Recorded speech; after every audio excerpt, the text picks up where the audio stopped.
broadcast style reopened because we are back here with what? Okay, good.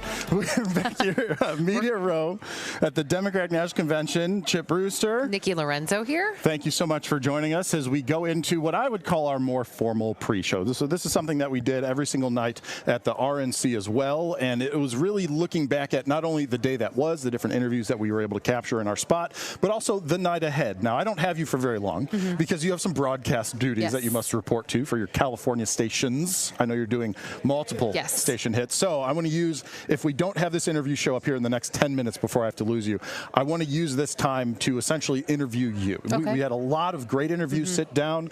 What were some of the highlights for you? I feel like you're going to start with Mr. Plouffe. Yeah, David Plouffe. He is the. I practiced it before. That's okay. You know, in terms of Democratic strategists, you know, he would be referred to as the GOAT. He was the top advisor to the Obama campaign in 2008 and 2012, and has since joined the Harris campaign. And he outlined the strategy. We talked about the excitement surrounding the vice president and how that really flipped on a dime, because prior to her being at the top of the ticket, she was known as an unpopular figure.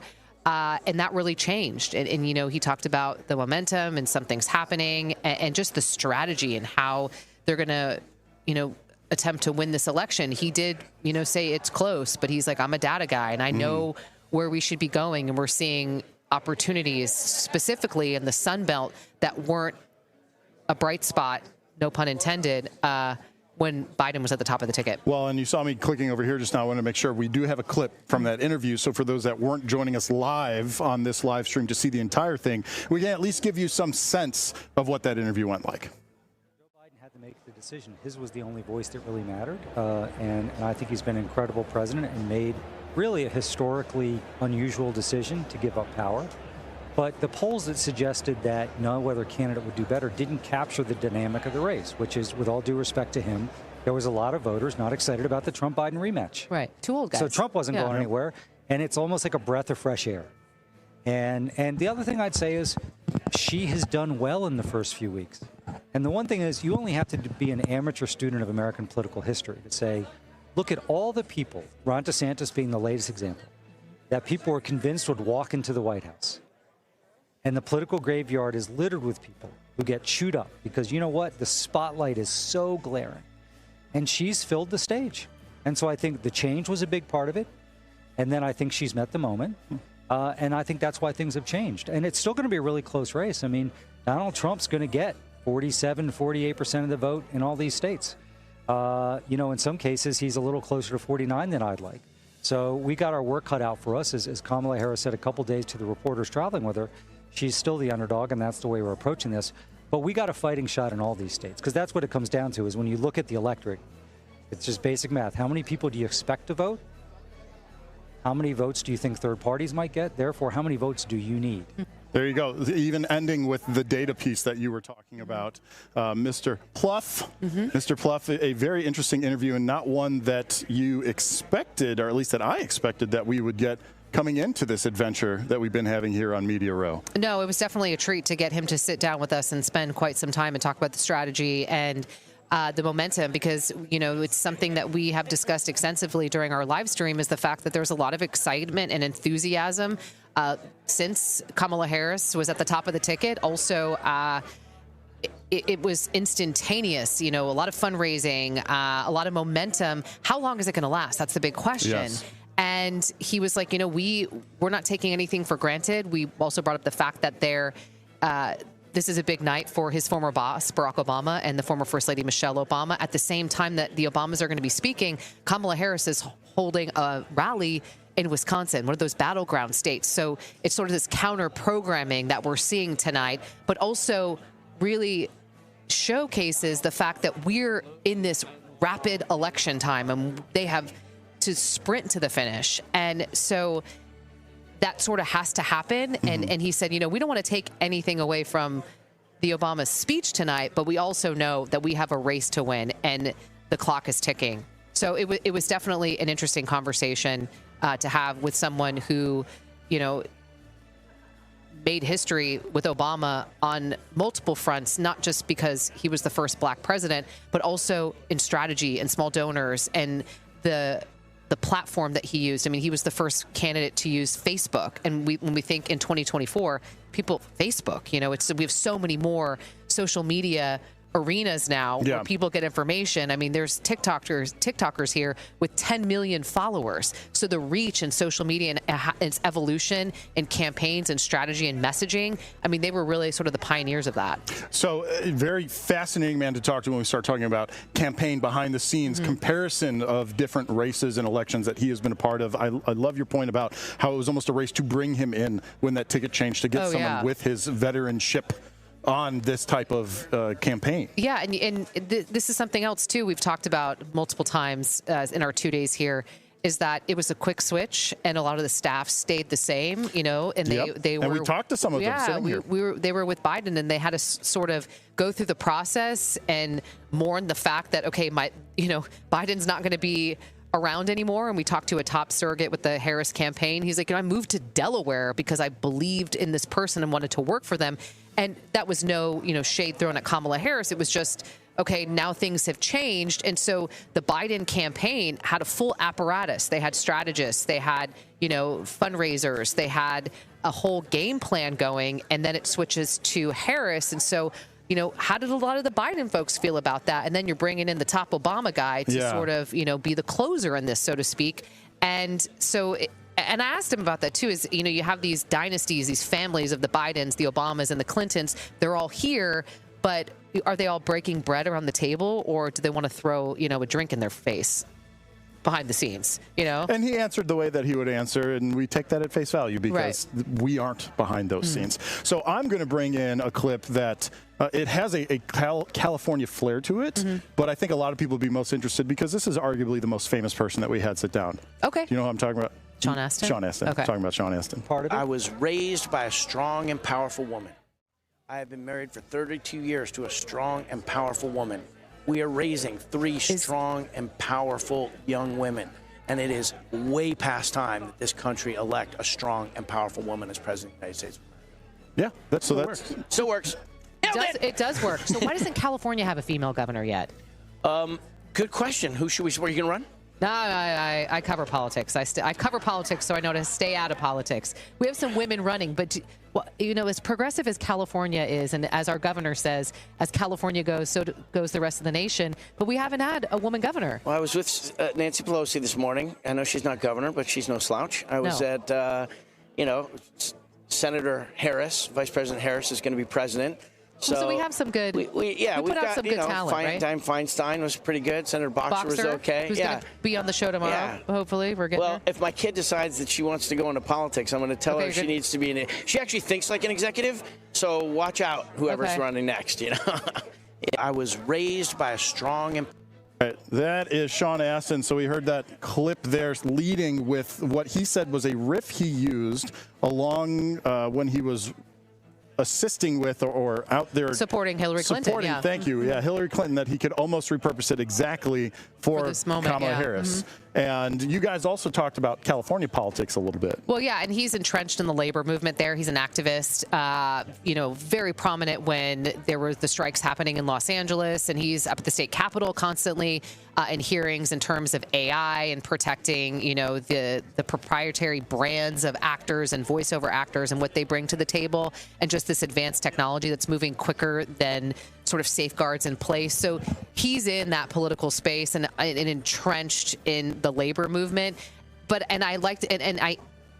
is a discussion we have in California a lot, that it's such a progressive state.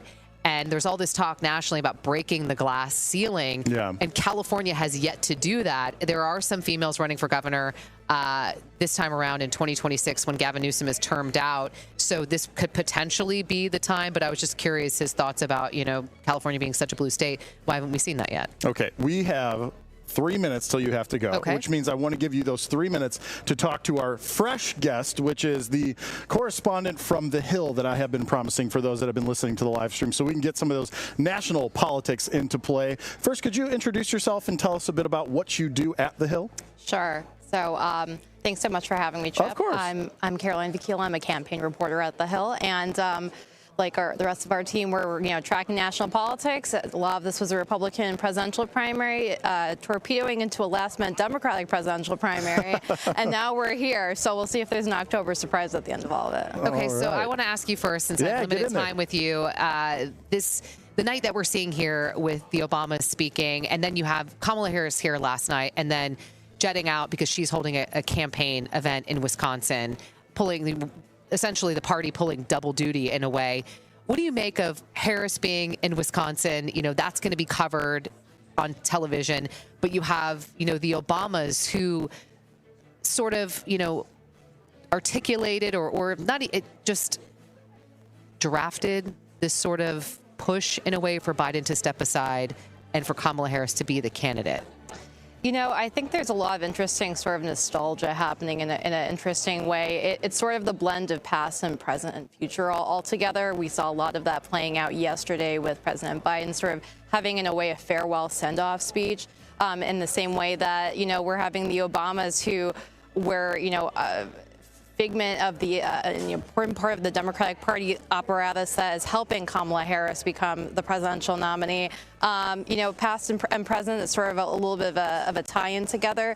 And so I think that this is sort of what the DNC is doing, is bringing all of these different threads together, definitely trying to get the party unified all together. And I don't necessarily read too much into the fact that Vice President Harris isn't here. I think that her work is cut out for her, honestly, because she knows that there is less than 100 days until the election. And so in some ways, it definitely isn't a bad thing, especially for the Wisconsin delegation here. Well, I was going to say, too, it's just in terms of producing the moment and sort of sucking all the air out of the room. In a way, you have the Obama speaking tonight at the convention. You have Harris holding a rally in a battleground state that sort of leaves the Republicans on the sideline because there's only so much airtime out there, right? Oh, completely. And you've seen the Trump campaign trying to do counter-programming this week in a way. They've definitely been trying to hold events because they feel like Harris hasn't really, had her time in the spotlight in terms of the media. But, all eyes are on the Democrats. And I think, to your point, too, Republicans are probably a little bit frustrated that there's just no way for them to get airtime. I mean, if you got to go, you got to go. I wanted to give you as many minutes as you had until we lost you. I want to ask you about just in terms of, I just didn't want to.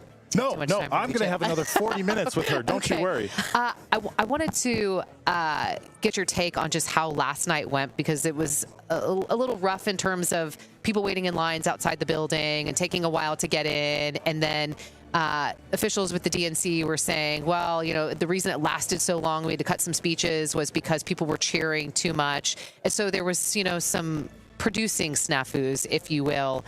Do you think that matters, or do you think that affects the vibes here because that's what this campaign is celebrating right now, is the positive vibes they have going? I mean, I think the first day of any convention is going to be sort of just juggling a lot of logistics. And, you take this compared to the fact that Democrats had put together their ticket in about 2 to 3 weeks. I mean, the fact that they're kind of running on fumes right now in a way, and putting out this, I mean, I don't read too much into it. I think it's a first day sort of working out all the logistics, I think, on both the press side and on the campaign side. But I think full steam ahead this Tuesday. And I believe there's some excerpts of some speeches that have been released tonight. Was it Obama's speech? I believe that the first or the second gentleman's speech. What can you, in terms of your reporting or expectation, what should we expect tonight? I think this is definitely going to be just a boost for his wife. I mean, this is a table setter. I think all of these, I sort of think of this as we're sort of chatting to the peak of the mountain. Each part and parcel is going to be sort of the table setter for the next one until we get to the finale, which is going to be Kamala Harris. So I expect it's just going to be a lot of happy warriors, a lot of Dem unity, kind of the theme that we've been seeing throughout, Monday and into the week. All right, it's 15 after, so I feel Thanks, like guys. I gotta you're going to have to head out. Really appreciate you allowing me to pick your brain a little bit. Definitely.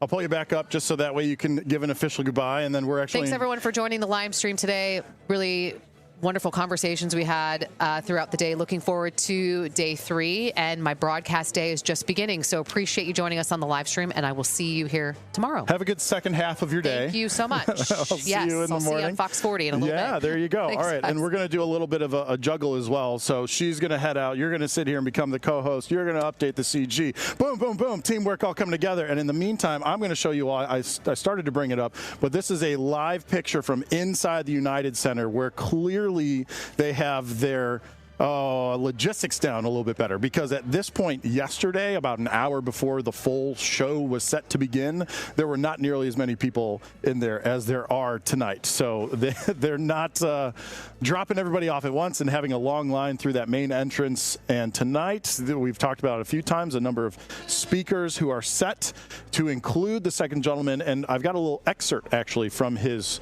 spiel in my vision here, and it's, quote, "I love you and I'm so proud of how you're stepping up for all of us.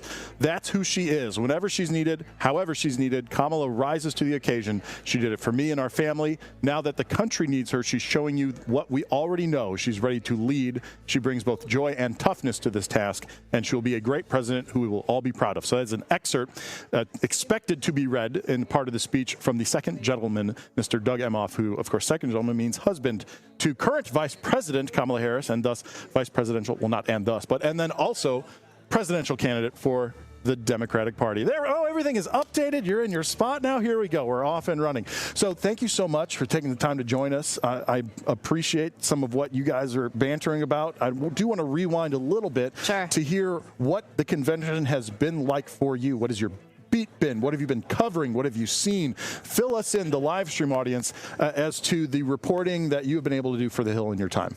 Sure. So it's been, this is my first convention, and it's been... this is technically my second, but that's only because I was at the RNC. I'm still also very new to this whole thing. Yeah. Well, it's been, quite interesting. I think you see a lot of energy from Democrats. I was talking to one man from Louisiana at a delegation breakfast earlier this morning, and he said, you can really tell when enthusiasm is manufactured. This is not manufactured enthusiasm. It's really genuine. And I think that you can definitely see that talking to delegates. I was talking to a number of them from Delaware to ask how they were feeling about President Biden dropping out of the race. And those are good ones to ask, right? Yes, yes. I mean, and to that point, when I was talking to them, they definitely felt a little bit bittersweet. Some of them said that they felt like Joe Biden had to, pass the torch, but Delaware is a small state, so, it's particularly close to home for them. Yeah, I know someone that lives in Delaware, and he talks about how on the weekends it is traffic because the president has come home for the weekend, but that they all understand and appreciate and love to have Joe visiting back. It's funny. They all seem to be on a first name basis with Joe Biden when you talk to them. Are there any publications, any stories in particular that people could look for on thehill.com that have come from you or you've been able to assist with? So I think just in terms of coverage so far, it's just been covering some of the delegation breakfast this morning. I covered a gaggle with Pennsylvania Governor Josh Shapiro and some choice words he had for Congressman Scott Perry. Okay.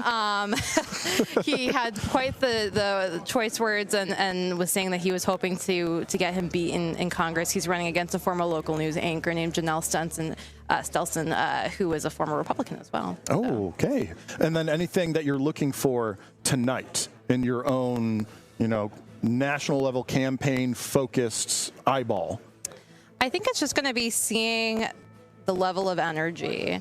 I think that we've seen a lot of, I like to sort of liken it to Democrats' greatest hits. We had Hillary Clinton last night. We're having the Obamas tonight. We're seeing a lot of these mainstays, and I really am curious to see how much of it they touch on the past versus how much they're looking towards the future. Because really, to the conversation we were having earlier, this is all about Democrats trying to look forward, trying to have them pass the torch to someone who's newer, who they believe will be able to beat Donald Trump versus President Biden. And so it's going to be interesting to see how much of it is going to be forward-looking versus backward-looking. And I have notes that you're a campaign reporter for the Hill specifically. Was it the Biden now Harris campaign, or is it a variety? Like, what has your beat been these last few months? Sure. It depends on who you ask. Teasing. Like, go here, go there, do that story. Yeah. I think so. Earlier on, it was a lot of the Republican presidential primary. Okay. But we all have our own sort of niche. So I was covering a little bit of the Arizona Senate race. I love local stuff. Ballot initiatives, abortion ballot initiatives have been really big.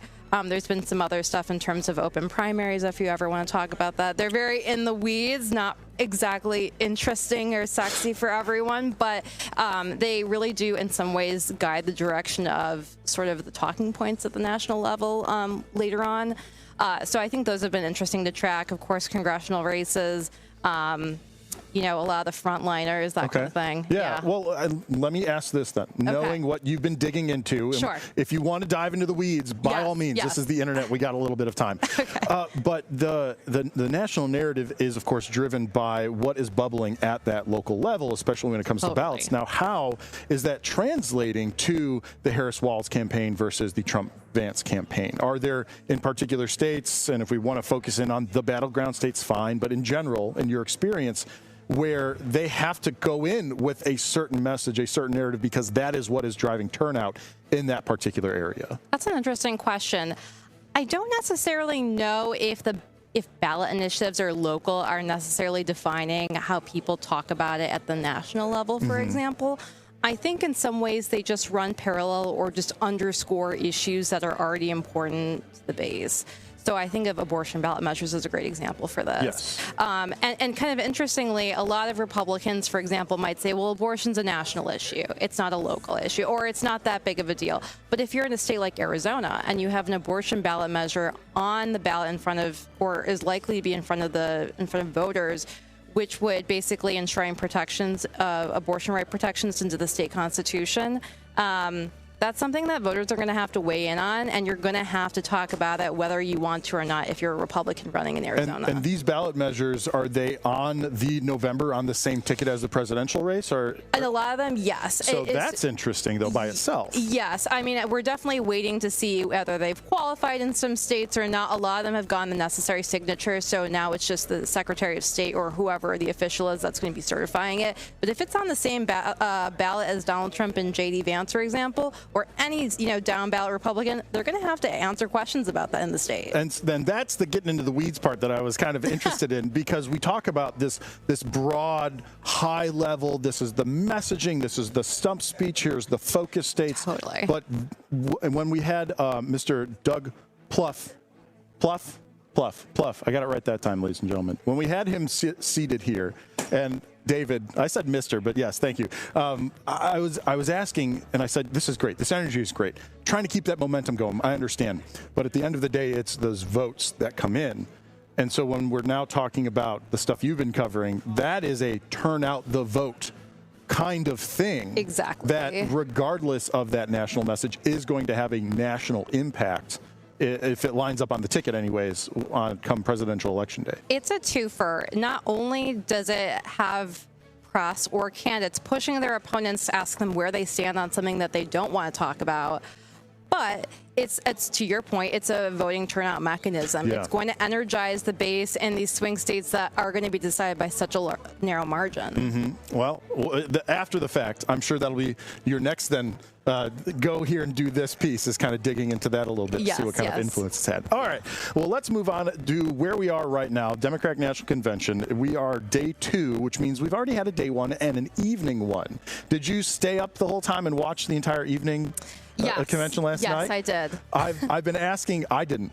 And I feel kind of bad about it at this point. But long story short, last night was the only chance I had, because it started an hour earlier, quote unquote, to make it home before my kids went to sleep.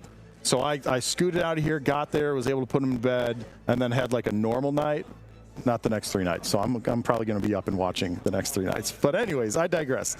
I've been asking those that have, since I didn't, what did you think overall? Were there any moments of surprise? Were there anything that, example, Hillary Clinton. A lot of people were looking at that name on there and going, oh, interesting. We haven't really heard from her in the national political spotlight for a while, and she was the last major woman candidate for president and went up against Trump on top of it. Like, what's this speech going to be about? How is she going to be received by the audience? What was your going into it? Did you have an expectation, and then once it happened, how did you react to what happened? To specifically Hillary Clinton, or just the I guess speakers? because I leaned on that a little too much in my example, I'm going to No, ask sure, about her. Sure. And then more broadly, if there were other speakers that stuck out to you. I think that it was definitely not surprising. I mean, I think that she's definitely, if the Obamas are going to be speaking, Hillary Clinton's going to be there. I mean, Bill Clinton was there. So in a lot of ways, I didn't read too much into it, but it was interesting to see how she was received. I think there was still a lot of energy there. And so I think that from that standpoint, not totally surprised. Okay. I do think that in a lot of ways, Democrats, I think, are just really trying to come together. All different fractions. I mean, you had an emotional President Biden, which he got teary-eyed. Yes, that was pretty notable. Yeah. And it felt like a farewell speech. It might be his last major national speech. Scott Jennings on CNN said a couple of days ago that he made a great point that Biden has sort of been known for offering empathy, offering eulogies of people who have passed, and that night he was going to be delivering his own eulogy. Ooh. I don't know if I would say it was a eulogy of sorts, but it was very much a send-off. Yeah. And he was even getting emotional from the reception. We actually have some clips. I feel like I should bring in some clips here because we are talking about what happened last night. And there might be others out there like me that were not awake for that moment. So let me bring in a Joe Biden clip for us to watch here. Well, home. I mean it. Folks, I've got 5 months left in my presidency. I've got a lot to do. I intend to get it done.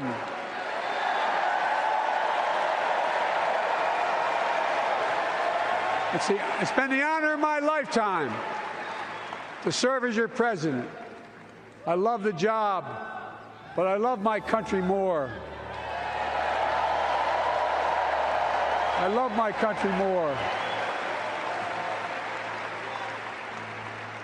And all this talk about how I'm angry at all those people who said I should step down, that's not true.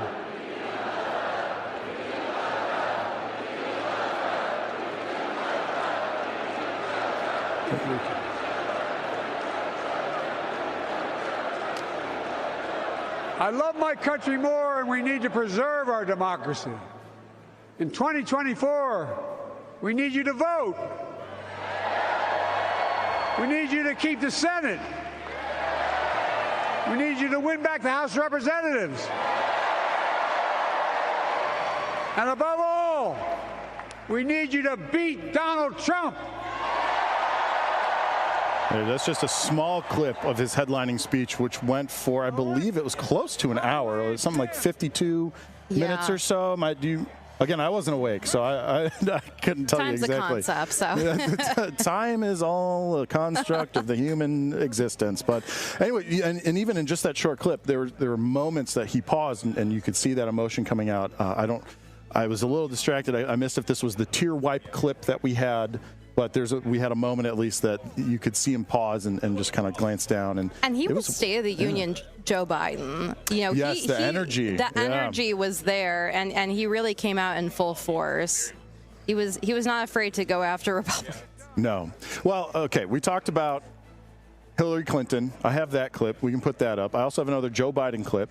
I have Kamala Harris, that was a surprise, coming out yesterday. She did come out, yes. And Alexandria Ocasio-Cortez. AOC. She was seen as one of the big highlights from I don't have a clip for her. That's okay. And then I have a clip of Joyce Beatty. So is there anyone that you are interested in having what? We could do the Harris clip. Okay, yeah, let's do the Harris clip. So again, going back to those that weren't here awake last night, this I believe is her remarks in their entirety because they were so short and honestly unexpected. So this is Kamala Harris, which came out to a video, and uproarious applause, of course, as you would expect, of the presidential nominee and a Beyonce song as well.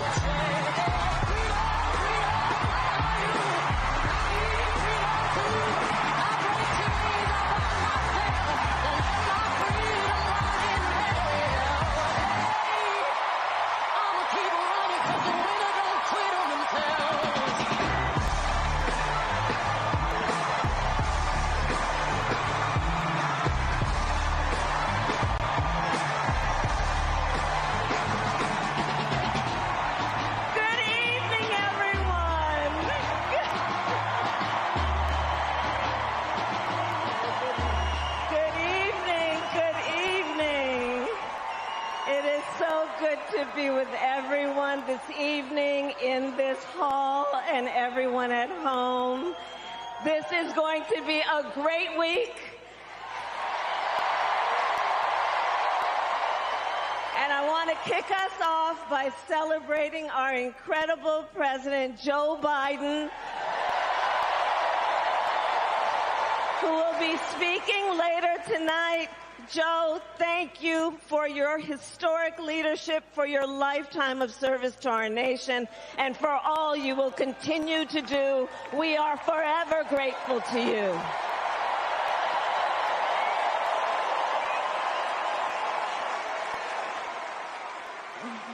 Thank you, Joe.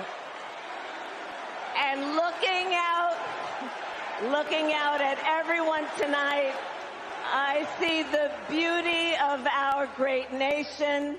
People from every corner of our country and every walk of life are here, united by our shared vision for the future of our country. And this November, we will come together and declare with one voice, as one people, we are moving forward.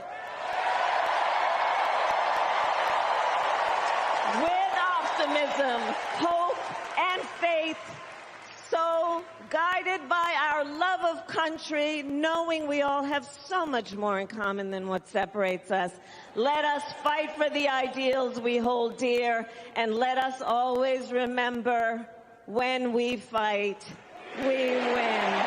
God bless you. God bless the United States of America. So her short, unexpected speech on the night, you were talking about, it was really a Joe Biden send-off type of night, a handoff from him to her. And we were feeling, as we were looking at this morning, going back at it, that the reason for having her up, which is so out of the ordinary, was to try and help facilitate that handoff. For her to say, hey, I know I'm the nominee, and off the top, she thanked Joe Biden for his presidency, for his leadership. Yeah. Yeah. And you saw that too play out with Hillary Clinton's speech. I mean, she said off from the beginning, let's salute Joe Biden. Yeah. And so I think that trying to address the reason why they're all there on the first night, which is really to rally around President Biden. Yeah. Now, this is a live look at the floor. We have someone at the podium. I want to see. Israeli and Palestinian deserves to live in dignity and in peace. So it seems that the official convention has gavelled in and they are underway. I don't mean to cut us short because I felt like I had such little time with you. Are there any final observations that you had from day one in its entirety, or even this first half of day two? It seems like it's a happy warrior, happy unified.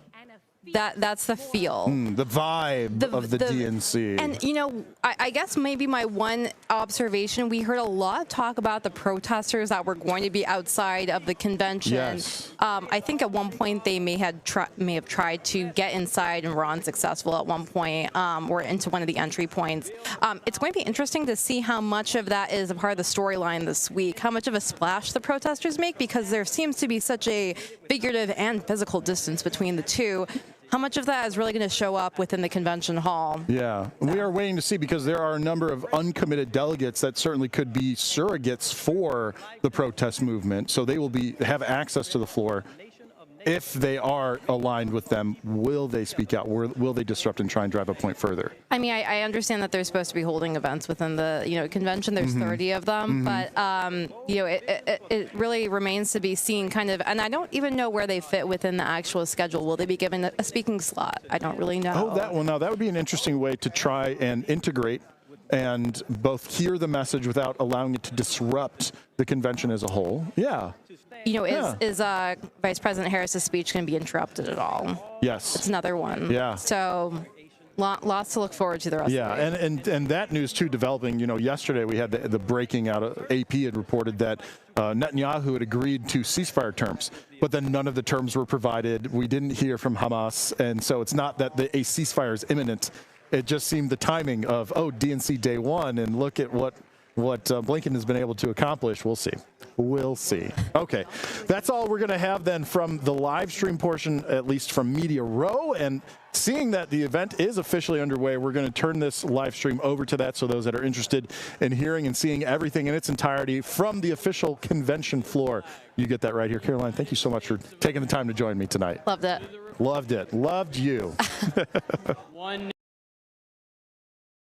Stripes and bright stars through the perilous fight, o'er the ramparts we watched were so gallantly streaming, and the rockets' red glare, the bombs bursting in air, gave proof through the night that our flag was still there. Oh, say does that star-spangled banner yet wave o'er the land of the free and the home of the brave?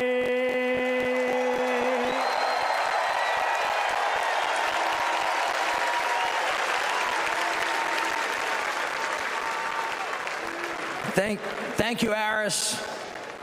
Folks, give it up for Aris one more time.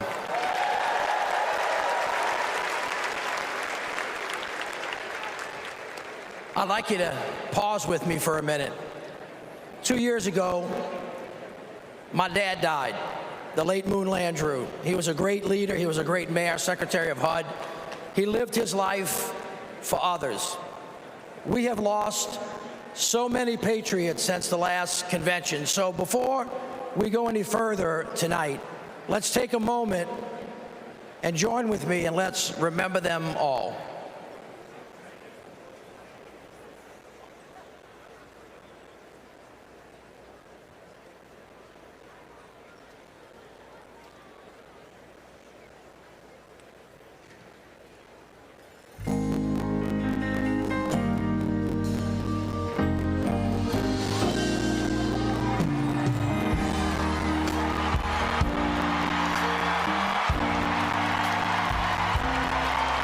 I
Please welcome the chair of the Carter Center and grandson of President Jimmy Carter, Jason Carter.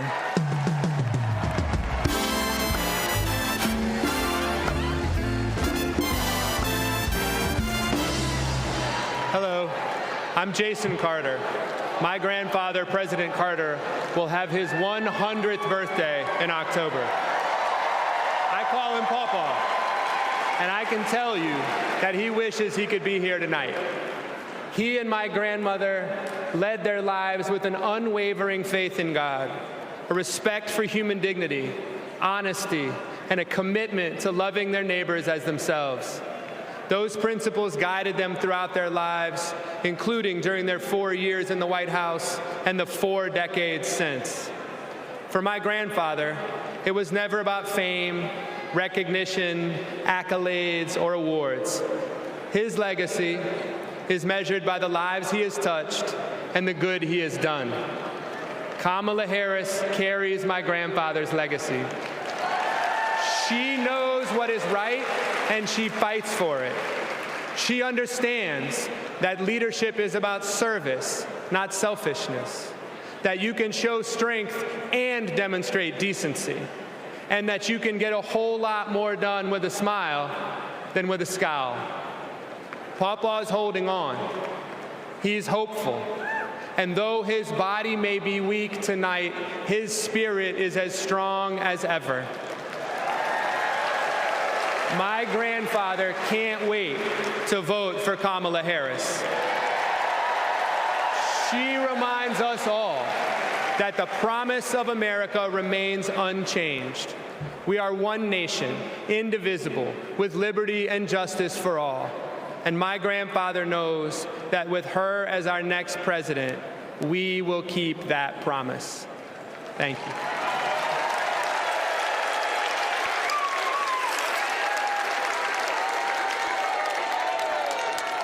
Please welcome delegate from New York and grandson of President John F. Kennedy, Jack Schlossberg.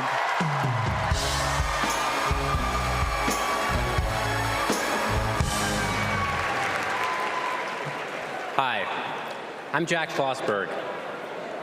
President John F. Kennedy is my grandfather, and he's my hero.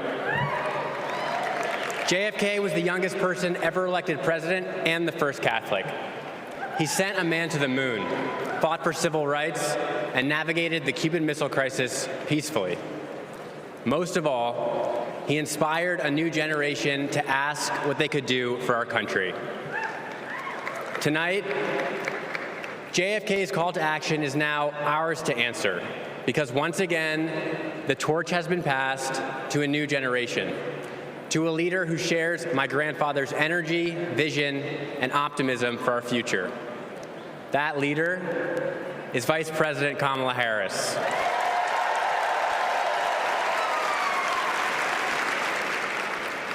Like President Kennedy, Vice President Harris has dedicated her life to public service.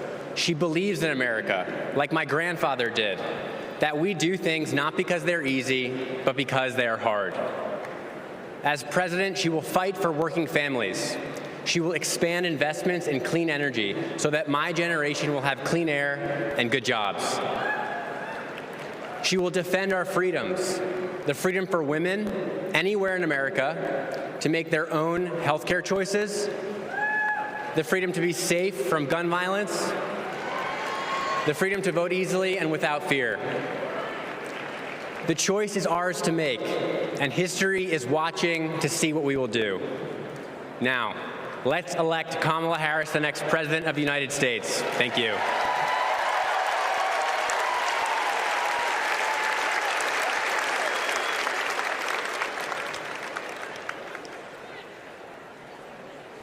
All right, America, how y'all doing? We about to have a fired up, ready to go, yes we can night. Y'all ready? Well, as you can see, the torch has been passed to a new generation. So let's start off the night by talking about what's at the heart of the Harris-Walz agenda. Defending our freedoms, advancing opportunity, protecting our democracy. But the other guys, Donald Trump, J.D. Vance, They want to rip away our rights, crush the middle class, and destroy our democracy.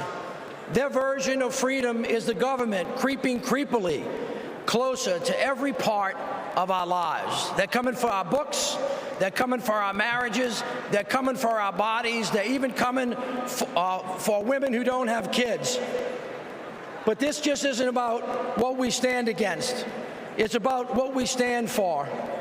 Kamala Harris and Tim Walz have a bold vision for America's future, where every American has a fair shot at the American dream.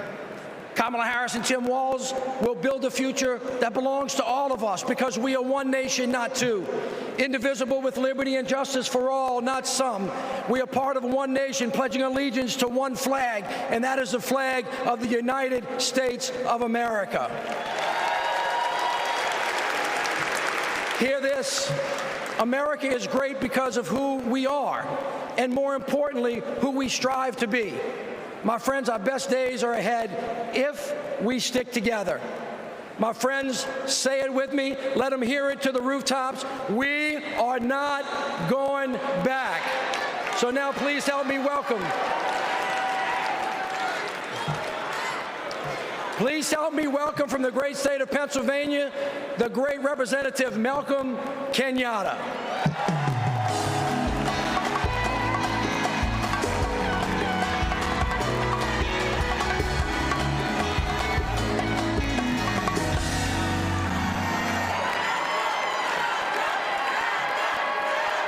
My fellow Americans, my name is Malcolm Kenyatta, a proud son of Pennsylvania.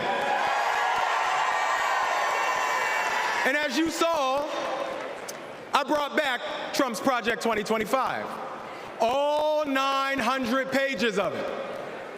And it's interesting because usually Republicans want to ban books, but now they're trying to shove this down our throats.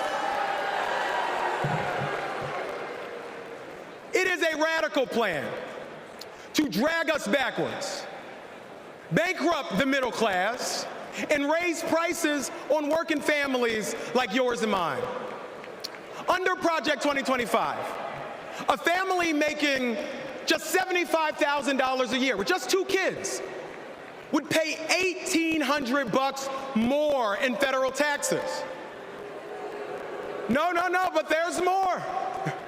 Because on page 465, Project 2025 would stop Medicare from negotiating to lower the price of prescription drugs and capping out-of-pocket costs.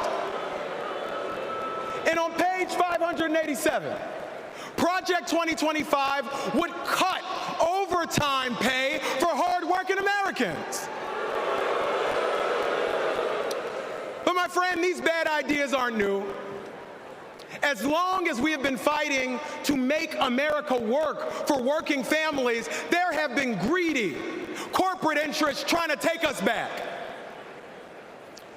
In 2019, my grandma, a civil rights warrior, called me, her voice cracking, and she said, "I'm so sorry, baby. I'm so sorry. I thought my generation had fixed this. And here you are fighting the same battles." But I want to tell you tonight, my friends, what I said to my grandma. I said, "It's okay, Grandma. It's just our turn. It's just our turn to stand up for working people and to stand up for our nation's promise.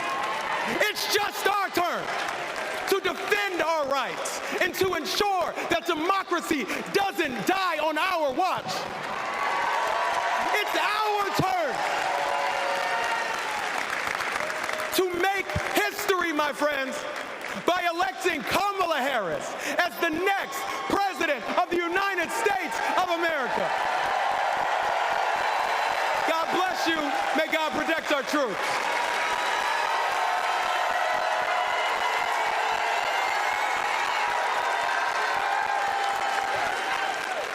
Don't know why, but I feel like freedom.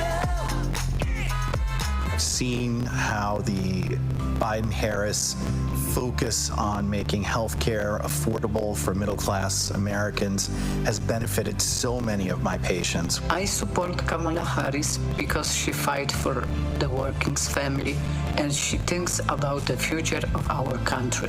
Trump tried to take our country backward. She has taken action to make sure childcare and home care are accessible and affordable. I am a type 1 diabetic since the age of 10, and having my insulin is not an option. My name is Ann from Wisconsin, and this is my daughter, Isla. Isla qualifies for a type of Medicaid based on a level of care for children with disabilities. Donald Trump attempted to cut Medicaid every single year he was in office. Kamala Harris is the only candidate on the ticket this year that will actually continue to fight to get caps on insulin, and we need her in office. I am all in for Harris 2024.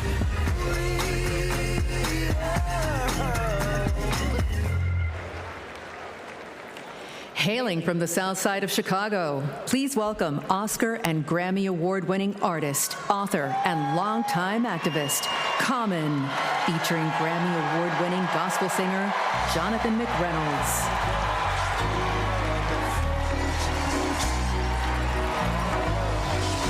I thank God for this moment in time where Kamala Harris will change the world for the better with love, hope, and grace. We fortunate.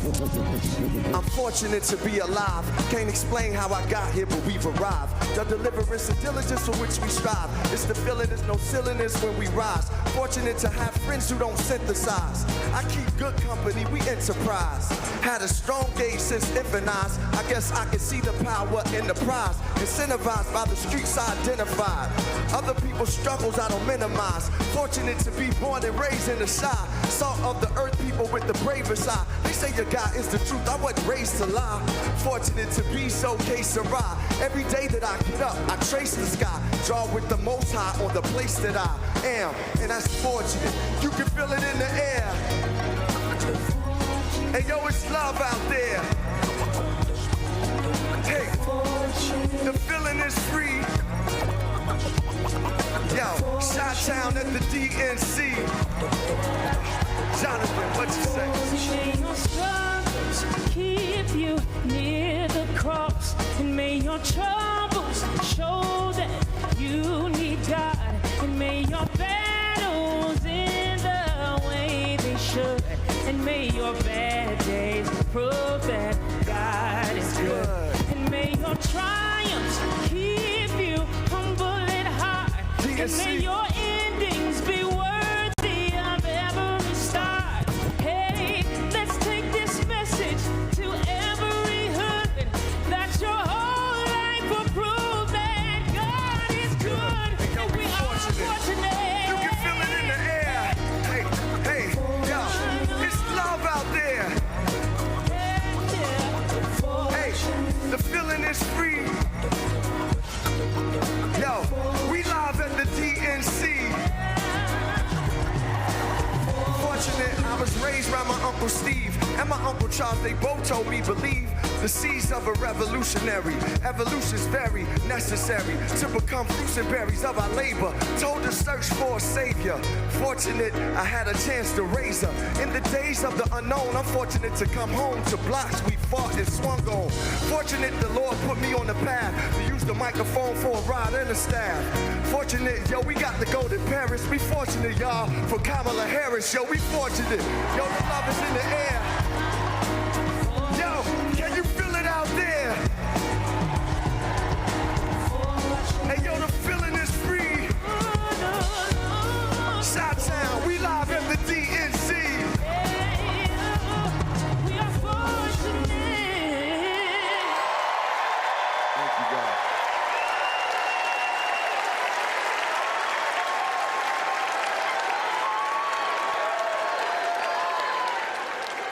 Don't know why, but I feel like freedom.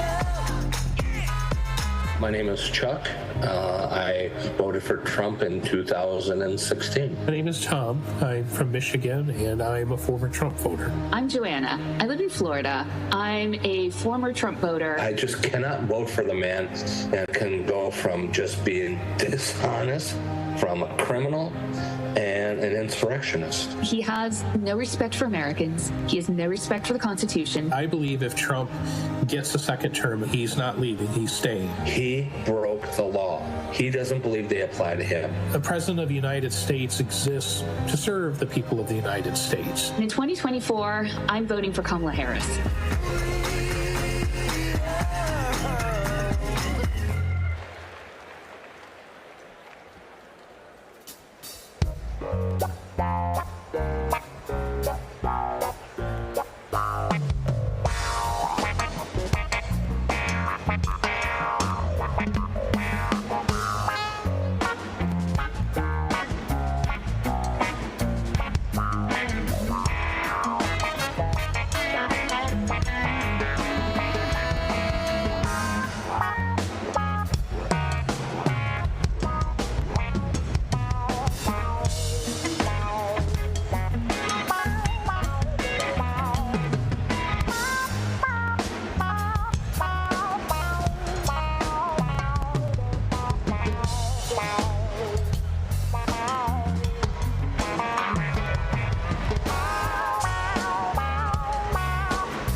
Please welcome Kyle Sweetser from Alabama.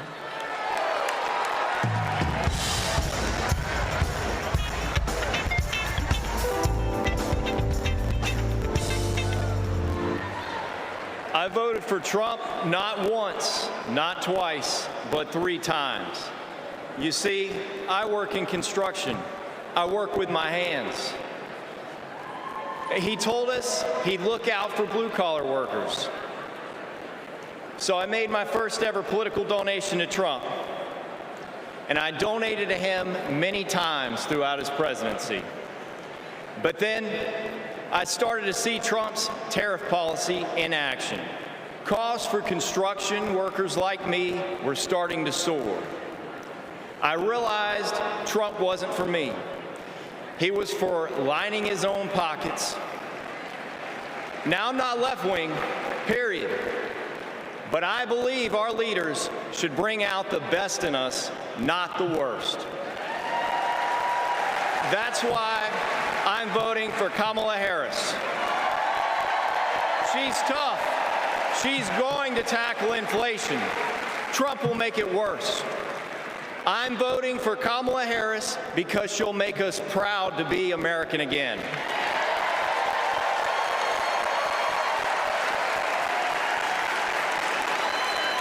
Nobody's ever called me weird. I'm a lot of things, but weird I'm not.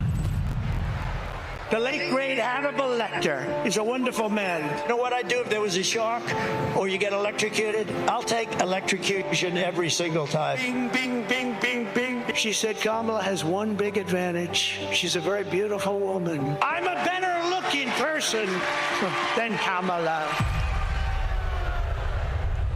He says, you're not going to be a dictator, are you? I said, no, no, no, other than day one. I'd like to congratulate Vladimir Putin for having made yet another great deal. Kim Jong-un I had a good relationship with. He's a tough, smart guy. Now, if I don't get elected, it's going to be a bloodbath. Well, they're the weird ones. JD is not at all. The people who are most deranged and most psychotic are people who don't have kids at home. Let's give votes to all children in this country, but let's give control over those votes to the parents of those children. In 4 years, you don't have to vote again. We'll have it fixed so good you're not going to have to vote.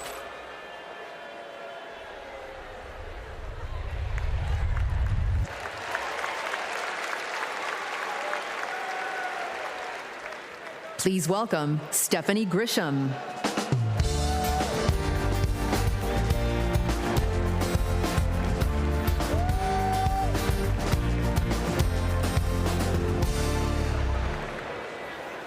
I wasn't just a Trump supporter.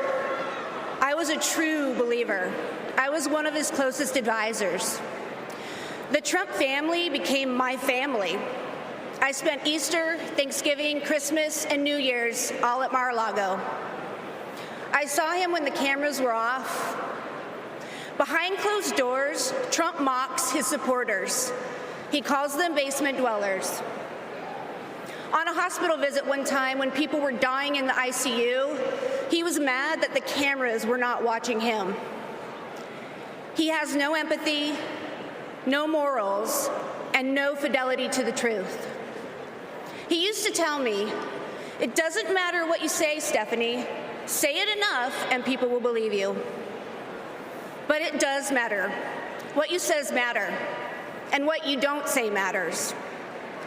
On January 6th, I asked Melania if we could at least tweet that while peaceful protest is the right of every American, there's no place for lawlessness or violence. She replied with one word: no. I became the first senior staffer to resign that day. I couldn't be part of the insanity any longer. When I was press secretary, I got skewered for never holding a White House briefing. It's because, unlike my boss, I never wanted to stand at that podium and lie. Now here I am, behind a podium, advocating for a Democrat. And that's because I love my country more than my party. Kamala Harris tells the truth. She respects the American people, and she has my vote. Thank you.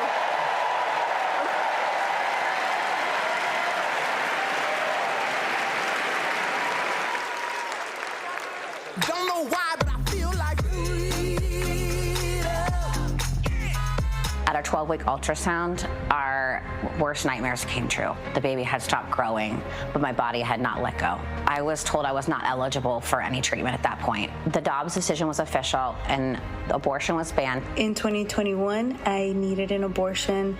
After an ectopic pregnancy, I was able to access life-saving medical care when I needed it, and now I'm turning to IVF to build my family. I'm supporting Kamala Harris because I'm an IVF mom. It's not just the headline-making stories that these bans impact. It impacts people trying to build families, just like me. All Americans deserve the right to build their families in the way they know is best for them. We need to band together and elect Kamala Harris as the next President of the United States.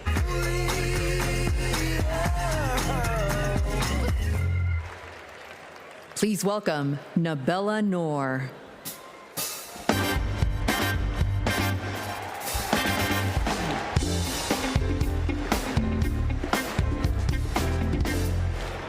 What calls me here tonight is hope.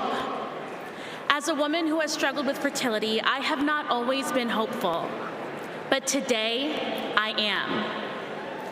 I'd always dreamt of motherhood, and coming from a large Bangladeshi American family, I imagined it'd be easy. It wasn't. My husband and I tried to conceive. We failed. We tried and failed again and again and again for 6 long years. Finally, I got pregnant. We were overjoyed. But then I miscarried. I was devastated. It was only after sharing my story online and hearing from women about their experiences with IVF that I felt a tiny glimmer of hope. So I started the IVF process. But just a few weeks before my egg retrieval, I learned I was pregnant. Today, we have 2 beautiful daughters. But this is not everyone's ending. For many women, IVF is the only choice. That choice and more is at stake in November. The freedom to plan your family, the hope of having a family at all. I'm here to stand with everyone fighting for our reproductive freedoms, because my daughters and yours deserve every option, every hope, every possible future. To anyone listening who is struggling to start a family, you are not alone. We will not let you lose hope. Because when we come together to raise our voices with love, we win. Thank you.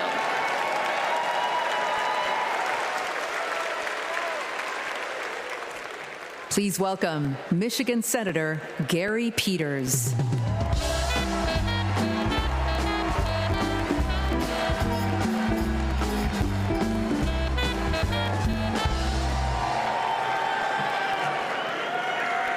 In Michigan, we believe we have to build an economy that grows the middle class.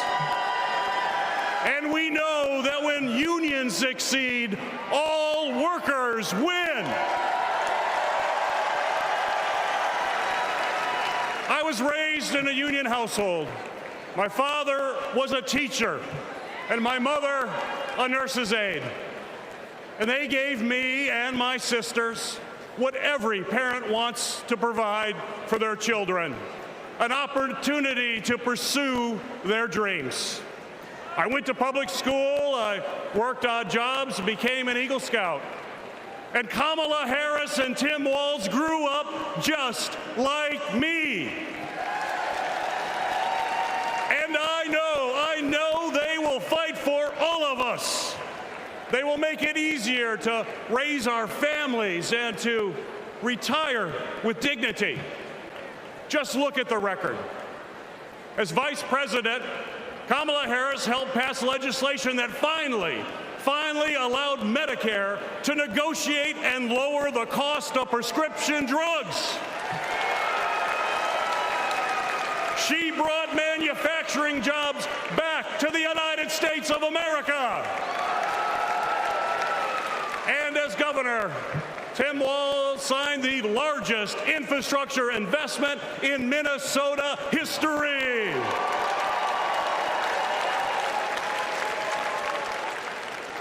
And on the other hand, we have Donald Trump and J.D. Vance.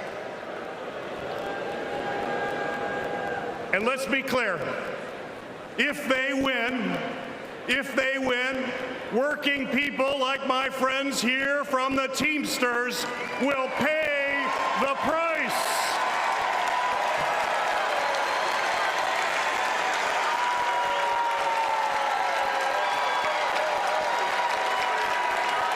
Their Project 2025 agenda is the same old, gut overtime pay, cut health care programs, and give billions in tax breaks to billionaires.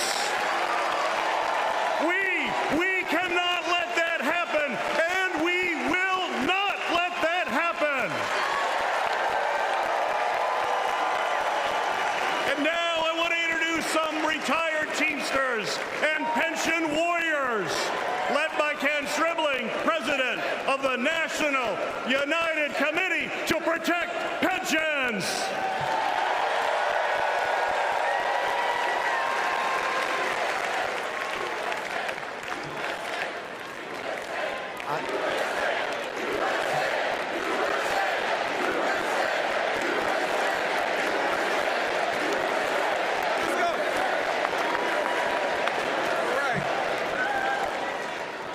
I am Kenneth Stribling, a proud retired Teamster from Local 200 in Milwaukee, Wisconsin. I hope you don't mind, but I brought some friends. Pension warriors from the NUCPP. I found out in 2025 my monthly pension benefit was going to be reduced in half. Not long after that, my wife Beverly was diagnosed with terminal cancer. I didn't know how we were going to make it. So I went to a retirees meeting in the basement of a small church. At that moment, I knew we were not going to go down without a fight.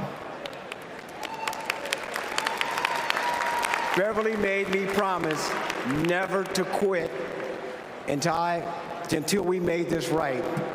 So we organized a nationwide grassroots movement.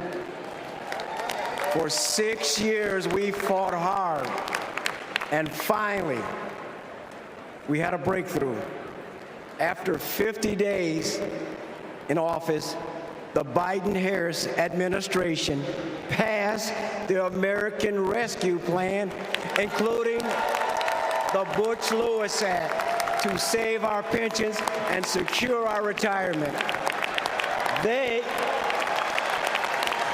got it done without one single Republican vote in Congress. They saved over 1 million pensions, including 33,000 from my state, Wisconsin, 52,000 from Pennsylvania, 61,000 from Michigan. As president, I know Kamala Harris will have our backs. She will fight for our retirement, Social Security, and Medicare. Beverly passed away in 2019, but I kept my promise, because a promise is a promise is a promise. Thank you.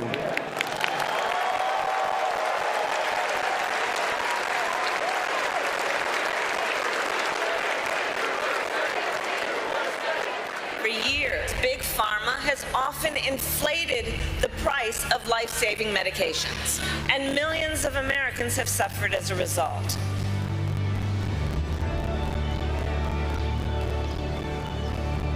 Those costs got passed on to our seniors, but not anymore.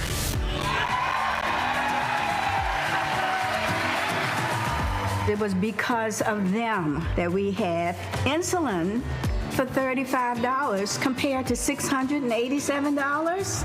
What a gift. This $35 is life-changing for us. The beauty of it is it's fixed. Everything else goes up, but it stays the same. I have more discretionary income, $20-30 a month more. His wife and I can go to the pub and have a burger and fries. I can afford my rent. I can afford to feed my children. I can afford my insulin. It's saving me a couple $1,000s a year, which is several trips to visit the grandkids. I am looking forward to that lifestyle where I can travel and be able to enjoy my grandchildren and maybe great-grandchildren. It meant I could enjoy life. President Joe Biden and Vice President Kamala Harris will be in Maryland this afternoon to unveil a new plan cutting prescription drug costs. 10 popular drugs are affected by this, including cancer, diabetes, heart disease, and blood clot medications. Seniors will save roughly $1.5 billion in out-of-pocket costs next year. With Kamala Harris, I feel so hopeful. I feel the future of America will be good.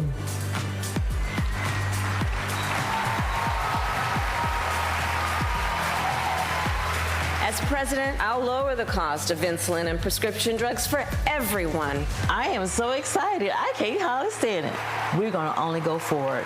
We can't go back.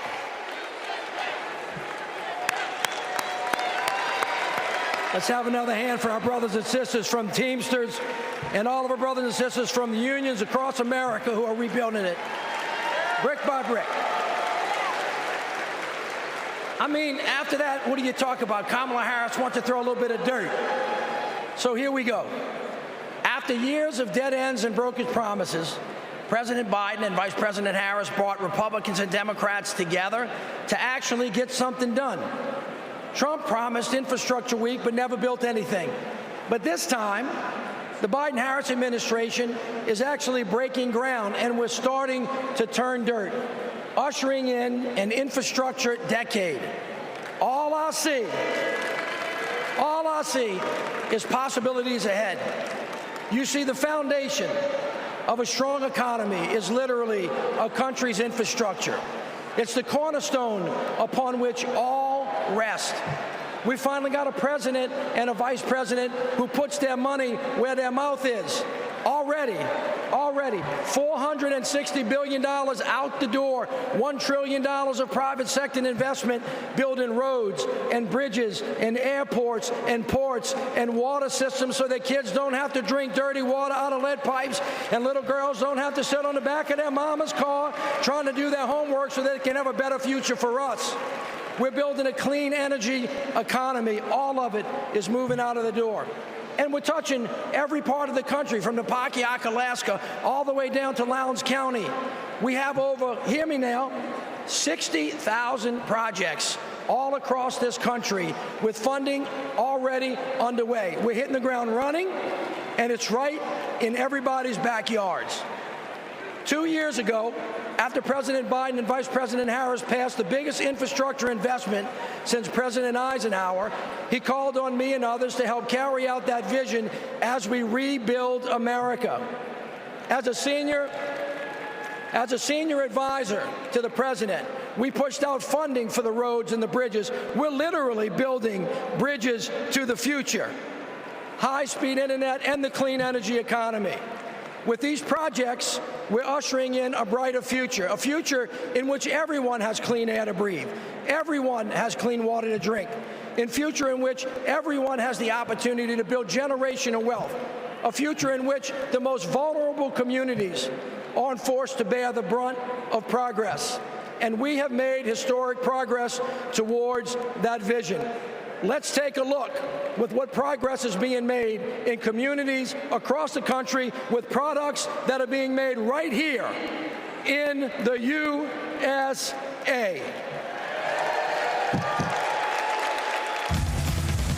Since passing the bipartisan infrastructure law and the American Rescue Plan, the Biden-Harris administration is putting billions of dollars into cities and counties across the country over the next 5 years. I want to particularly thank the mayors of America. You make things work. Thanks to the Biden-Harris administration, the city of Phoenix has a much greener bus fleet. In San Antonio, we're building the airport of the future in the heart of our city. Until 1970, Scranton and New York were connected by passenger rail. And within 5 years, finally, we're getting that connection back. Our vision is to create a truly multimodal city, a city where people can walk, ride public transportation, or ride a bike to get to their destination. Our city is able to create over 2,000 jobs and move our transit system into the future. We are investing over $50 million to take vacant buildings just like this one to turn them into shovel-ready job sites in the heart of our city. We were able to use American Rescue Plan funding for safe, affordable housing for our neighbors. When a dilapidated apartment complex was condemned, we were able to swiftly relocate these tenants. In Tucson, we have planted or distributed over 100,000 drought-tolerant trees to combat extreme heat. In the great city of Baltimore, Maryland, we're opening brand new rec centers that closing in our city, and many, many, many more investments thanks to President Biden and Vice President Harris.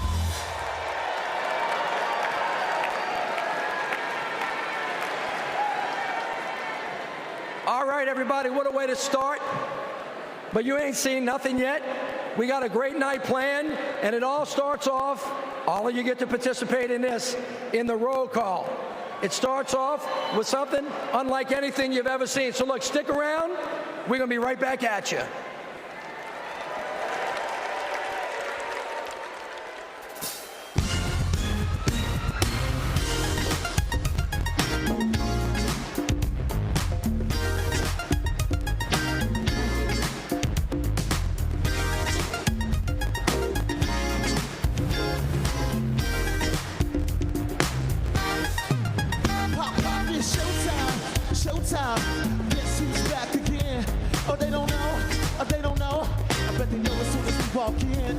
Wearing Cuban links, designer mix, Inglewood's finest shoes.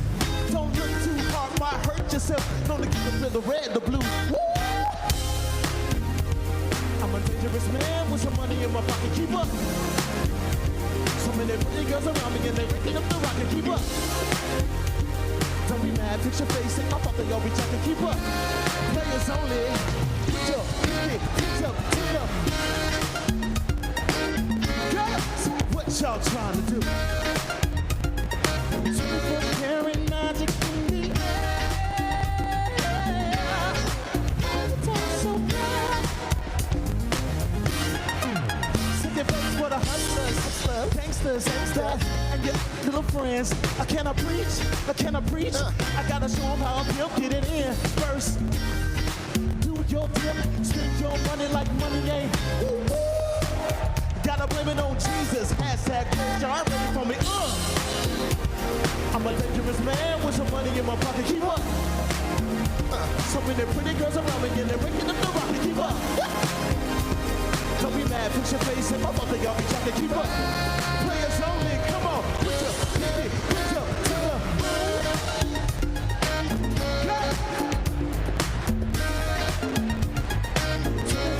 the magic.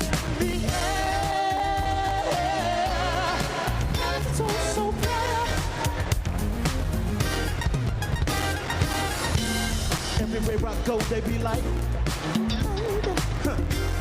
Everywhere I go, they be like.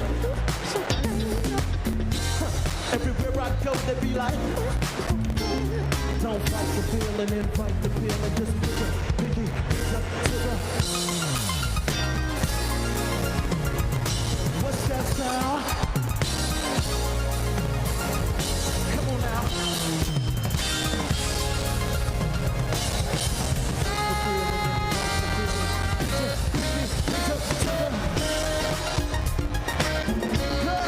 What y'all trying to do? 24 karat magic in the air. It's all so bad.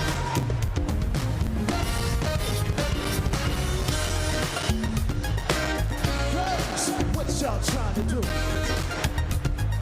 24 karat magic in the air. It's all so bad.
Ladies and gentlemen, we are about to take the official 2024 National Committee panoramic photograph.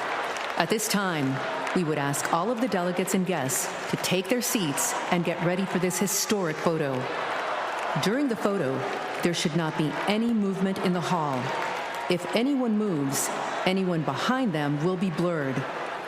There will be one digital rotation. There will be one photo taken with a 110-year-old film camera by Abbas Shir Mohammadi, fourth-generation photographer who has captured all of the past Democratic and past 10 swearing ceremonies. The camera is ready. Please listen to Abbas, who is located in the center blue press stand in the center of the hall.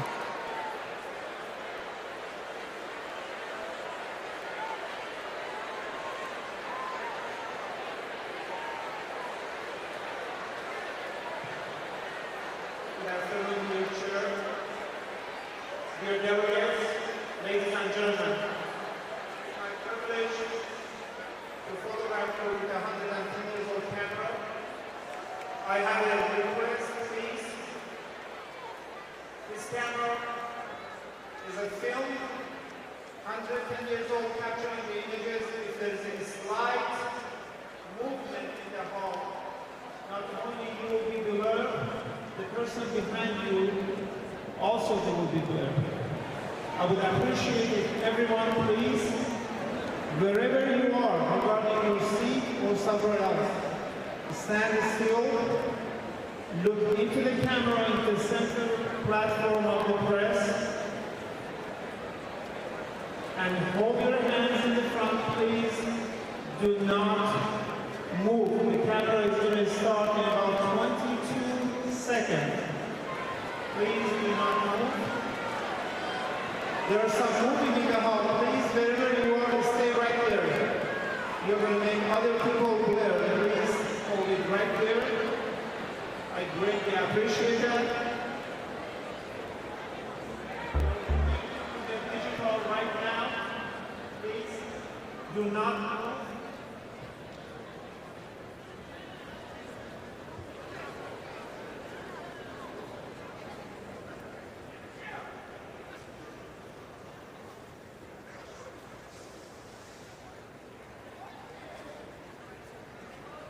There's some movement, please stay right where you are.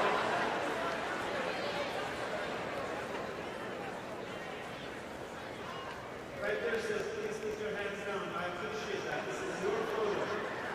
I'm moving, damn it!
Here goes the real camera. Please do not move. It's an extremely sensitive camera. Thank you.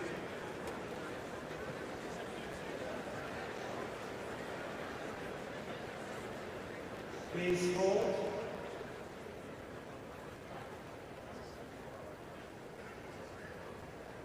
You can see this photograph at democraticphotos.com. 48 hours.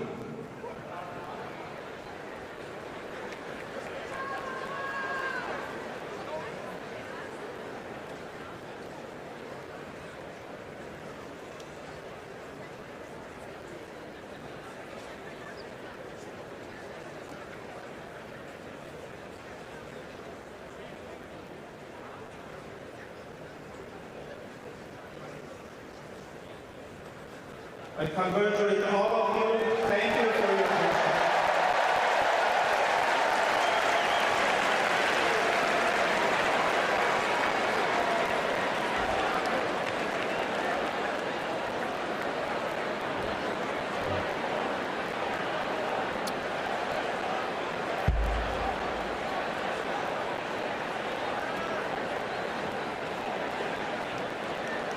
Delegates and guests, please put on your wristbands at your seats.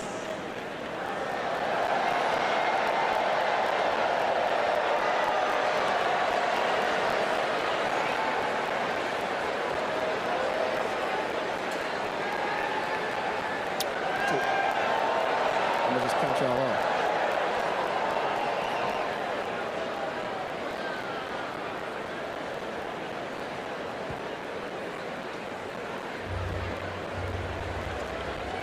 Here we go.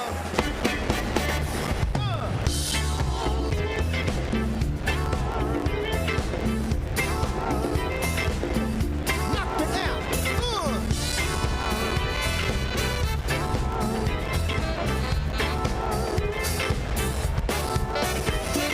Superhighway, coast to coast, easy to get anywhere.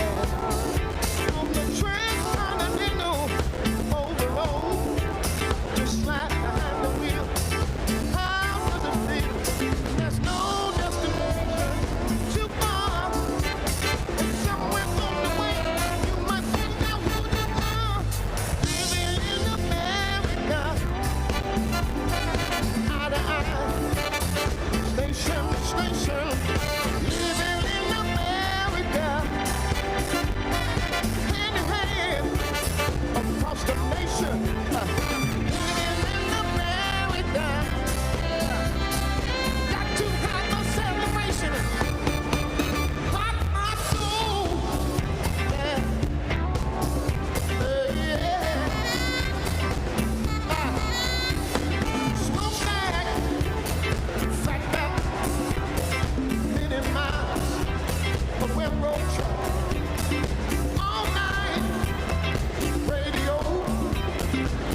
Please welcome Democratic National Convention Secretary Jason Ray.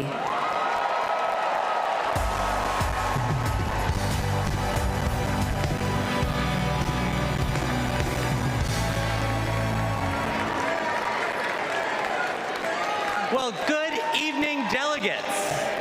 My name is Jason Ray, and I'm honored to serve as the secretary of both the Democratic National Committee and the Democratic National Convention.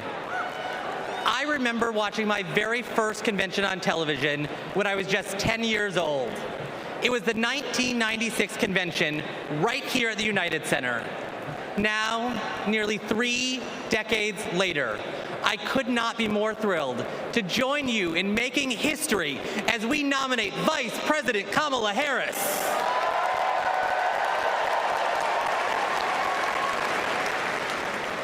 Pursuant to our convention rules, we will now proceed with the celebratory roll call vote for the Democratic Party's candidate for the 47th President of the United States of America.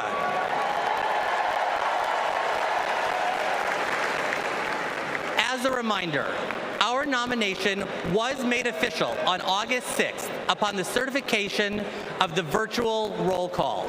This roll call will reflect those results.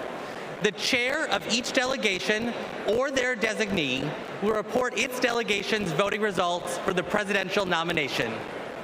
Pursuant to the rules, the roll call will follow the alphabetical order of the states, with the District of Columbia and Puerto Rico, the territories, and Democrats abroad treated as states for the purposes of the alphabetical roll call. Delegates, are you ready? Let me hear you. Ladies and gentlemen, my name is DJ Cassidy, and I'd like to welcome you all to the Democratic National Convention roll call. Now we're going to pass the mic from state to state so that all our voices are heard all around the nation. But first, let me pass it back to Secretary Ray to get the celebration started.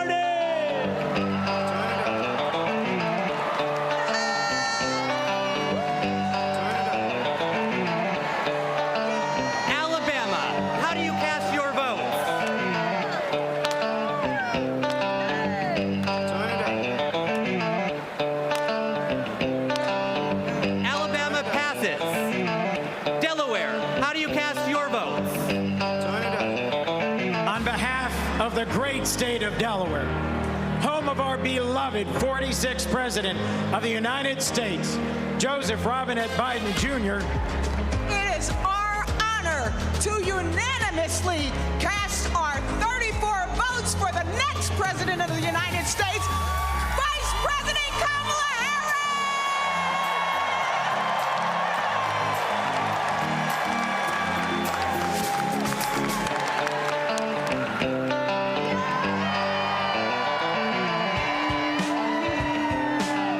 Thank you, Delaware.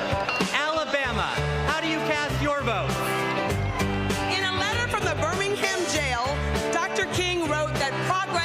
not inevitable. We have to fight for it. We have to win it. Kamala Harris will protect the legacy and the progress that we've made by our forefathers and our foremothers, and she will advance it. She will safeguard our freedom to vote by passing the John Robert Lewis Voting Rights Advancement Act. She will fight for freedom and opportunity and build an economy that works for everyone. So, from Huntsville to Mobile, from the Black Belt to the Wiregrass, from the historic civil rights cities of Birmingham, Montgomery, and my hometown of Selma, from the people who brought us the Voting Rights Act and the Civil Rights Act, the proud, great state of Alabama proudly cast 56 votes for the first black woman president of the United States of America, Kamala Harris, and the next Vice President, Tim Walz.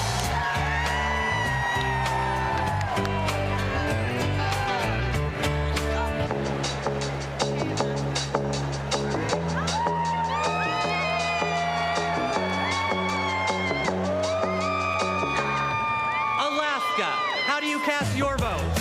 Alaska's motto is North to the Future, and that's exactly where Kamala Harris and Tim Walz are going to take us. A future full of opportunity for everyone.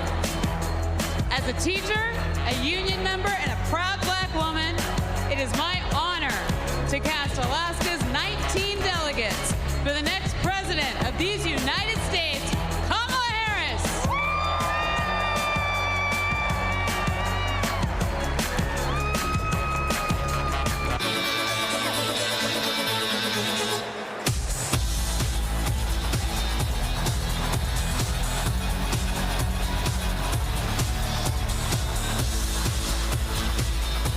American Samoa, how do you cast your vote? Talofa lava. Here in American Samoa, faith, service, and community are everything. That's why we cast 10 votes for our next president, Kamala Harris.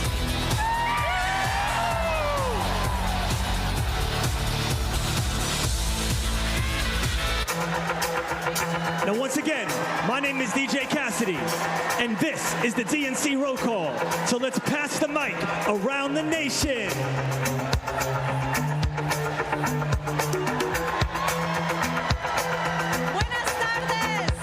Arizona, how do you cast your vote? Buenas tardes.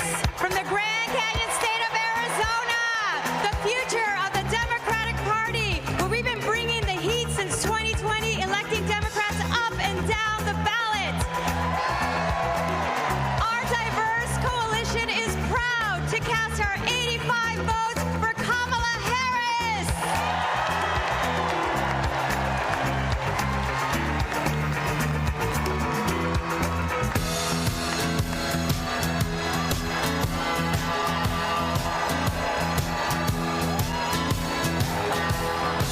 Arkansas, how do you cast your vote? On behalf of the great state of Arkansas, home of American legends Johnny Cash and Sister Rosetta Tharpe, home of the trailblazing civil rights leaders Daisy Bates and the Little Rock Nine, and home of the birthplace of President William Jefferson Clinton, who inspired all of us in a place called Hope. Arkansas casts our votes for Vice President Kamala Harris and Governor Tim Walz.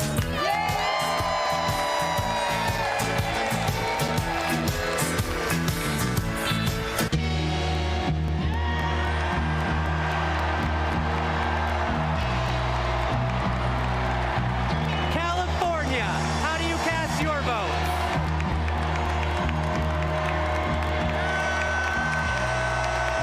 Mr. Secretary, the great state of California passes at this time. California passes.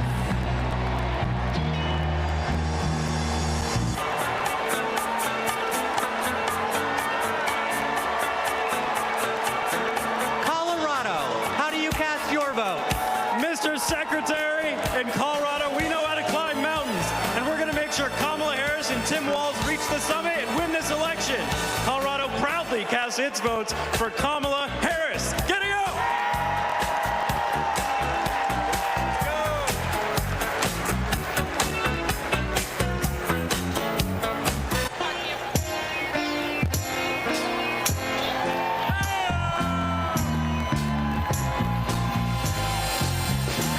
Connecticut, how do you cast your vote? Connecticut, the Constitution state, home of the submarine, home of the jet engine, home of the Yukon Huskies slam dunk, home of Keith Richards lead guitar. We vote. Tonight, we cast 73 votes and one president for the first female president of the United States of America, Kamala Harris.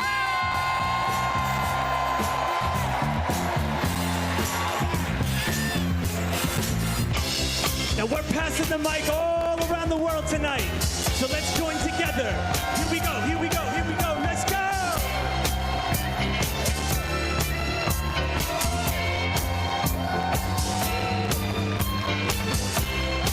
Democrats abroad, how do you cast your vote? Mr. Secretary, Democrats Abroad represents millions of Americans who live abroad and vote back home in all 50 states and in D.C. U.S. citizens can go to votefromabroad.org to register and request a ballot. On behalf of our large, diverse community, we joyfully cast 21 votes for Kamala Harris.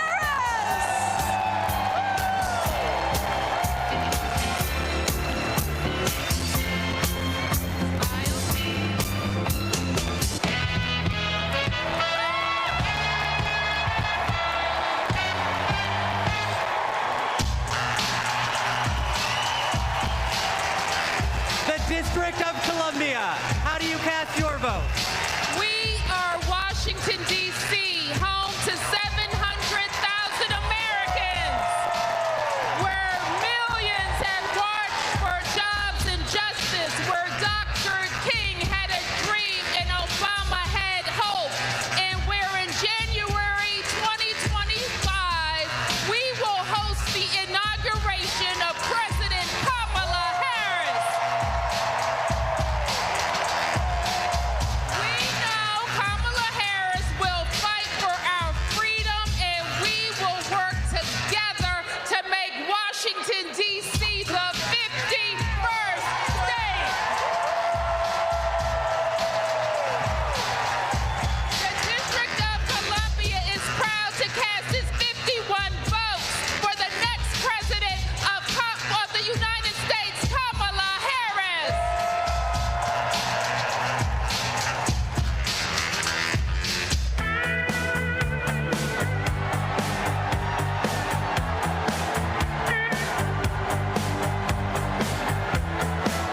Florida, how do you cast your vote?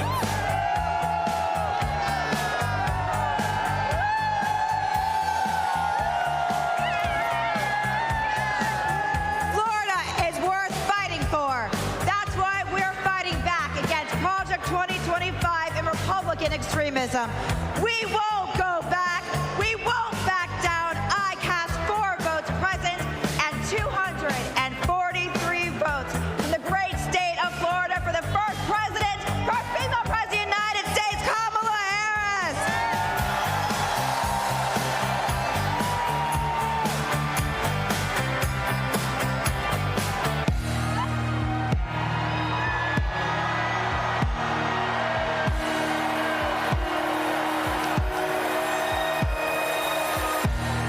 Georgia, how do you cast your vote?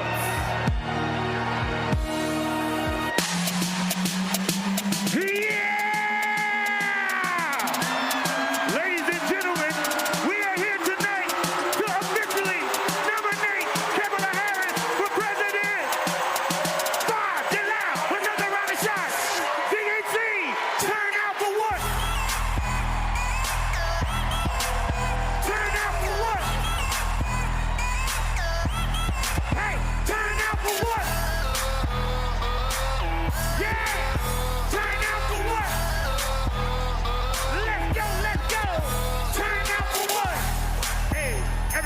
get your hands up. Hey, everybody get your hands up. Hey, everybody get your hands up. Now, say, we're not going back. We're not going back. We're not going back. We're not going back. VP Harris, come to the wall. VP Harris, give it a wall. Hey.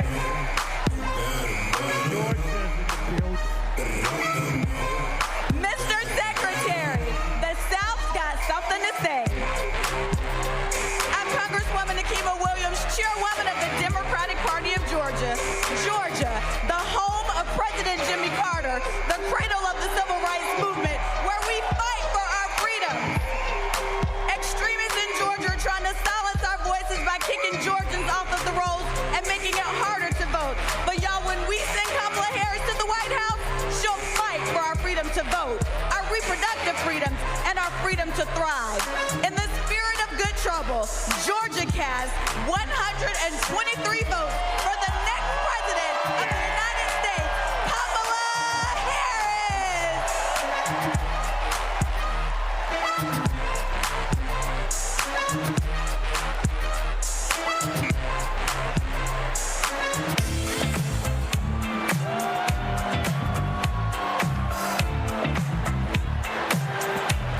Guam, how do you cast your vote?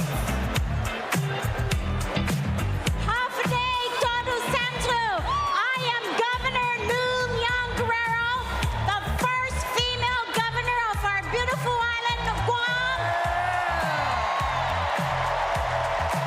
the home of the indigenous Chamorro people, and where America's Day begins. And we proudly cast our 12 votes to the next first female president of the United States of America. Viva Kamala! Viva Kamala! Viva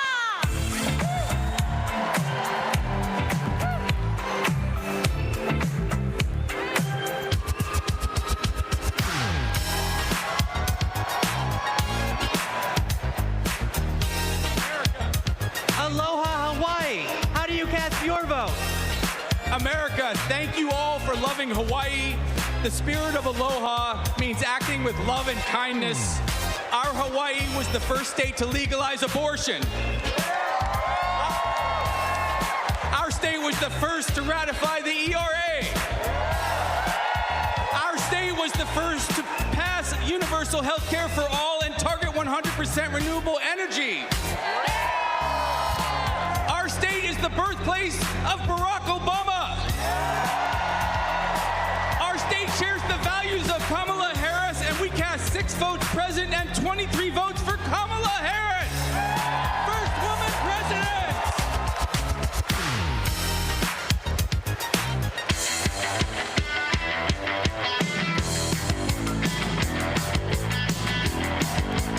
Idaho, how do you cast your vote?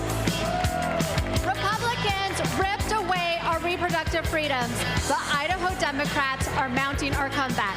For the first time in decades, we're running in every legislative district. We are not going back. Idaho cast 27 votes for Kamala Harris.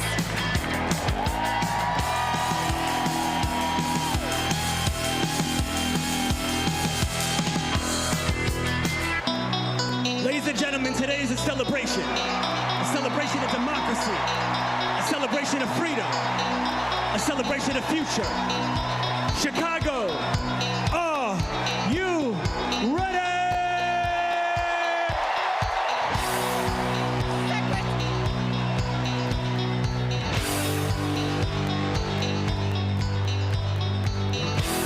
Our convention host, Illinois, how do you cast your vote? Secretary, Illinois Democrats are doing the work to win in November, and I am proud to introduce my partner in the fight, my governor, J.B. Pritzker.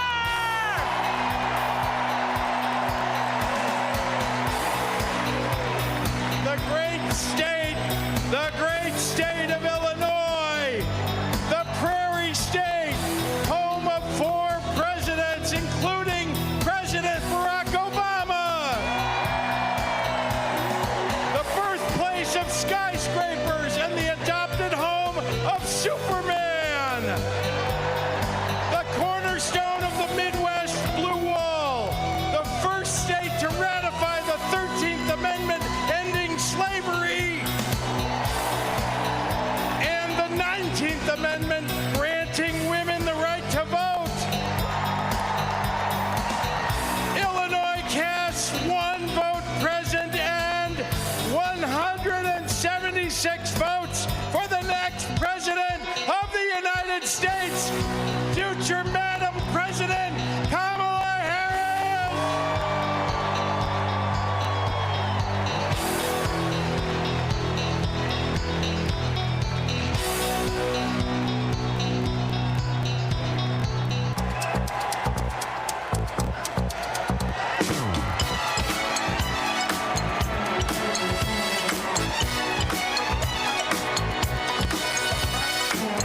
Indiana, how do you cast your vote?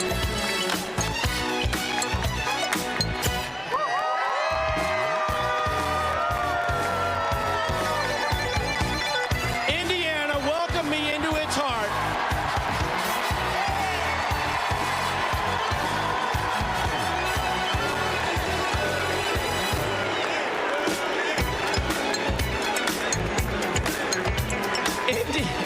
Indiana welcomed me into its heart as soon as I married Christine Harrell from Rolling Prairie. And that's before I lived in Hawkins or played the littlest player with the biggest heart at the University of Notre Dame, Rudy. I want what's best for Indiana, and that means electing Kamala Harris, the first woman president of the United States of America. On behalf of the great Hoosier State, home of the largest single sporting day event in the world, the Indy 500, home of Michael Jackson, home of Babyface, home of David Letterman, Indiana delivered this 86 delegates to Kamala Harris and Tim Walz as the next president and vice president.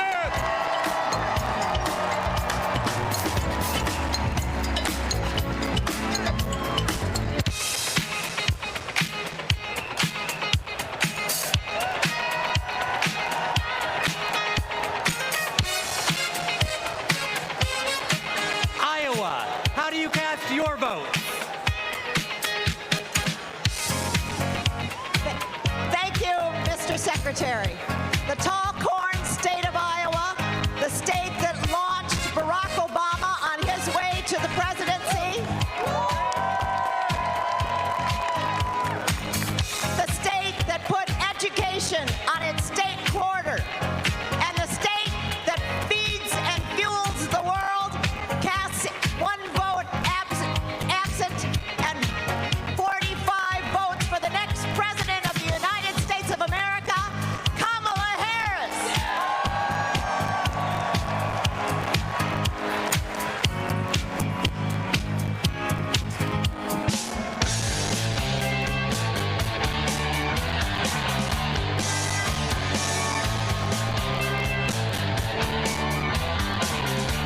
Kansas, how do you cast your vote? I can't hear. Hello, delegates from the center of America, the Sunflower State, Kansas, where our farmers feed America, where we elect strong women who govern from the middle. As the first ever black chair of Kansas, I am proud to cast our 39 votes for the first black woman president, Kamala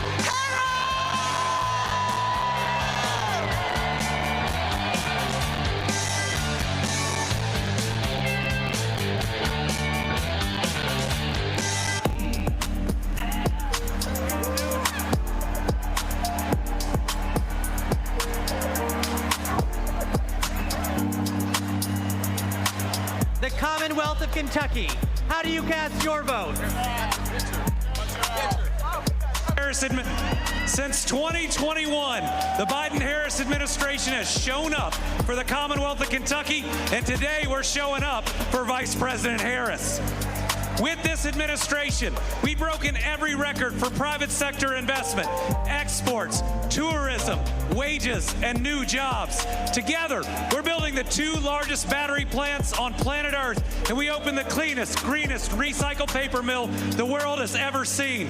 We are proud to cast 56 votes for the next president of the United States, Kamala Harris.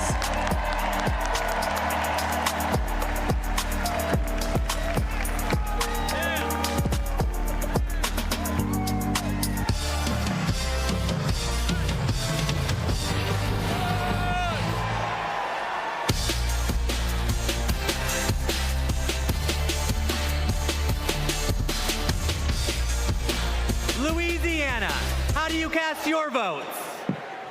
Greetings from Louisiana. Mr. Secretary, my name is Wendell Pierce, and I'm a proud son of Louisiana. And Louisiana is about family, and I'm surrounded by my family of the delegates of Louisiana. And our great Congressman, Troy Carter. Louisiana casts its votes in support of our democracy, and we stand in line for a more perfect union.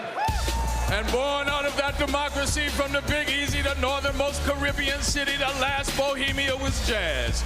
And nothing could be more emblematic of jazz and democracy than what we swing with in the Big Easy. And it's because of that that I am here to cast my personal vote for the next president of the United States, Kamala Harris. And now the leader of our party, Mr. Randall Gaines. The great state of Louisiana, a state that embodies the principles and spirit of hope and resilience, and so does Kamala Harris. The great state of Louisiana cast its 1 vote present, and our 47 votes for the next president of the United States, Kamala Harris.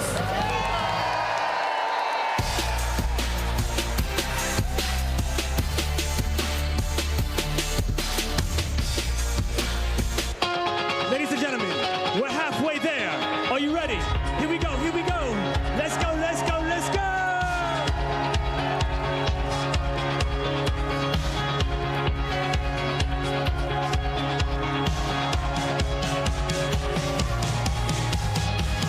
Next up is Maine. Maine, how do you cast your vote? Mr. Chair, great state of Maine, home of environmental climate activists and champions like Edmund S. Muskie and George Mitchell. Happy birthday today, George. The state where the sun rises first on the nation over our bold and rocky coast, bringing with it today a new day for the brave and open-hearted people of this country. We have improved lives, restored rights, and preserved our environment in Maine for future generations. Maine leads, and as Maine goes, so will go the nation.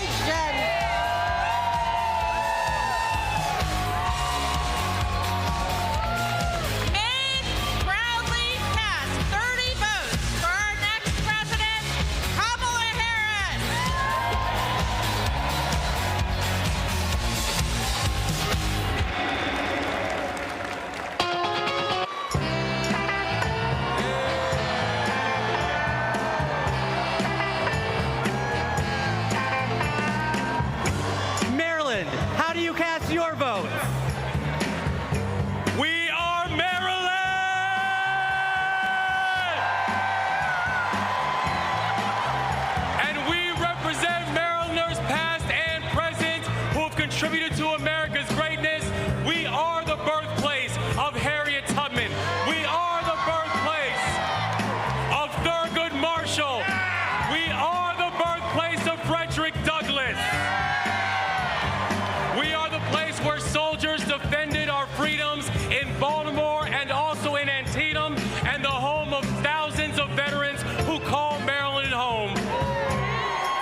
Massachusetts, how do you cast your votes? Mr. Secretary, the people of Massachusetts know something about making history. The first Thanksgiving in Plymouth, the first public school, the first public library where we don't ban books. Health care for all, and the first shots fired in our revolution. And we are proud, as the Commonwealth of Massachusetts, to make history once again.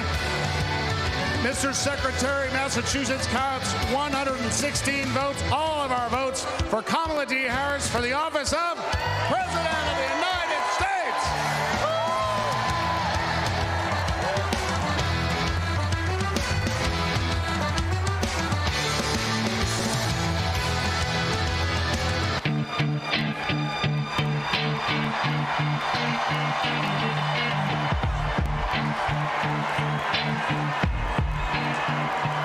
Michigan, how do you cast your votes? Good evening from the Great Lakes State. I'm Michigan Democratic Party Chair Lavora Barnes. Michigan has an incredible story. We put the world on wheels and we built the middle class. We are getting things done in Michigan in 2022. We flipped our state House of Representatives for the first time in 40 years. We're getting it done in Michigan. And I'm Governor Gretchen Whitmer.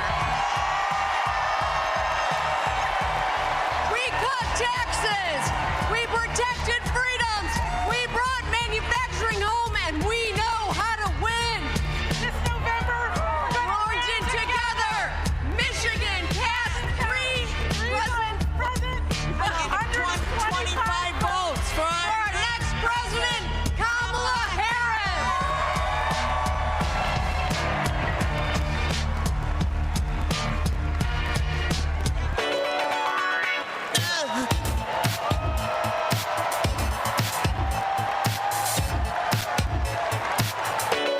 Minnesota, how do you cast your votes? Mr. Secretary, the great state of Minnesota, home of Vice President Hubert Humphrey, Vice President Walter Mondale, and the next Vice President of the United States, Tim Walz. We pass. Minnesota passes.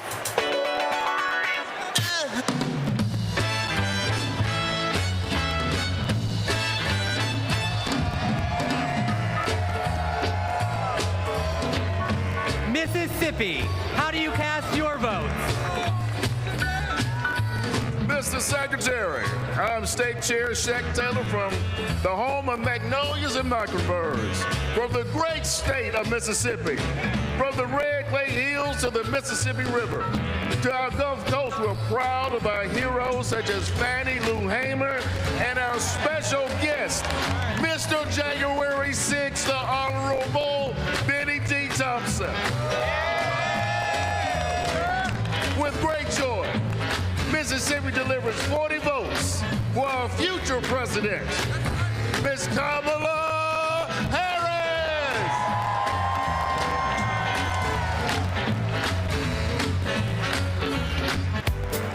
Now tonight is a celebration of love, a celebration of life. So let the celebration continue.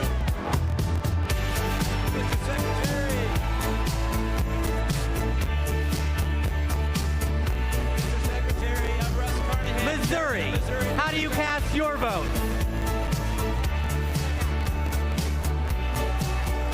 Mr. Secretary, I'm Russ Carnahan, Chairman of Missouri Democrats. We're home to Super Bowl champion Kansas City Chiefs. We are home to common sense leaders like President Truman, Senators Eagleton, Carnahan, McCaskill, and we will fire Josh Hawley and hire Marine veteran Lucas Coons. Our voters will reclaim reproductive freedom. Kamala Harris is in a lightning bolt of energy and hope across this country, and we proudly cast 2 votes present and 68 votes for Kamala Harris and our Midwestern friend, Tim Walz.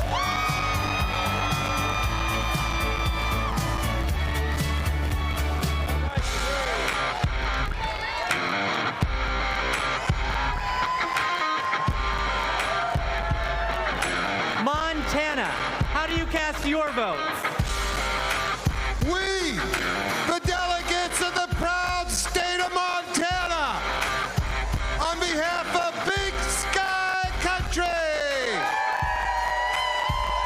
the last best place in these United States, I'm grateful for the beauty of our land and determined to protect it for future generations. We who sent the first woman to Congress proudly cast our 24 delegate votes to send the first woman to the White House, Kamala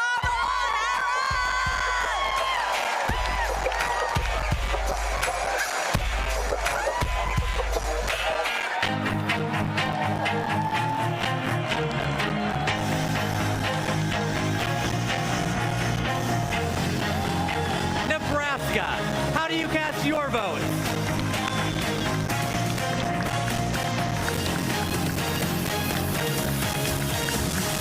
Nebraska, home of 4 tribal nations today, and icons Malcolm X, Standing Bear, and Willa Cather, and our homegrown homeboy,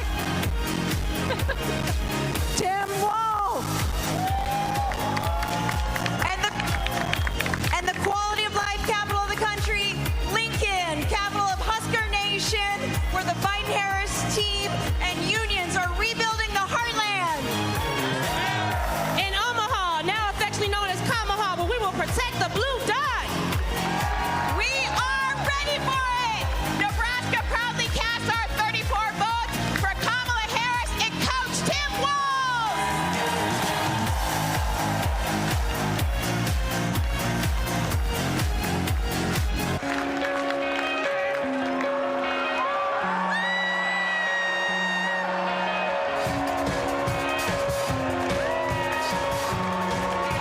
Nevada, how do you cast your vote? As a survivor of the largest mass shooting in modern American history, I'm voting for Kamala Harris because America is done running from gun violence. No more pretending books are more dangerous to second graders than assault rifles. No more stolen lives. No more silent streams. No more shattered families. As Vice President, she helped pass the nation's first significant gun safety law in 30 years. Nevada is the battle-born state, and Kamala Harris was born for this battle. Now our chair, Danielle Moreno. Nevada is the most diverse battleground state in the country, home of the late great Senator Harry Reid, the only Latina ever to serve in the U.S. Senate, Catherine Cortez Masto, and we are the first and only women majority state legislature. As Nevada's first black woman chair, I proudly deliver the Silver State's 48 votes for the next president of the United States of America, Kamala Harris.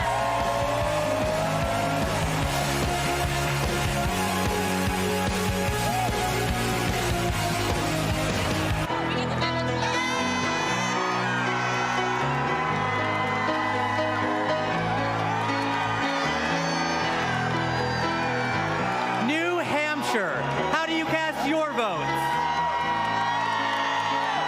Good evening. My name is Joanne Dowdell from the great state home of the nation's first primary, New Hampshire, where we stand granite strong.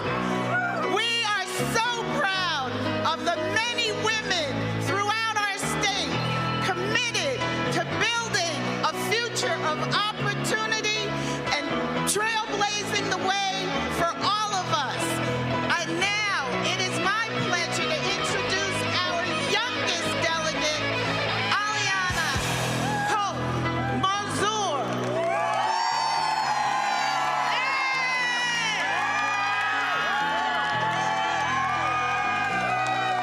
The great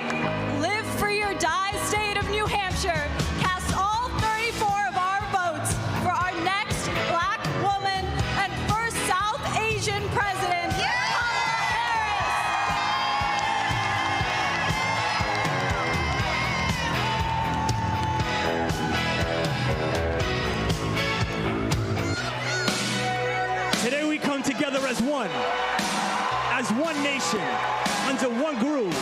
Nothing can stop us now. So no matter who you are, no matter where you are, represent your state with pride as we unite for the future.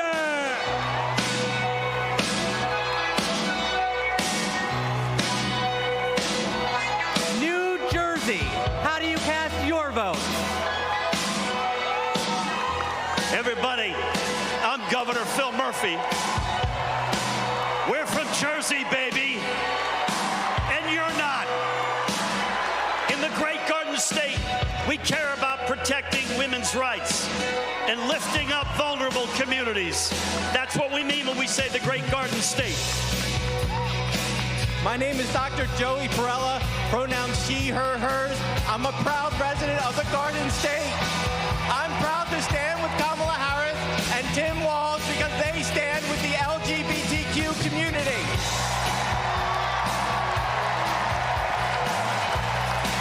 It's time to turn the page on Trump. Thank you. I'm Leroy Jones, the chairman of the New Jersey State Committee, the home of the late great Whitney Houston. And New Jersey and these amazing delegates cast 2 votes present and 142 votes for Kamala Harris, President of the United States of America. When we fight, we win. When we fight, we win. When we fight, we win.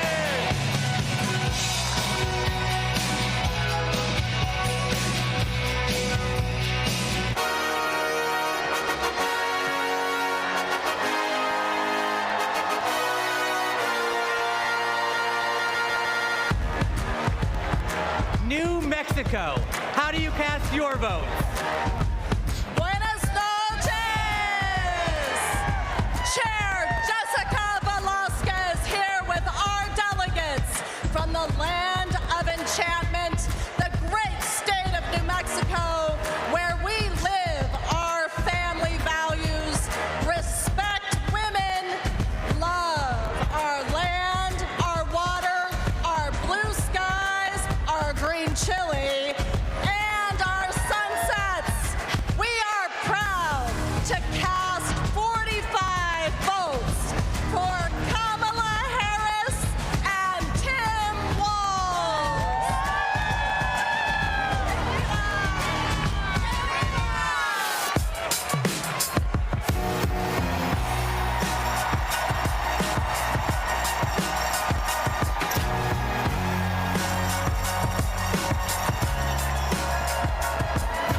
New York, how do you cast your vote?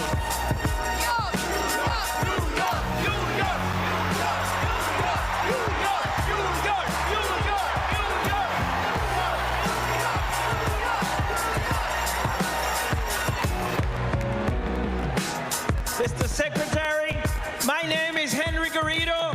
I am from the great state of New York. Unions not only built the Empire State, they built a strong middle class across this country. That is why I'm so proud to introduce the governor of the greatest labor state of the country, Governor Kathy Hochul.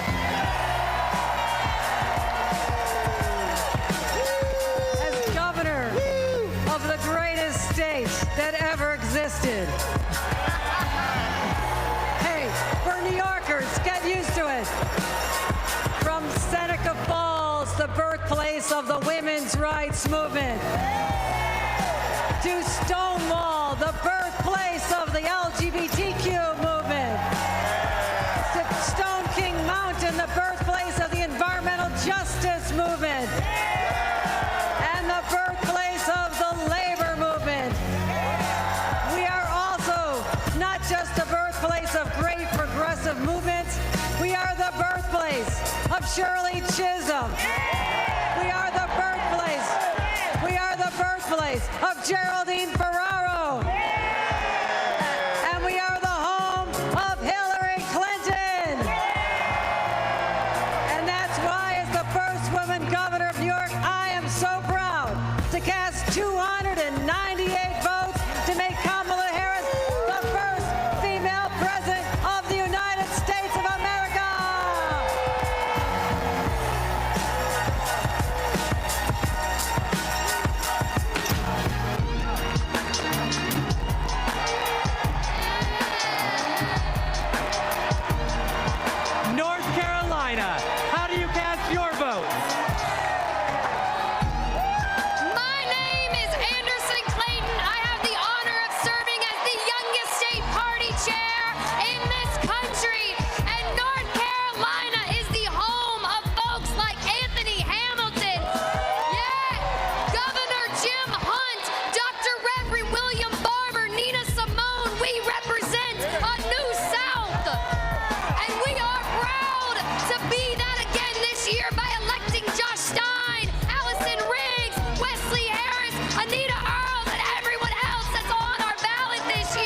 your vote? Mr. Secretary, the Democrats of North Dakota, the Peace Garden State, are proud to cast our 17 votes for Vice President Kamala Harris and the best neighbor you could ever hope to have, Governor Tim Walz, for President and Vice President of the United States of America. Let's go!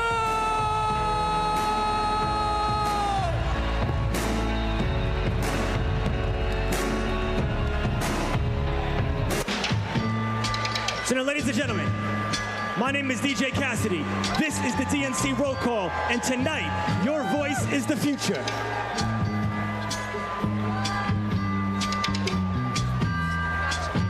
Northern Mariana Islands, how do you cast your votes? Hafaday, Tiro, and hello, everyone.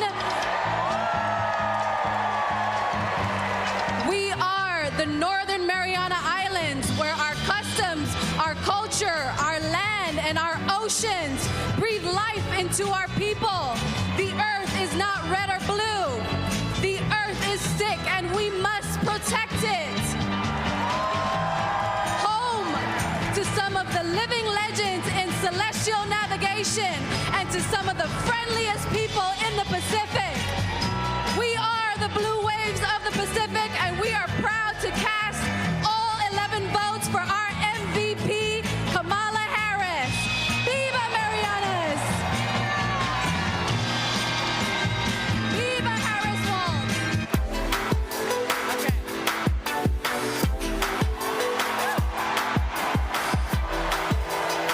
Ohio, how do you cast your vote?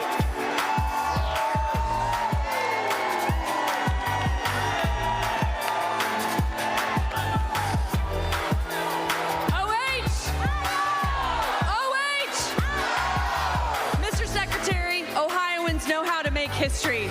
We put a man on the moon, and we are the founding home of the AFL-CIO. We enshrined abortion rights in our state constitution by 13 points, and we are going to send Sherrod Brown back to the U.S. Senate. As the first woman to lead Ohio Democrats, I am proud to cast our ballots for the first woman to be president of the United States. Mr. Secretary, we cast one vote present and 142 votes for Kamala Harris and Tim Walz.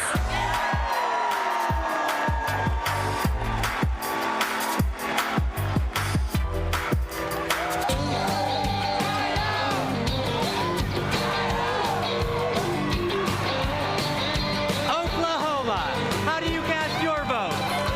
Hello from Oklahoma, where we fight for the future for all Oklahomans can be proud of. The future where working families thrive, our diversity is our strength, and our values like freedom, equality, and opportunity puts us ahead and makes Oklahoma proud. We cast our 36 votes for Kamala Harris and Tim Walz.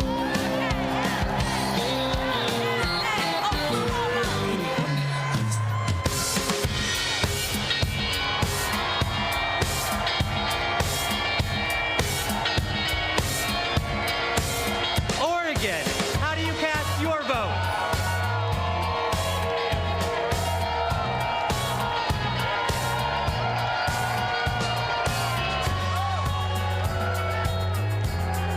From the first state in the nation to hold a presidential election with all mail-in voting, Oregon is proud to protect voting rights in America.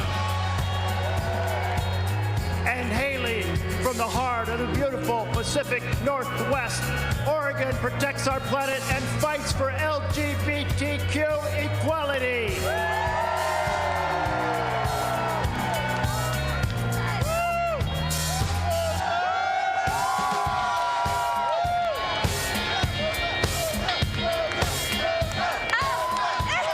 And where we believe that reproductive rights are human rights, Oregon cast 78 votes for Kamala Harris.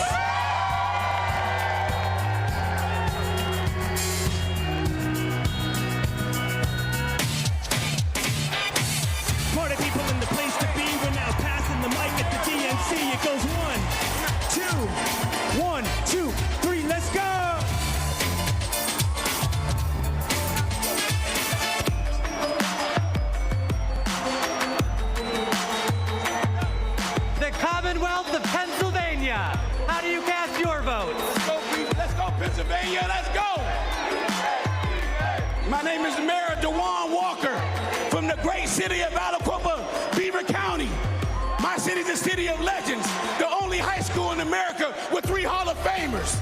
I took this seat in 2009 when my sister was murdered. I wanted to do better.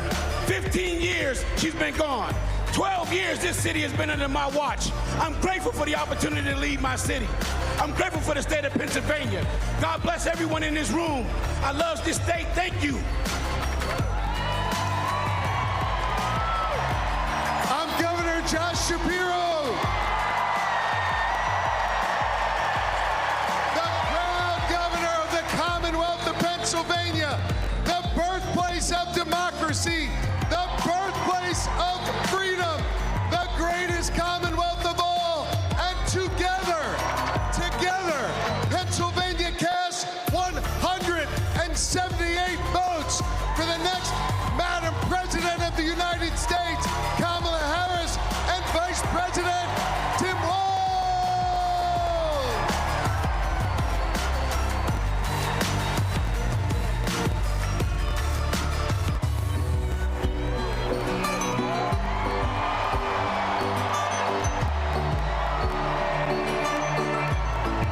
Puerto Rico, how do you cast your vote?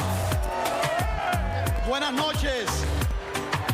Puerto Rico, a U.S. territory known as the Commonwealth of Puerto Rico and the next state of the United States, has its 60 votes para la primera mujer afroamericana de ascendencia asiática y caribeña que será presidenta de los Estados Unidos, Kamala Harris. ¡Viva Kamala!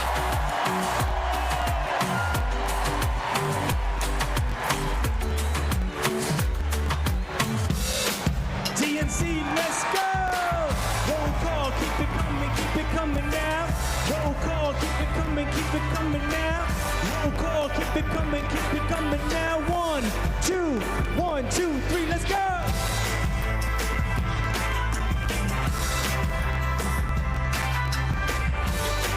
Rhode Island, how do you cast your vote? I am Joe Shikachi, Speaker of the Rhode Island House. We are the smallest state, but we have the biggest ideas.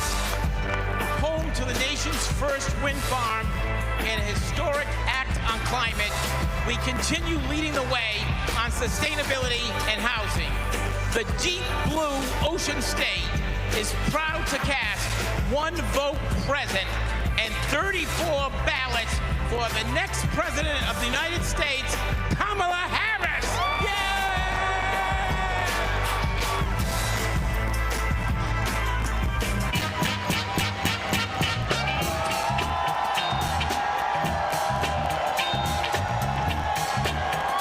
South Carolina, how do you cast your vote? I'm Crystal Spain. I'm Crystal Spain, chair of the South Carolina Democratic Party. Hello from the great state of South Carolina, where we pick presidents. The home of the DNC chair, Jamie Harrison. The home of the first Black Panther, Chadwick Boseman. The home of the national basketball champions, the mighty Lady Gamecocks.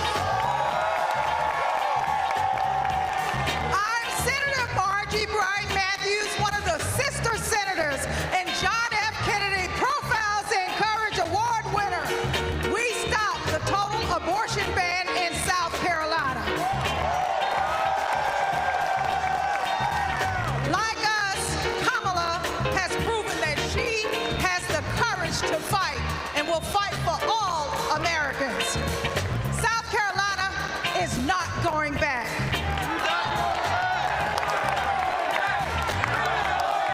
We're going forward on reproductive rights. We're going forward on voting rights. We're going forward against hate crimes. Forward with a prosecutor and not a crook.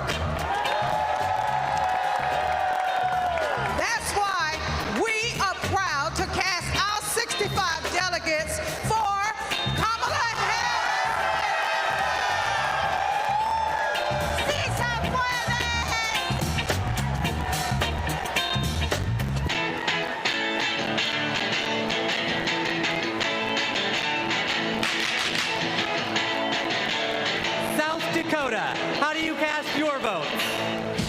mitakiapi, chante washte na bechuzapalo. In my beautiful Lakota language, that means hello, my relatives. I shake your hand with a happy heart. That is the spirit of my beloved South Dakota. My name is Chante Redis, and I want to say that my people, the Ocheti Shakoan, are still here. The 7 council fires are still here. Let me tell you what a Kamala Harris presidency will mean for me, my friends, and my community. More importantly, more opportunities, more good paying jobs, better access to health care, and a quality education. That is the future we deserve, and it is the future we will win on November 5th when we elect Kamala Harris. Thank you, Mr. Secretary. The state of South Dakota is proud to be part of such a historic moment in our country's history. We are a land that is proud of our hardworking farmers and ranchers, that celebrates 9 tribal nations and their incredible cultures, where natural beauty can be seen from the Big Sioux River to Mount Rushmore. South Dakota is honored to cast all 20 of our votes for Vice President Kamala Harris, who will soon be known as Madam President.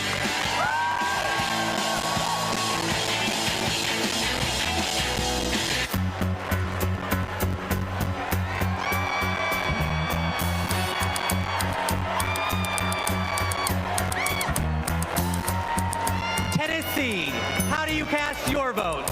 Mr. Secretary, the great state of Tennessee, birthplace of rock and roll, hometown to the blues, the home of 7 HBCUs, and the state that gave women the right to vote. From the bluffs of Memphis to the peaks of Mountain City, the movement for justice rooted in love in Tennessee is still strong. It is a movement where kids are free from gun violence, a movement where women have the right to choose, a movement where working people get access to economic opportunity, a movement where those who have been pushed to the periphery are brought to the center, a movement where those who have been pushed down are lifted up. It is alive in Tennessee because we believe that justice will roll down like waters and righteousness like an ever-flowing stream, which is why we are so proud to have been the first state in the union to have pledged all of our delegates to Kamala D. Harris. We cast 72 votes for the first woman and next president of the United States, Kamala D.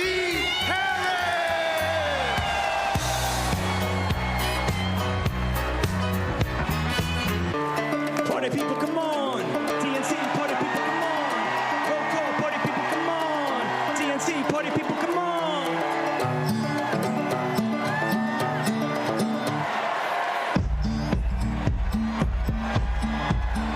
Texas, how do you cast your vote?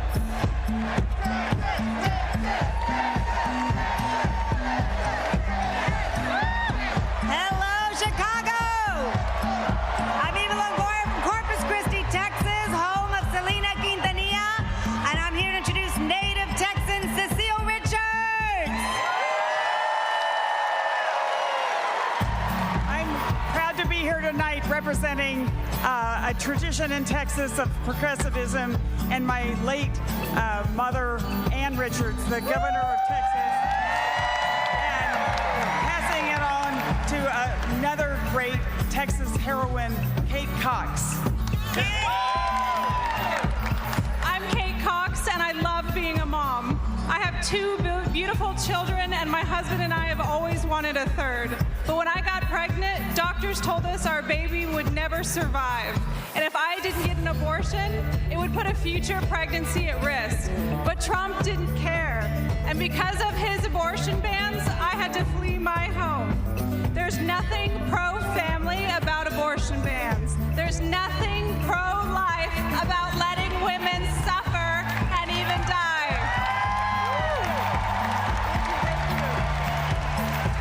Today, because I found a way to access abortion care, I am pregnant again. Thank you. And my baby is due in January, just in time to see Kamala Harris sworn in as President of the United States. Mr. Secretary, my name is Gilberto Hinojosa, chair of the Texas Democratic Party, and as the nation's biggest battleground state, votes on behalf of 30 million Americans. Texas cast 3 votes present and 263 votes for freedom, for the future, for the first woman to serve as the next president of the United States, Kamala Harris.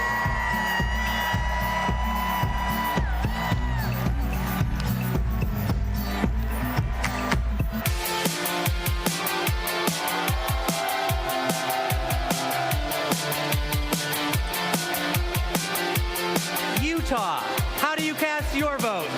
Utah, home of 8 tribal nations, the crossroads of the West, the Beehive State, the host of the 2034 Winter Olympics, the youngest and fastest growing state in the nation, and the next battleground state.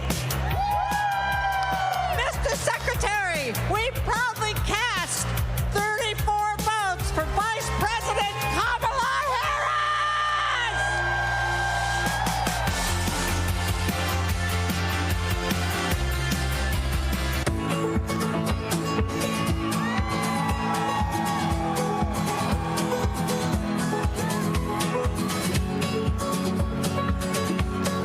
Vermont, how do you cast your vote?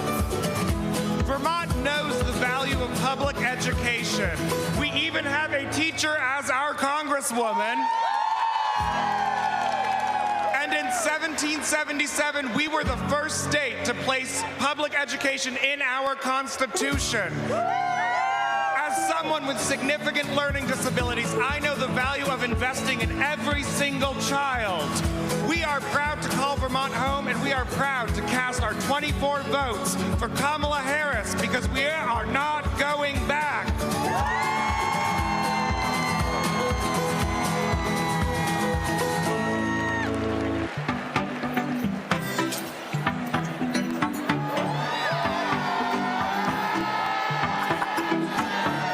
The U.S. Virgin Islands, how do you cast your vote? Mr. Secretary, we are proud to call the Virgin Islands of the United States our home, a place of resistance and freedom, home of Alexander Hamilton, the first slave rebellion in the Western Hemisphere, the fire-burned Queens. We are proud to celebrate a nominee of Caribbean heritage.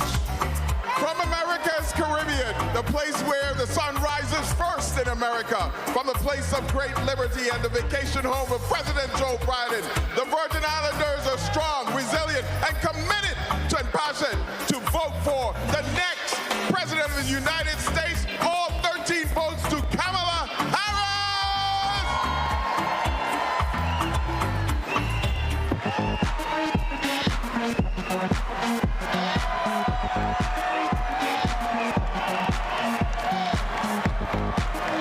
The Commonwealth of Virginia, how do you cast your votes? Mr. Secretary,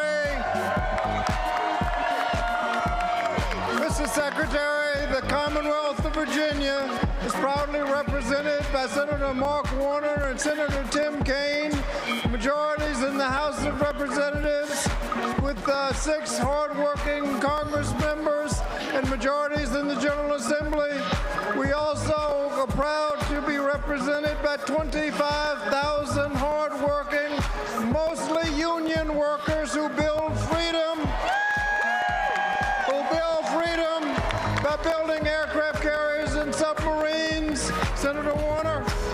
Virginia, where this year we're going to return Tim Kaine to the United States Senate.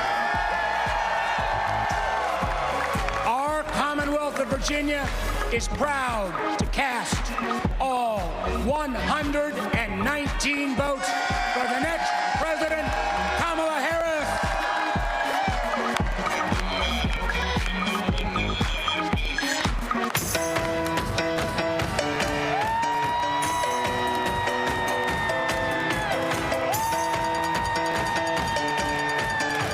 Washington, how do you cast your vote?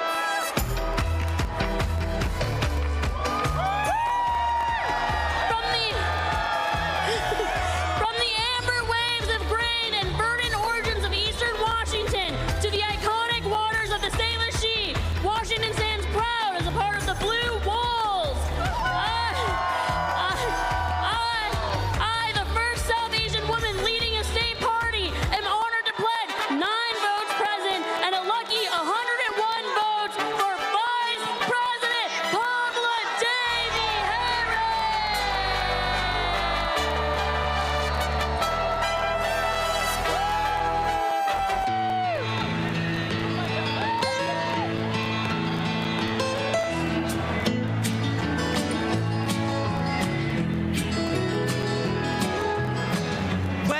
Virginia.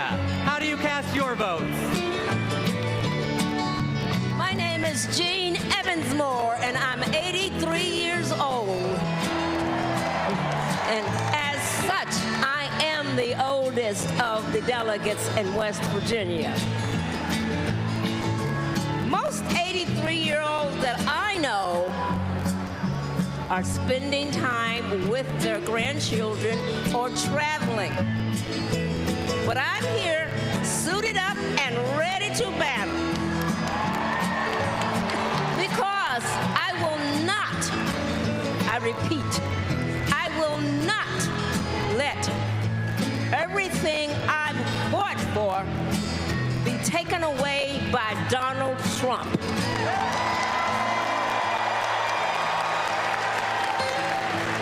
My name is Catherine Prather.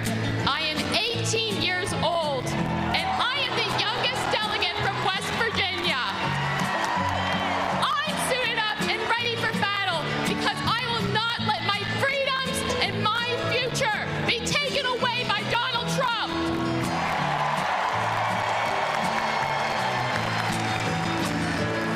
That's why we're proud to cast West Virginia's 24 delegates for the next President of the United States, Kamala Harris!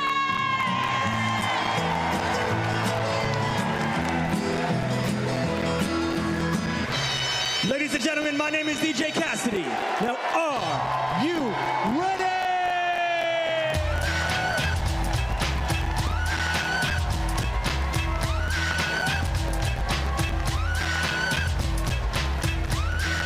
My home state of Wisconsin. How do you cast your vote? Thank you, Badger Jason Ray, for all your good work. As a proud governor of the great state of Wisconsin, we're home of the Green Bay Packers.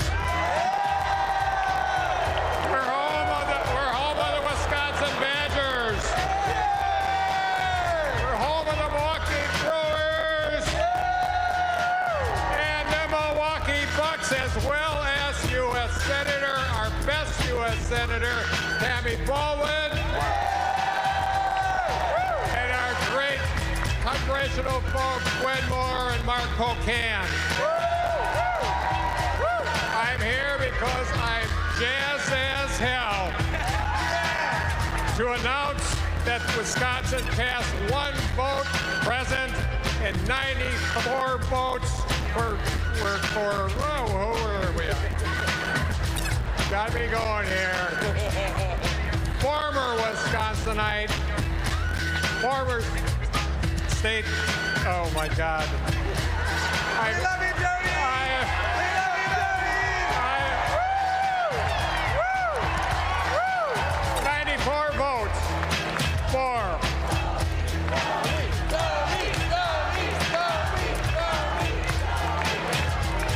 I'll get there, Jason, I'll get there. 94 votes for former Wisconsinite, Vice President, and our next President of the United States of America, Kamala Harris.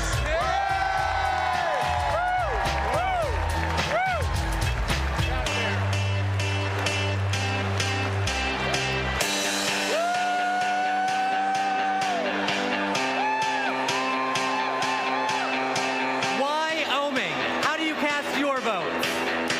Mr. Secretary, delegates, my name's Joe Barbudo, and these folks around me, we are honored to be representing the great state of Wyoming. Both the first state and territory in this nation to recognize a woman's right to vote, and the state that 100 years ago elected Democrat Nellie Taylor Ross, our nation's first female governor. With that legacy in mind and heart, the Equality State cast all of our votes for the woman who will be the first woman president of the United States. Say it with me now, Kamala Harris!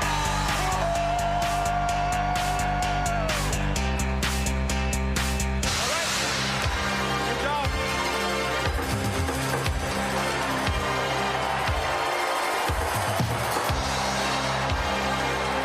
The great state of Minnesota. How do you cast your vote?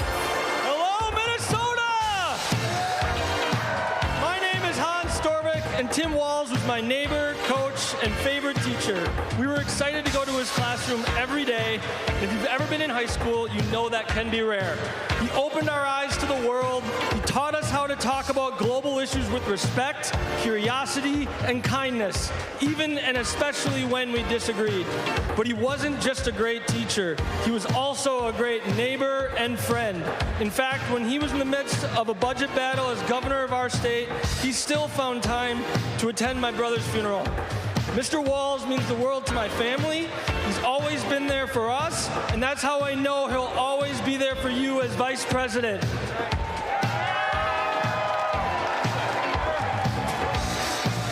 Thank you, Hans. Minnesota, let me hear you.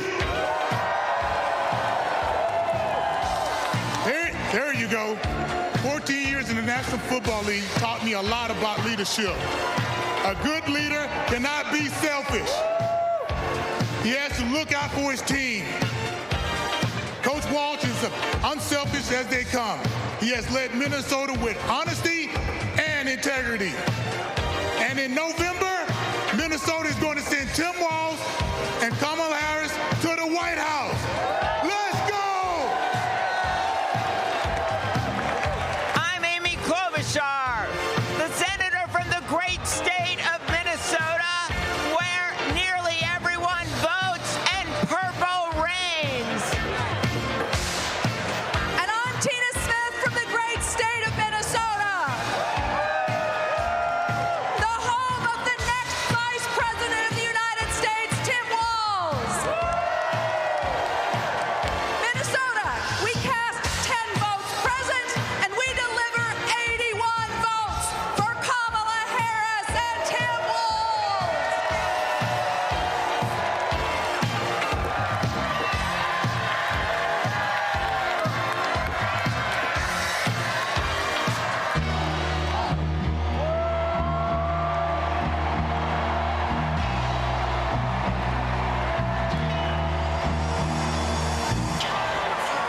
The great state of California.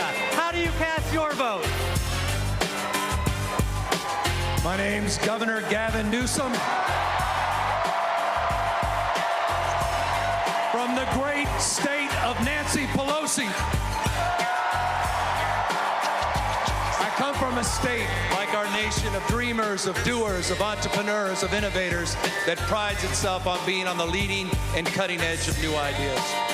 California is the most diverse state in the world's most diverse democracy. And we pride ourselves on our ability to live together and advance together and prosper together across every conceivable and imaginable difference. But the thing we pride ourselves most on is that we believe the future happens in California first.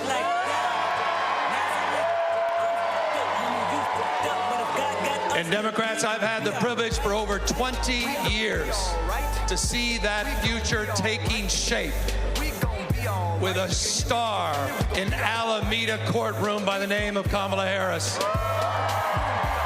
I saw that star fighting for criminal justice, racial justice, economic justice, social justice. I saw that star get even brighter as Attorney General of California, as a United States Senator, and as Vice President of the United States of America. Kamala Harris has always done the right thing. A champion for voting rights, civil rights, LGBTQ rights, the rights for women and girls. So Democrats and independents, it's time for us to do the right thing, and that is to elect Kamala Harris as the next President of the United States of America. California, we proudly cast our 482 votes for the next President, Kamala Harris.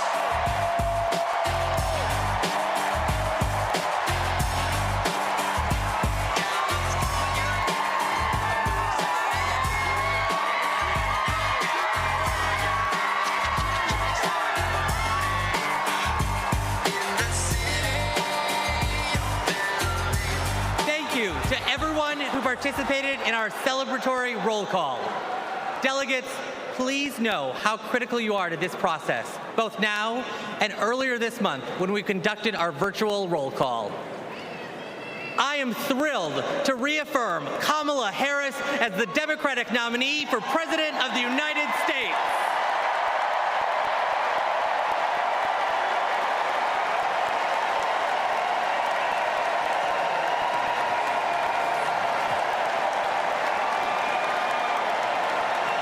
Pursuant to the convention rules of procedure, Vice President Kamala Harris has been invited to make an acceptance speech, which she will give on Thursday, August 22nd. But now, a special surprise. It's my pleasure to introduce our party's official nominee for President of the United States, live from my home state of Wisconsin, Vice President Kamala Harris.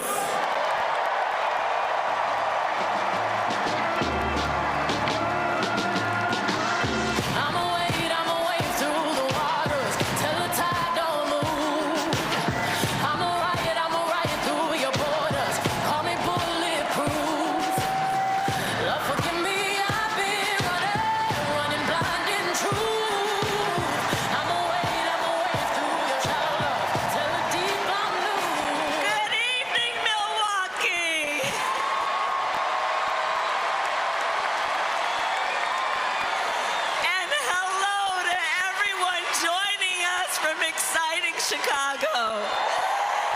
The delegates at the Democratic National Convention, well, they just completed their roll call. And they have nominated Coach Walz and me to be the next Vice President and President of the United States of America.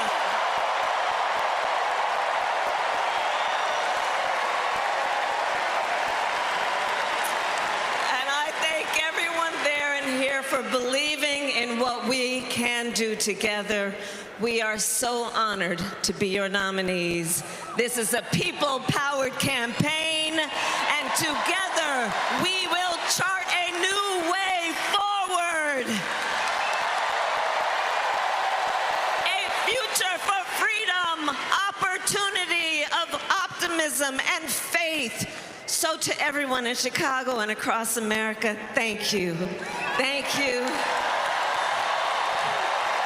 Thank you.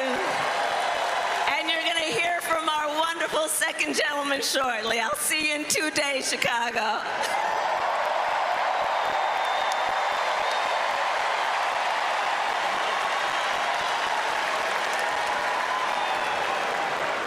Please welcome TV personality, loud and proud Latina, Ana Navarro.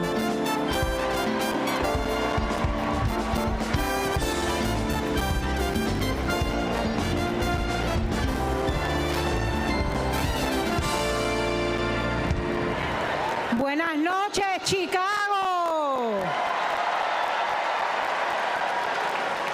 So tell me, are you excited?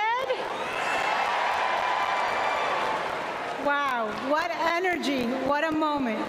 I have to tell you, I will never stop being the little refugee girl who came to this country at the age of 8. Thank you for inviting me to be here. Welcome to the second night of the Democratic National Convention. Let me tell you about the Kamala Harris I know.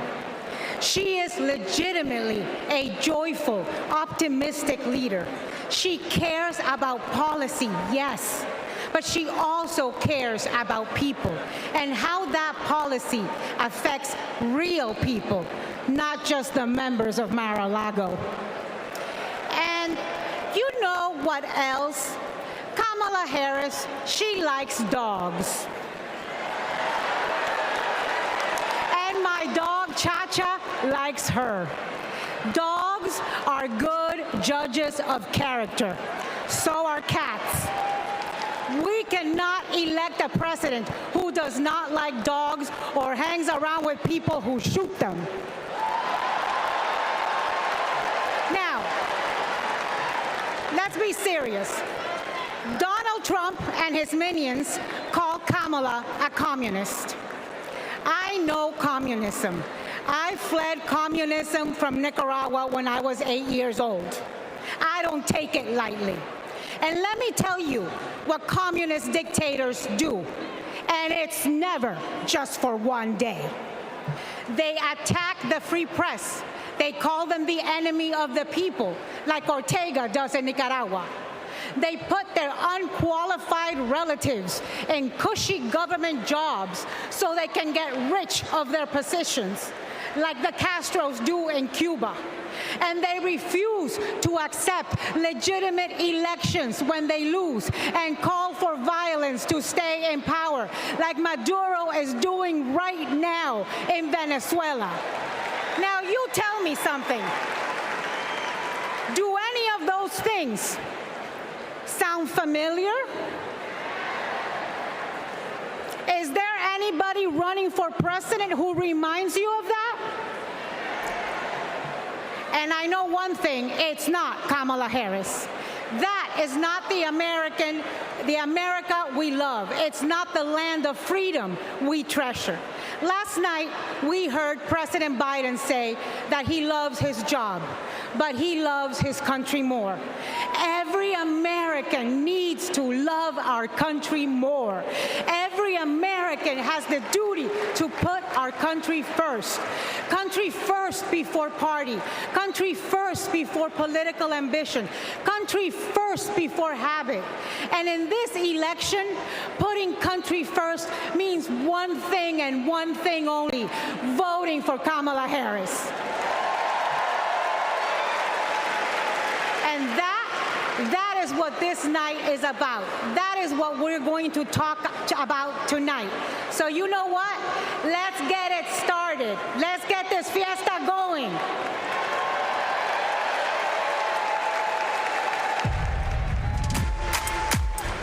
The ayes are 50, the nays are 50. The Senate being equally divided, the Vice President votes in the affirmative, and the nomination is confirmed.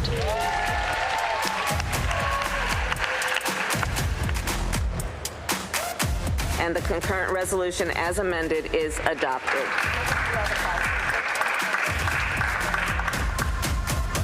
The Vice President votes in the affirmative, and the motion to proceed is agreed to. On this vote, the yeas are 50, the nays are 50. The Senate being equally divided, the Vice President votes in the affirmative, and the bill as amended is passed.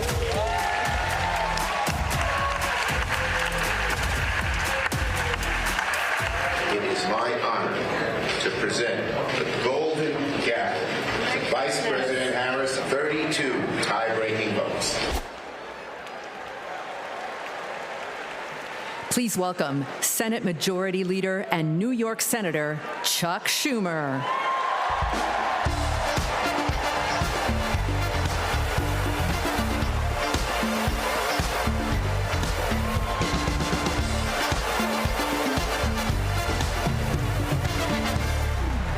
Everybody, wasn't that a great roll call? Now just let me hear you if you're ready for President Kamala Harris. Friends, we're here to talk about one thing: tomorrow, and building a better tomorrow for all Americans. This November, we can choose a brighter, a fairer, a freer future, or we can relive the dark night of Trump's American carnage. Only one candidate will move America forward: Kamala Harris. Vice President Harris has been the best partner Senate Democrats could ever have asked for. Under her and President Biden's leadership, Senate Democrats lowered prescription drug prices and created millions of good-paying American jobs. I worked with Kamala Harris when she was Senator Harris. I saw a leader who was fearless, who stood up for middle-class families like the one she was raised in, who focused on things that really mattered. Helping parents raise their kids, safe neighborhoods, safe schools, and building an opportunity economy that gives everyone a shot at the American dream. She will lead America forward into a brighter future, but she can't do it alone. She needs a Democratic majority in the Senate of the United States. Now, my friends, 2 years ago, the naysayers said Senate Democrats stood no chance in the midterms. I told them, just you wait. We're going to keep the Senate and maybe pick up a seat or two, and that's exactly what happened. Well, ladies and gentlemen, my good friends at this convention, I am telling all of you now, we're going to hold the Senate again, and we're poised to pick up seats.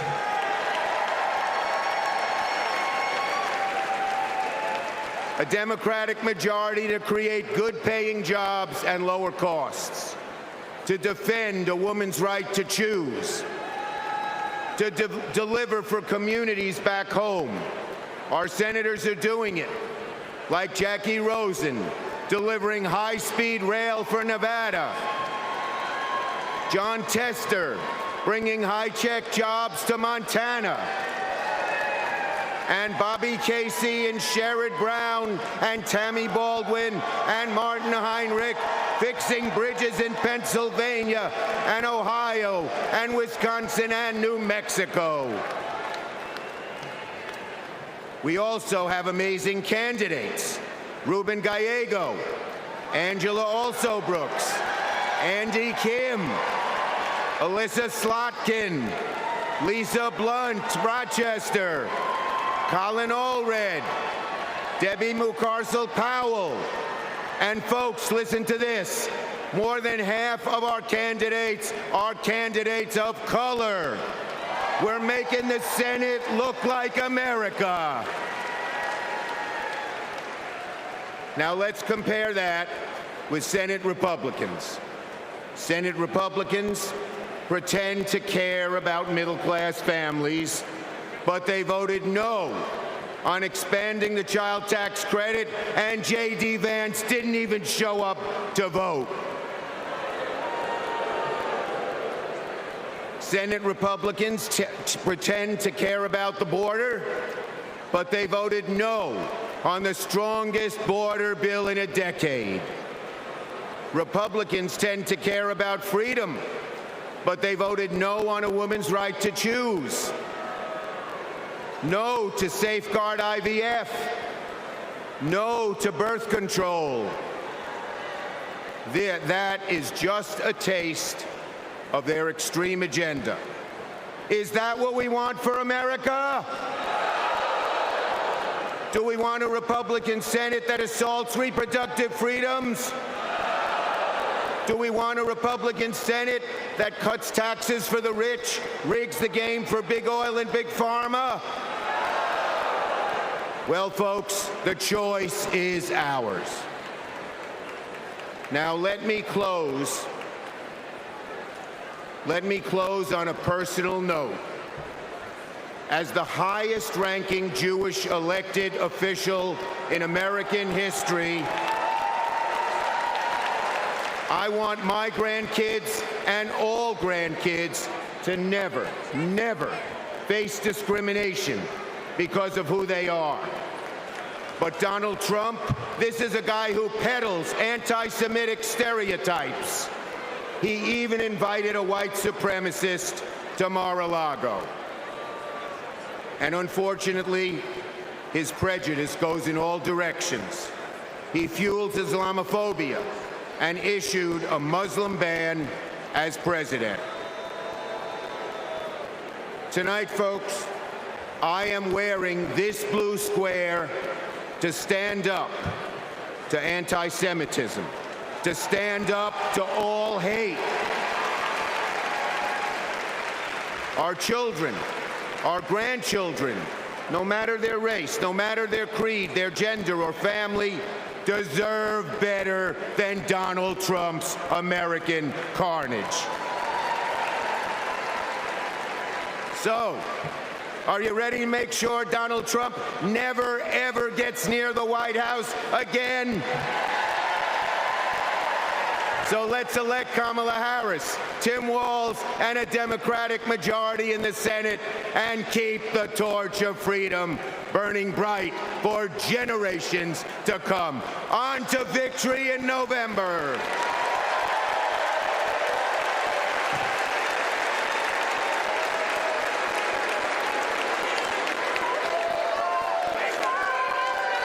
Together, we will build what I call an opportunity economy. I will take on the high costs that matter most to most Americans. Compare my plan with what Donald Trump intends to do. He wants to impose what is, in effect, a national sales tax on everyday products and basic necessities that we import from other countries. It will mean higher prices on just about every one of your daily needs. Donald Trump's plan would cost a typical family $3,900 a year. He wants to repeal the Affordable Care Act, which 45 million Americans rely on for health care. He plans to give billionaires massive tax cuts year after year, and he plans to cut corporate taxes by over $1 trillion. That if you want to know who someone cares about, look who they fight for. We capped the price of insulin at $35 a month, and the total cost of prescription drugs at $2,000 a year for seniors. And just yesterday, we announced that we are lowering the price for 10 more life-saving drugs. As president, I will work to build the housing we need, and by the end of my first term, we will end America's housing shortage by building 3 million new homes and rentals that are affordable for the middle class. More than 100 million Americans will get a tax cut by restoring the Earned Income Tax Credit and the Child Tax Credit, through which millions of Americans with children got to keep more of their hard-earned income.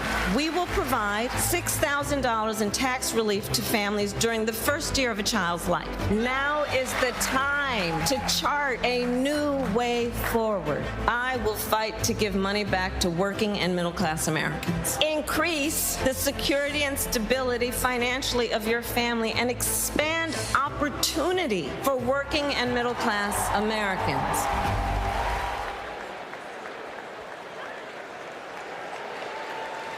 Please welcome Vermont Senator Bernie Sanders.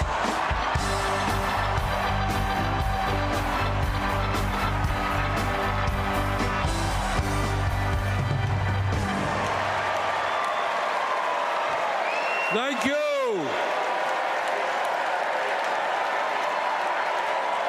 Thank you.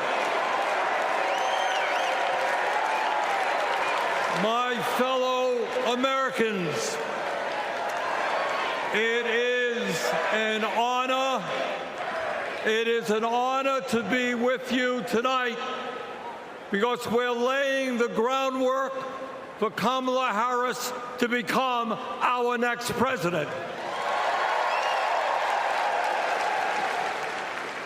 And let me tell you why that is so important. I want you all to remember where we were 3.5 years ago. We were in the midst of the worst public health crisis in 100 years and the worst economic downturn since the Great Depression. 3,000 Americans were dying every day, and our hospitals were overwhelmed with COVID patients. All across the country, businesses were shutting down. Unemployment was soaring. Workers were losing their health insurance. Schools were closing. State and city budgets were running out of money. People were being evicted from their homes. Children in America were going hungry. That was the reality the Biden-Harris administration faced as they entered the Oval Office. A nation suffering, a nation frightened, and people looking to their government for support. And within 2 months of taking office, our government did respond.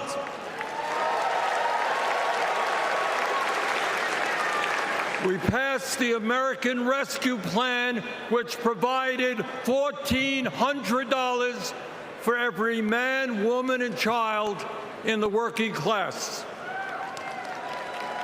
We extended and expanded benefits for the unemployed. We provided emergency assistance for small businesses to stay open. We guaranteed health care coverage to tens of millions of Americans through one of the largest expansions of Medicaid in history. We provided rent relief and mortgage assistance, which prevented tenants and homeowners from being evicted. We established emergency food programs for hungry children and the elderly, and protected the pensions of millions of union workers and retirees from being slashed by up to 65%. Oh, and by the way, we cut childhood poverty by over 40% through an expanded child tax credit. Thank you, President Biden. Thank you, Vice President Harris. Thank you, Democratic Congress.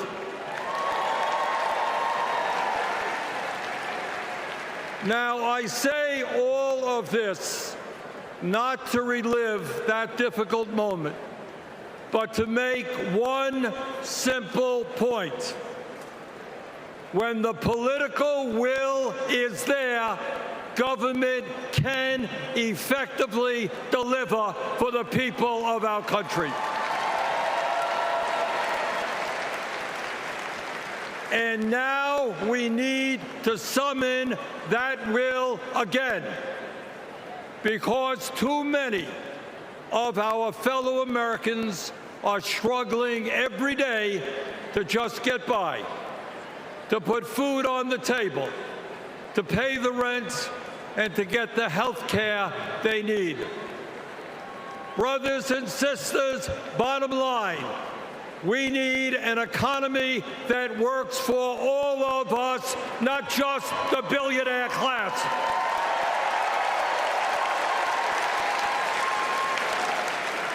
My fellow Americans, when 60% of our people live paycheck to paycheck, the top 1% have never, ever had it so good.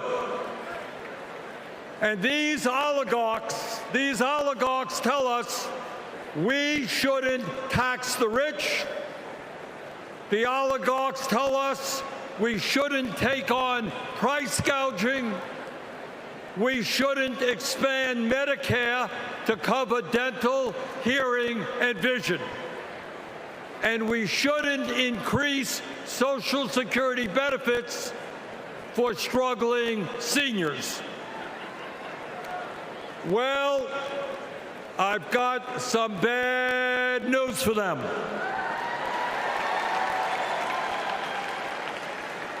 That is precisely what we are going to do.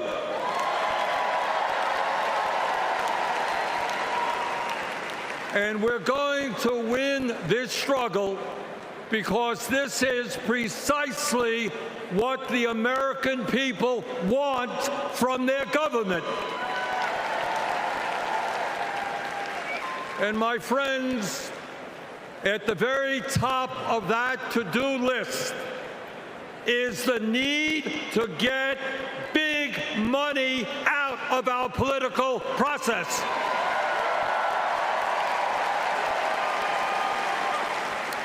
Billionaires in both parties should not be able to buy elections, including primary elections.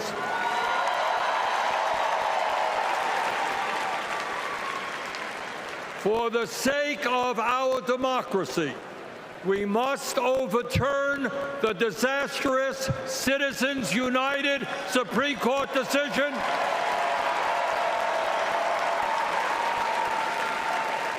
and move toward public funding of elections. And let me tell you what else we must do.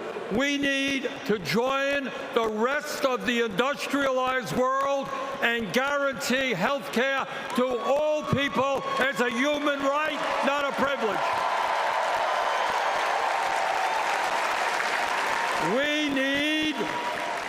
We need to raise the minimum wage to a living wage. We need to pass the PRO Act so that workers can organize in unions and gain the decent pay and benefits they deserve. We need to strengthen public education, raise teachers' salaries, and make sure that every American, regardless of income, receives the higher education he or she needs. We need to take on Big Pharma and cut our prescription drug costs in half so that we no longer pay any more than other countries. Joe and Kamala made sure that no senior in America pays over $35 a month for insulin. We need to make sure that reality is true for every American. I look forward to working with Kamala and Tim to pass this agenda. And let us be very clear. This is not a radical agenda. But let me tell you what a radical agenda is. And that is Trump's Project 2025. At a time of massive income and wealth inequality, giving more tax breaks to billionaires is radical. Putting forth budgets to cut Social Security, Medicare, and Medicaid is radical. Letting polluters destroy our planet is radical. And my friends, we won't let that happen.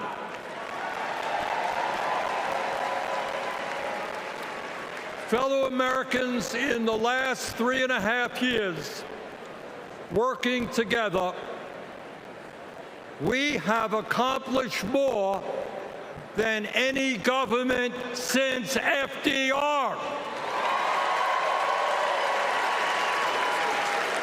But much, much more remains to be done.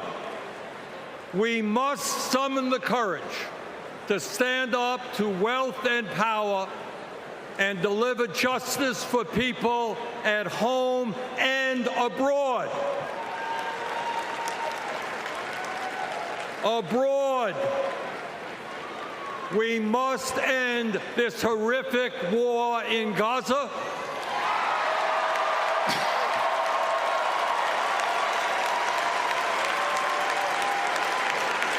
Bring home the hostages and demand an immediate ceasefire.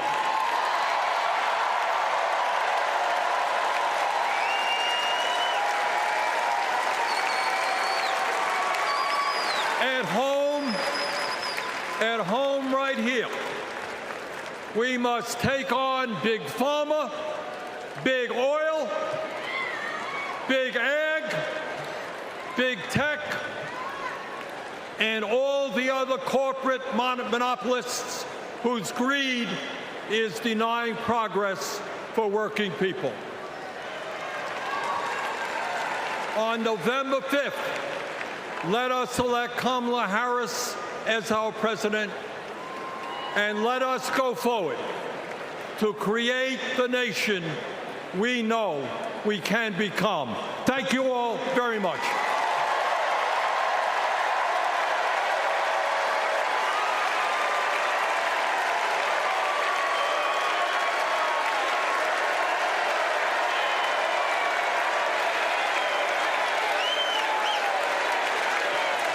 Please welcome Illinois Governor J.B. Pritzker.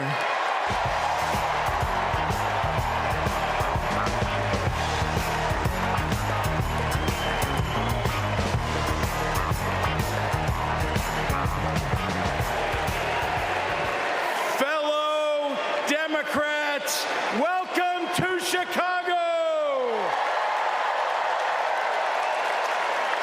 We're a great American city in a proud blue state. Our patriotism was formed in frost and in fire, and in the steel we forged to survive both. Our love of country has been a tapestry of faith that weaves from Abraham Lincoln reuniting a house divided to Barack Obama declaring blue states and red states make one United States.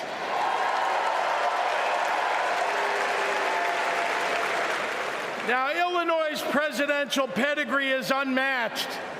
And given that Vice President Kamala Harris spent some of her early life right here, I speak for the entire Illinois delegation when I say we claim her too.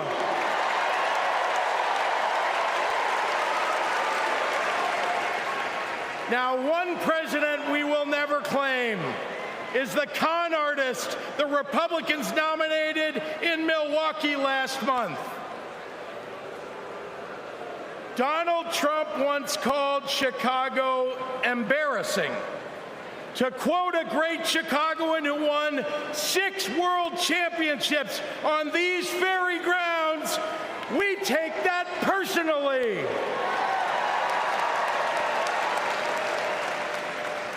I had to govern for 2 years while Trump was president. Let me tell you what's embarrassing. In Illinois, we passed a massive bill to fix our roads and bridges. When Donald Trump proposed his own plan, he turned right around and called it stupid. We eliminated the grocery tax. Donald hasn't been in a grocery store since his first bankruptcy. Illinois invested in clean energy and the jobs it brings. Donald claimed that windmills in the ocean made the whales a little batty. During COVID, we supported small businesses and jobs. And Donald told us to inject bleach. Donald Trump thinks that we should trust him on the economy because he claims to be very rich. But take it from an actual billionaire.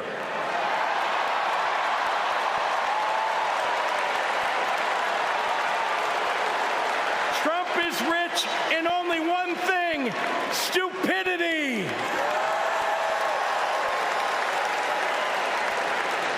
Now, I meet with business leaders all the time, and there's one universal thing they all need: people. They need more workers to fill all the jobs they have. But the anti-freedom, anti-family policies of MAGA Republicans are driving workers away. Here's the thing. Americans don't want to be forced to drive 100 miles to deliver a baby because a draconian abortion law shut down the maternity ward.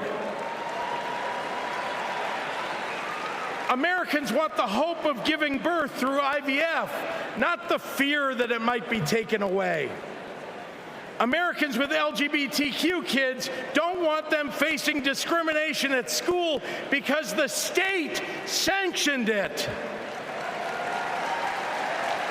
Americans want to go to their neighborhood grocery store and not have to worry about some random guy open carrying an AR-15.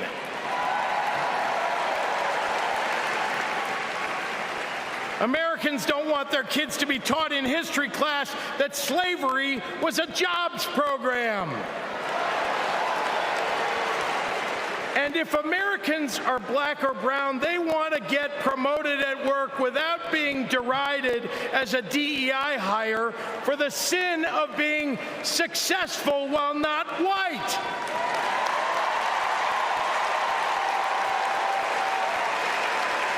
Let's be clear.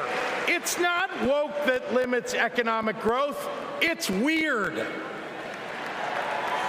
And these guys aren't just weird, they're dangerous. Democrats are for lower taxes and higher wages, less inflation and more business growth.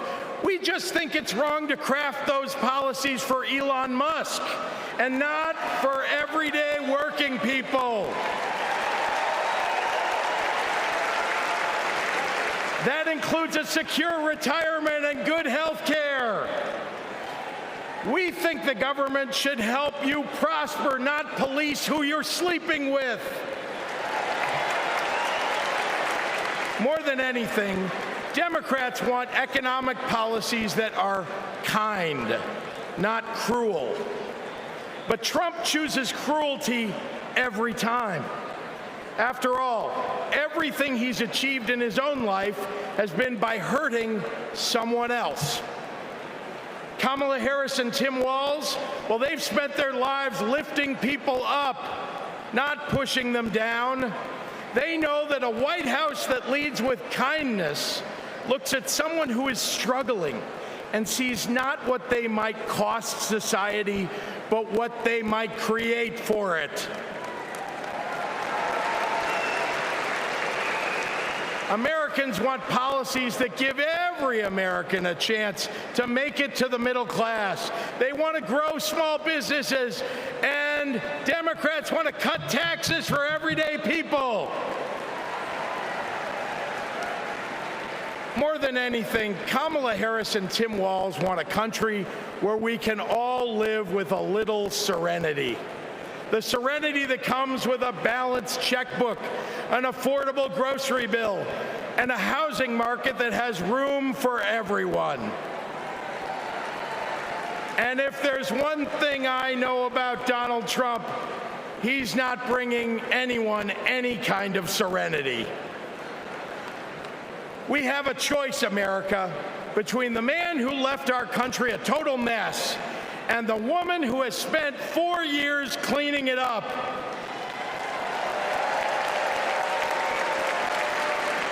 And I think it's time we stop expecting women to clean up messes without the authority and the title to match the job.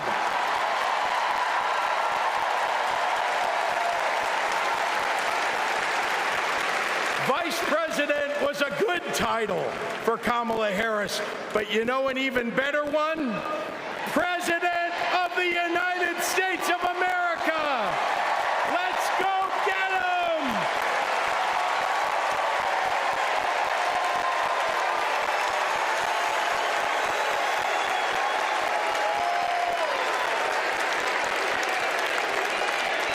Please welcome former chair and CEO of American Express and current chair and managing director of General Catalyst, Ken Chenault.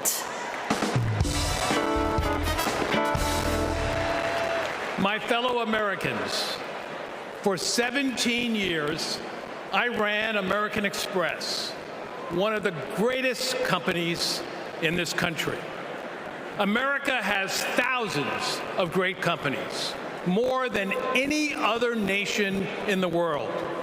And that's not by accident.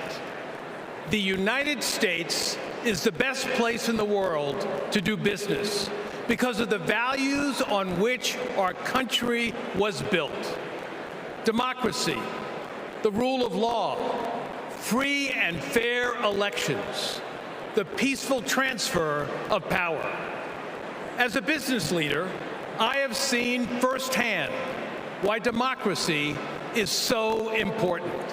Democracy provides the foundation upon which American business and our economy depend.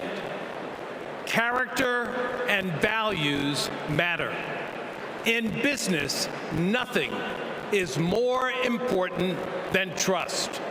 In America, we have to trust our president will protect democracy. We have to be certain they'll follow the law and serve the nation, not themselves. Business requires stability and certainty that our democracy will endure. Our economy and democracy are tightly linked. Both only grow stronger when Americans, despite our differences, are willing to work together. At this moment, when our politics pits one group against another, that's what's remarkable about Kamala Harris. She is for all Americans. She understands it's possible, in fact necessary, for a president to be both pro-business and pro-worker. Kamala Harris understands that government must work in partnership with the business community. She knows that a market-based economy needs a strong and effective government. Kamala Harris understands that we need to help entrepreneurs turn good ideas into thriving companies, that we can create good-paying jobs by helping manufacturers expand. Kamala Harris believes in growing the economic pie for the benefit of current and future generations. Unlike her opponent, she knows the way not to build an advanced economy is a broad tariff that would only raise prices, hurt consumers and businesses, and cost jobs. She knows the way not to do it is to give people like me a tax cut when that money should be invested to grow the middle class. If you want to lead, you have to be willing to serve. Kamala Harris's vision for the economy serves us all. She has demonstrated throughout her career that she wants to serve all people and wants all Americans to have the opportunity to work to achieve their own share of the American dream. Our economy goes up and down, but the reason America is the strongest nation in the world is because of her commitment to something bigger than ourselves, our commitment to each other, to democracy. That's what this election is about. It's more than a choice between two parties or sets of policies. It's a choice about who we're going to be as a country.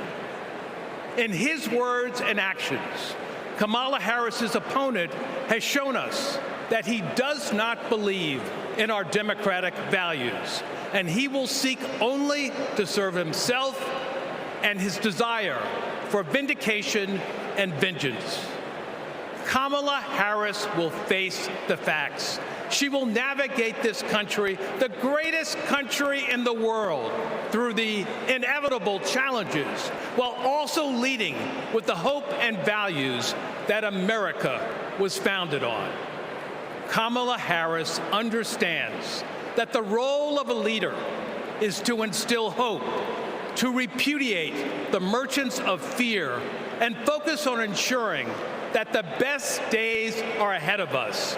She believes in America, its principles, the hopes and dreams of our people, and the promise of our future. That is why I believe Kamala Harris should be the next president of the United States of America. God bless America.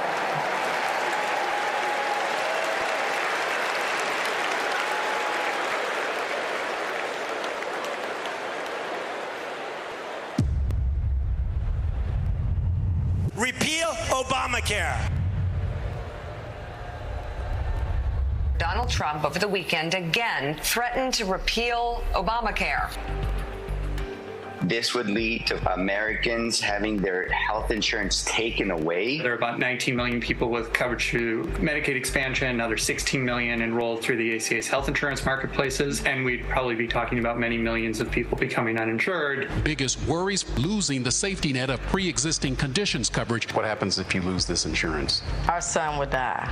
What makes you think this isn't just a hollow threat? This is one of the few campaign promises that he actually tried very hard to keep. So we better believe him when he says he's coming after this. Even if you have insurance from your employer, you will be affected because your premiums would be going up. We're looking at a lot of people who could lose their health insurance.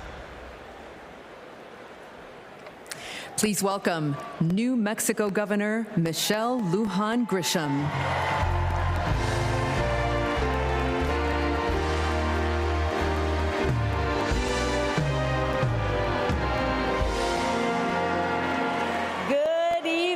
America. I'm Michelle Lujan Grisham, governor of the great state of New Mexico.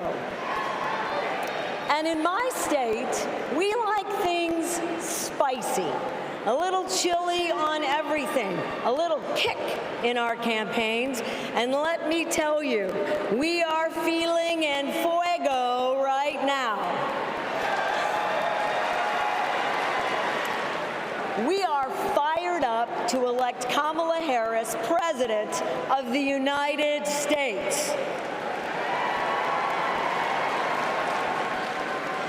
This election is about protecting our democracy and securing our freedoms, including the right to affordable, quality health care. Now, this issue is personal to Vice President Harris, whose mom passed away after a battle with colon cancer, and it's personal to me. At 2 years old, my sister was diagnosed with a tumor that was incurable and made her uninsurable by the time she was 3. And it's personal to Americans across the country who know what it's like when someone they love gets sick. Donald Trump and J.D. Vance want to dismantle our healthcare system, repeal the Affordable Care Act, and eliminate protections for pre-existing conditions. Either these guys don't get it, or they just don't care. You know who gets it? Kamala Harris gets it, and she cares.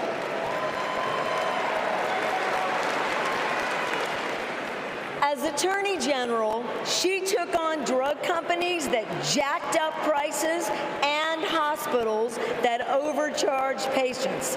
And when Republicans tried to kill the Affordable Care Act, she stood up in the Senate, voting not just no, but hell no.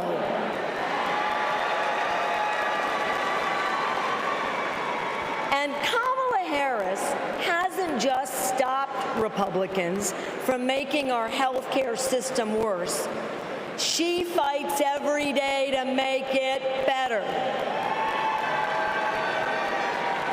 And I know, I spent 20 years working to get Medicare the ability to negotiate lower drug prices. As Vice President, Kamala Harris delivered it. You know what Donald Trump delivered? Junk plans, premiums, and abortion bans. And if you don't think a second term would be worse, then I've got a box of Trump steaks to sell you. We have not just a better choice. America, we have the best choice. Yes, we do. Kamala Harris will protect your right to care. She'll cap drug costs, she'll go after corporate price gougers, and ensure every woman who needs it can access reproductive health care.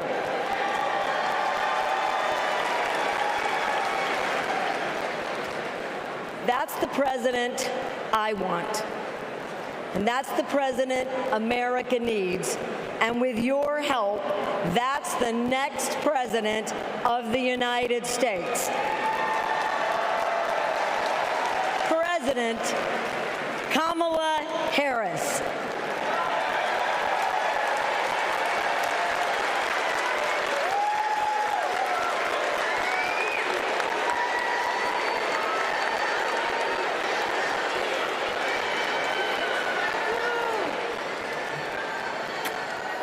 I love you too. Y en español, los quiero.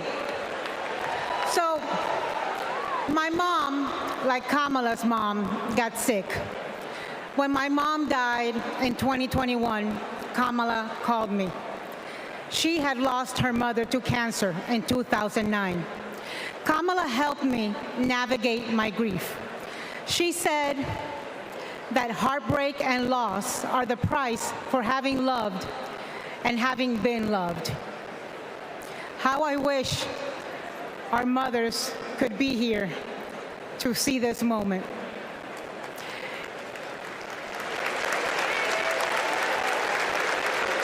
In the next 4 years, America will invariably have moments of great sadness and pain in our country. Some will be natural disasters. Some will be man-made disasters. We need a president who can not only be commander-in-chief, but also consoler-in-chief. We need a president with empathy, capable of lifting us up when we are down. We need a president who is capable of holding us in a big, great hug when we need it. That is Kamala Harris. Donald Trump is only capable of holding two things, a grudge and a golf club.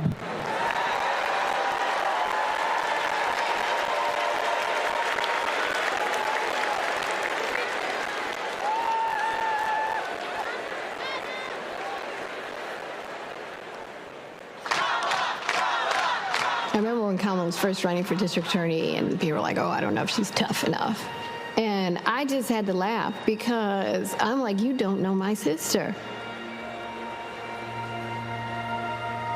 Kamala had been a hard and tough prosecutor in Alameda County, prosecuting men who were pimping young girls and rapists. Kamala wanted to make sure that murderers and child abusers face meaningful accountability and consequences for those actions.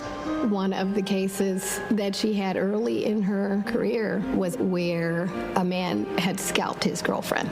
And she ended up getting a conviction, getting justice for that woman. She came to San Francisco to protect victims, and she was elected to be district attorney of San Francisco. Kamala knew that we needed to be smart on crime, and if no one else was going to do it, that she was going to do it. If I'm going to keep my promise to you to keep you safe, I better talk with you about what I'm doing in terms of crime prevention. Investing in people coming out of prisons is the smart thing to do for law enforcement. Forget that it's just the right thing to do. That was a young Kamala Harris. She's only gotten more fierce. I've never seen her back down from a fight, and when she fights, she wins. When Kamala became Attorney General, she wanted to protect people, but also to fundamentally pursue justice. Being smart on crime starts with being tough on violent crime. From a statewide perspective, I think we were concerned about the rise of gang violence. In San Joaquin County, we saw this tremendous change in our community, and it hit us like a wave. We saw an increase in human trafficking, narcotics, and guns. Let it be clear to anyone who would menace this state with violence, to those who prey on the weak and the vulnerable, justice will be swift and certain in the state of California. She was always hunting the kingpins, but we didn't have partnerships with DOJ or FBI or DEA or any of those law enforcement agencies. Now, we all work collaboratively to help all the counties in California. Because of her, we destabilized organized crime, disrupt these flows of guns, human beings, and narcotics. We are here this afternoon to announce the shutting down of one of the biggest and most organized threats to the safety of the Central Valley. I really think of her as fearless, as a fighter. Kamala just perseveres, and Mommy would say it's too hard is never an excuse. Making excuses is a failure to not only take responsibility, but to take action. If you have the will, the desire, the passion, the commitment, there is no challenge that is insurmountable.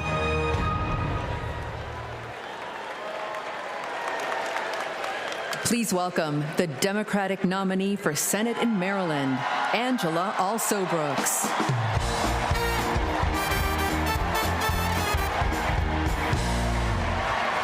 Good evening, America, and hello, Maryland.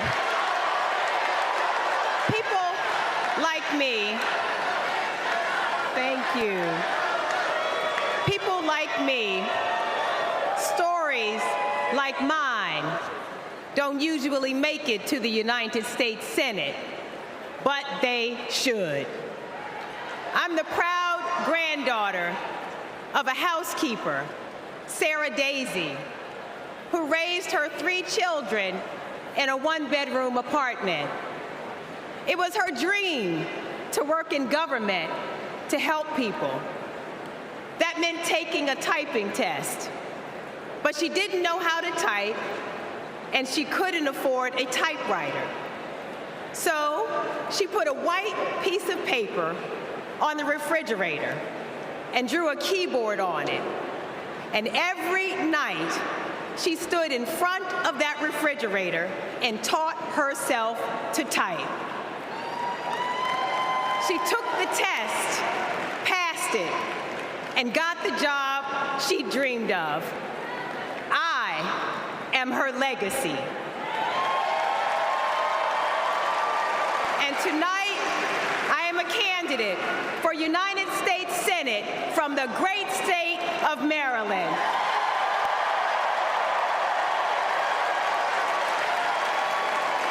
I've always been inspired by women like my grandmother, women who imagine a better future and then have the grit to make it a reality. One of those women is a friend, a mentor, and a role model. That woman is Kamala Harris. Let me tell you about the Kamala I've known for 14 years. I first heard about her in 2009 when I was running for state's attorney in Prince George's County, Maryland. I read a story in Essence magazine about a district attorney in San Francisco using new ideas to keep her community safe. Few had a better record prosecuting violent crime. She put rapists, child molesters, and murderers behind bars. But what she knew was that violent crime accounts for about 30% of all crimes. For the 70% that are nonviolent, she created a first-of-its-kind program called Back on Track. After serving time and pleading guilty, these low-level offenders would get the job training, GED help, and apprenticeships they needed to find a job. The result? the recidivism rate plummeted. Now, after reading about this super bad district attorney, I talked nonstop about her on the campaign trail. 2 days after I won the election, my phone rings. It's Kamala Harris calling to congratulate me and ask how she could help. She helped me bring back on track to Maryland. And wouldn't you know it, crime went down and economic growth went up. Back on track is now a national model. Now Donald Trump says if Kamala Harris is elected, tough guys will treat her like a play toy. Do you know who else thought that? The drug cartels she busted, the big oil companies she made pay for polluting, the big banks that she made pay $20 billion to homeowners they ripped off. Getting justice for others isn't a power trip for her. It's a sacred calling. And hear me, Kamala Harris knows how to keep criminals off the streets. And come November, with your help, she'll keep one out of the Oval Office.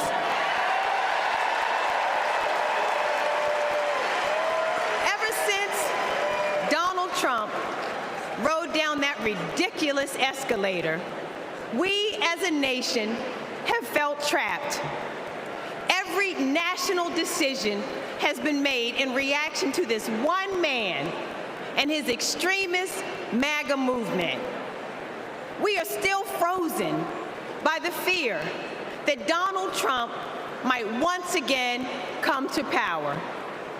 And it's not just our politics that have been trapped, it's our imagination. And then Kamala came along.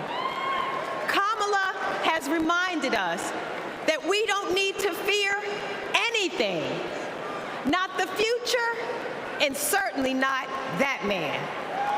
This is our moment to leave Donald Trump where he belongs, in America's past. We stand with Kamala Harris because we as a country are not going back.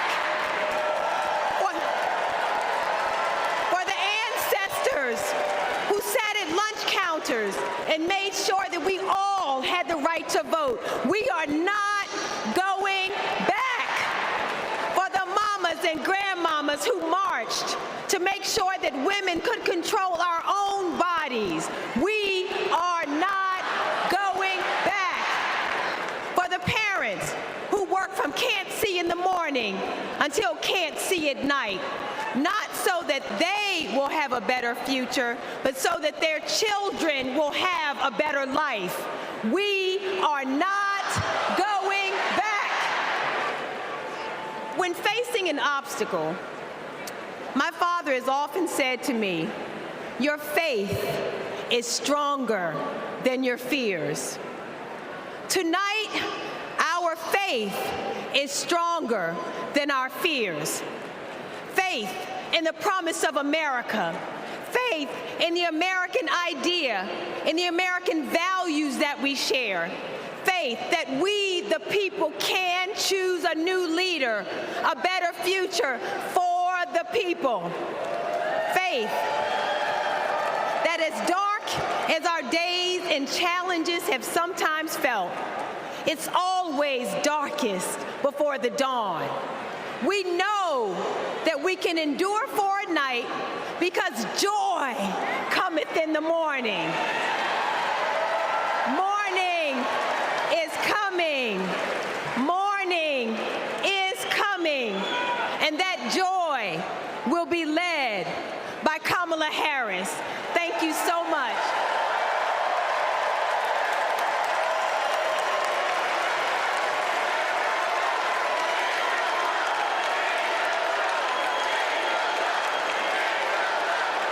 Please welcome Mesa, Arizona Mayor John Giles.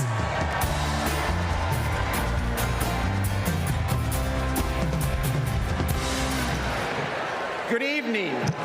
I have a confession to make. I'm a lifelong Republican.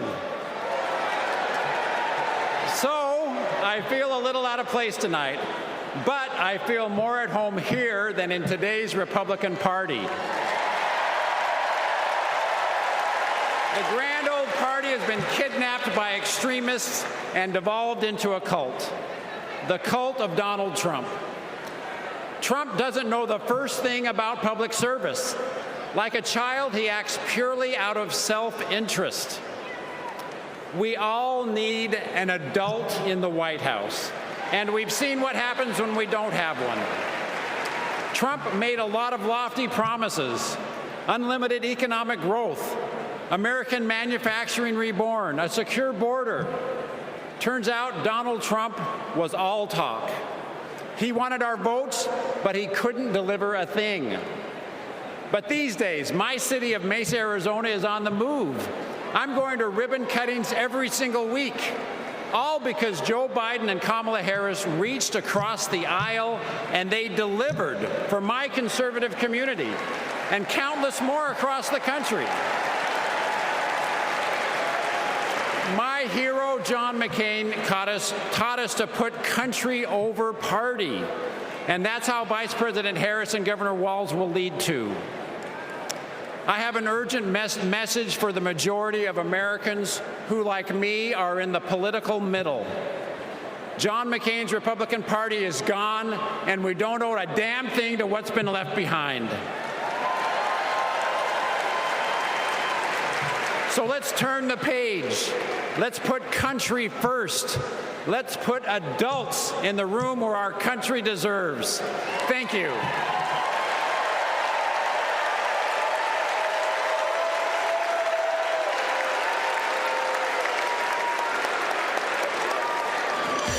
It's our dream to have a large family. Being a parent, it's the most important thing in my life.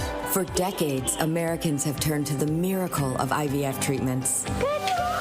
She felt like a dream come true. The fact that she was able to build a family, that's why I do what I do. Without IVF, I don't know how this would have been possible. IVF treatment gives many patients an opportunity to have a family. I love that I get to help people every day become parents. But a party that pretends to be pro-family wants to put a stop to this. They are attacking the right to expand and start a family. It's unthinkable. They may never have the family that they've dreamt of. In the U.S. Senate, Republicans blocked a Democratic bill that would have established protections for in vitro fertilization. Mr. Vance, no. If Republicans actually cared as much about protecting IVF, this would have been a simple yes vote. Family means support. To me, family is your whole world. It's the life that you build. IVF made my family. It made my heart whole. It made my life full. It made my life full. And it made my life full. And we will always fight for you, for your family, for your freedoms, and for your future. Kamala Harris and Tim Walz honor the freedoms of all families to make decisions about what is right for them, for this generation and generations to come.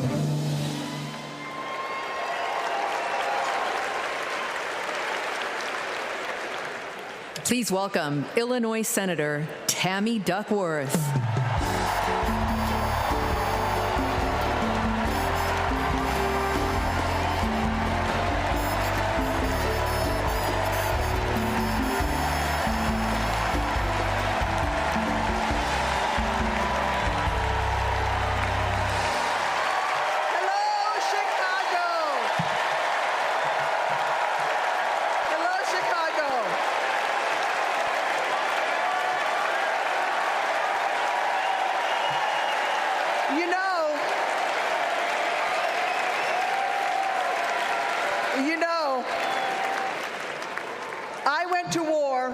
Protect America's rights and freedoms.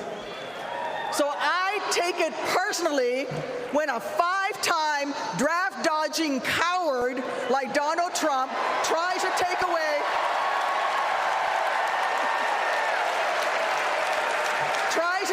my rights and freedoms in return, especially when it concerns my daughters. My girls, gamer girl Abigail and queen of the monkey bars, Miley, are everything to me. but they would never have been born without access to reproductive care. Because after 10 years of struggling with infertility, I was only able to have them through the miracle of IVF. But now, Trump's anti-woman crusade has put other Americans' right to have their own families at risk. Because if they win, Republicans will not stop at banning abortion. They will come for IVF next. They'll prosecute doctors. They will shame and spy on women. And if you think that's far-fetched, just look up what happened in Alabama last year. So let me say to every would-be parent, I see you. I'm with you. And together, in November, we'll send a message to old Cadet Bone Spurs.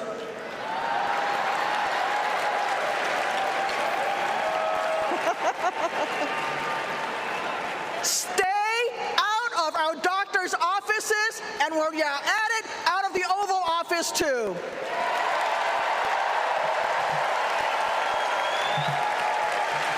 Look, my struggle with infertility was more painful than any wound I earned on the battlefield.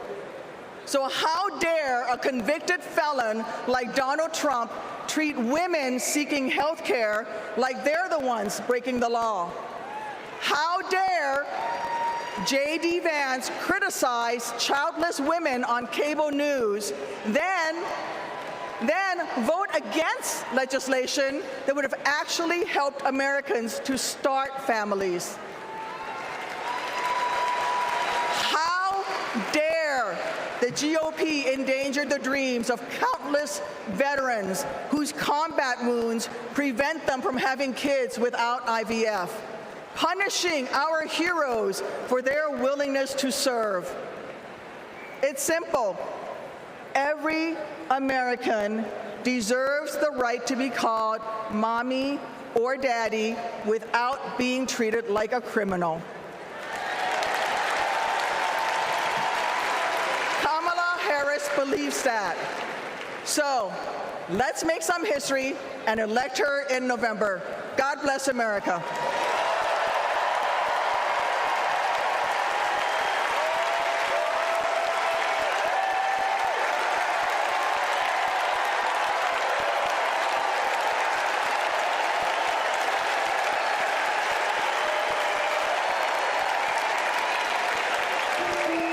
This is my dad, Doug. He was raised in Jersey and moved to LA when he was 16. These are his parents, Barb and Mike. They think he walks on water. This is what he wore to his bar mitzvah. And here's him at summer camp. They voted him most athletic, so he says. This is a photo McDonald's used when he was Employee of the Month. It hung on our wall for years. My dad is a lawyer, a really good one. My mom called him the crisis guy because he was everyone's first call. My parents split when I was in middle school, and that wasn't easy. That's not easy for any kid. But it helped that my parents stayed friends, and we all kept hanging together. We grew closer than ever. And then he met Kamala, the blind date that would dramatically change all of our lives forever. It was my senior year of high school. Elle and I would laugh watching them fall in love, acting like teenagers. In 2014, Kamala became Mamala. She took over Sunday night dinners and taught Doug how to actually cook. Our blended family wasn't used to politics or the spotlight, but when Kamala became senator, we were all excited to step up, especially my dad. Then Kamala became vice president. It felt like Doug was a bit out of place on Capitol Hill. I thought, what is my goofy dad doing here? But he embraced it. He left his practice after being a lawyer for 30 years. That was tough. I was so proud to watch him do it, to stand by her side, an example of true partnership. I just got married myself, and he's inspired me as a new husband. Anyone who really gets close to him knows he's kind, loving, and fiercely protective. I mean, just look at this face. This is my dad, the first second gentleman in the history of this nation. He's found his voice around the issues that matter to him. You have no choice but to speak up and speak out. There is an epidemic of hate, including a crisis of anti-Semitism in our country and around the world. What they are doing on reproductive freedom and freedom in general is just outrageous. And next, he's gonna make history again as the first gentleman. I can't wait for everyone to get to know why we all love him. He's the glue that keeps this family together.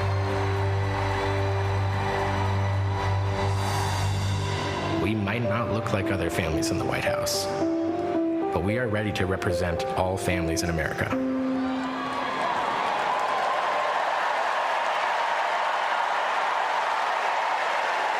Please welcome my dad, the second gentleman of the United States, Doug Emhoff.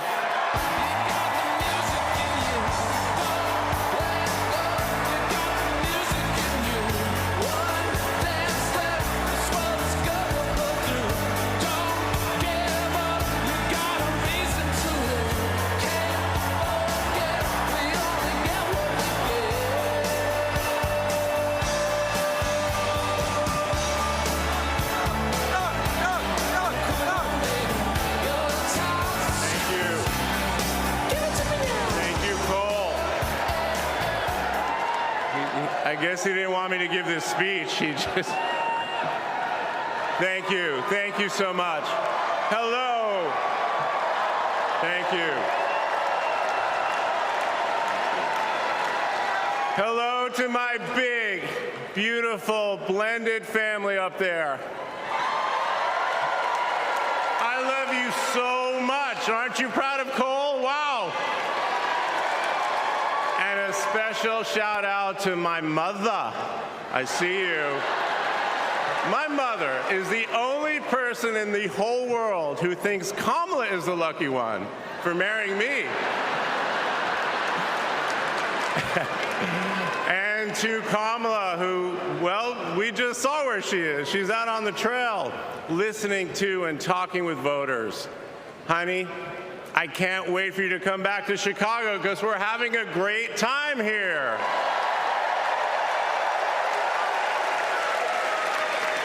I love you so much.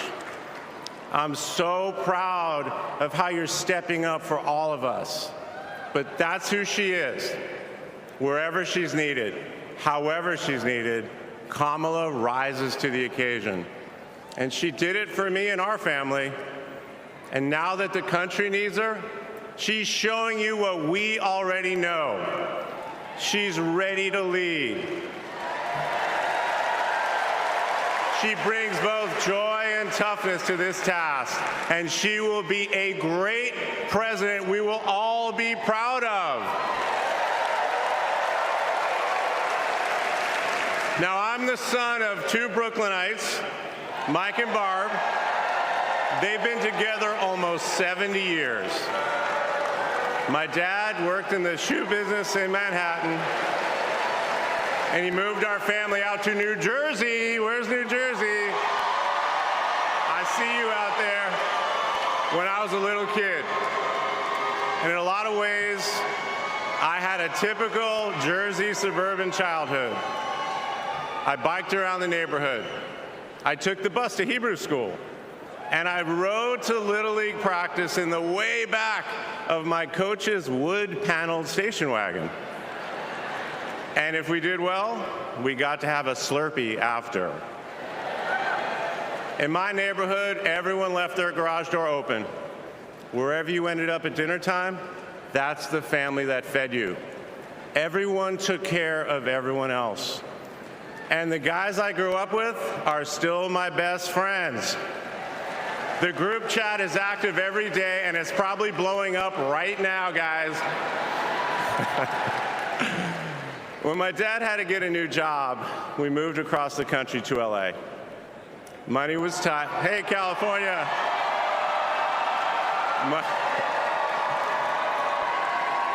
Money was tight, so I worked at McDonald's in high school for some extra cash. Not only was I Employee of the Month, but I still have the framed picture, which you just saw, and there was a ring, golden arches and all. And then I waited tables, parked cars. I was working full-time so I could afford to go to college part-time. And thanks to partial scholarships, student loans, and a little help from my dad, I got myself through law school. And I got my first job as a lawyer, which is also where I met the guys in my fantasy football league. And a lot has changed in our lives since the early 90s, but my team name is still Nirvana. Yes, after the band. I worked hard, and I love being a lawyer. And by the way, I still get to be part of the profession by teaching students at Georgetown Law School. I got married, became a dad to Cole and Ella. Unfortunately, I went through a divorce, but eventually started worrying about how I would make it all work. And that's when something unexpected happened. In 2013, I walked into a contentious client meeting. We worked through the issue, and by the end of the meeting, the now happy client offered to set me up on a blind date, which is how I ended up with Kamala Harris's phone number. Now, for generations, people have debated when to call the person you're being set up with. And never in history has anyone suggested 8:30 a.m. And yet, that's when I dialed. I got Kamala's voicemail, and I just started rambling. Hey, it's Doug. I'm on my way to an early meeting. Again, it's Doug. I remember I was trying to grab the words out of the air and just put them back in my mouth. And for what seemed like far too many minutes, I hung up. By the way, Kamala saved that voicemail, and she makes me listen to it on every anniversary. But that message wasn't the only unusual thing about that day. Now, Kamala, who normally would have been working hard at her office, just happened to be waiting at her apartment for a contractor to do some work on her kitchen.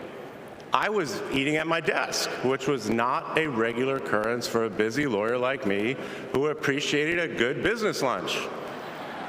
But that's when she called me back. And we talked for an hour, and we laughed. Well, you know that laugh. I love that laugh.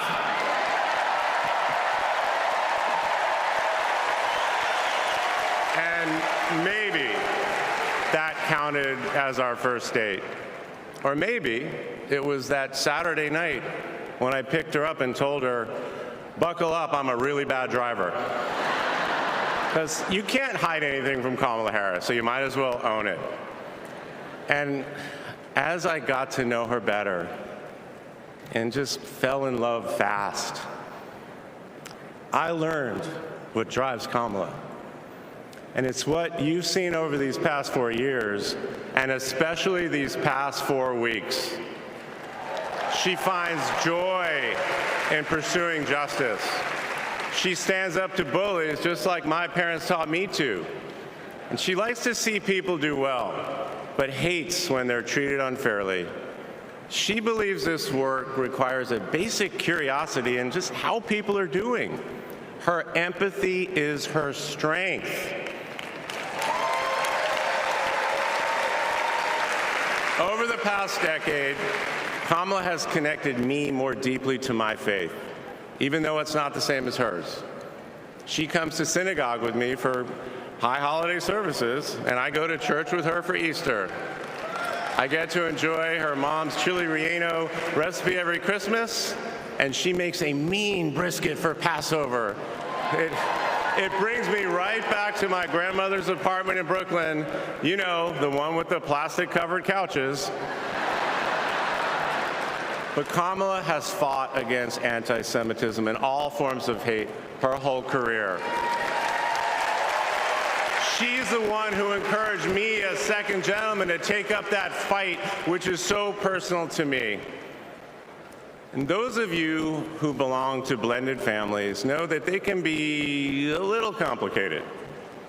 But as soon as our kids started calling her Mamala, I knew we'd be okay.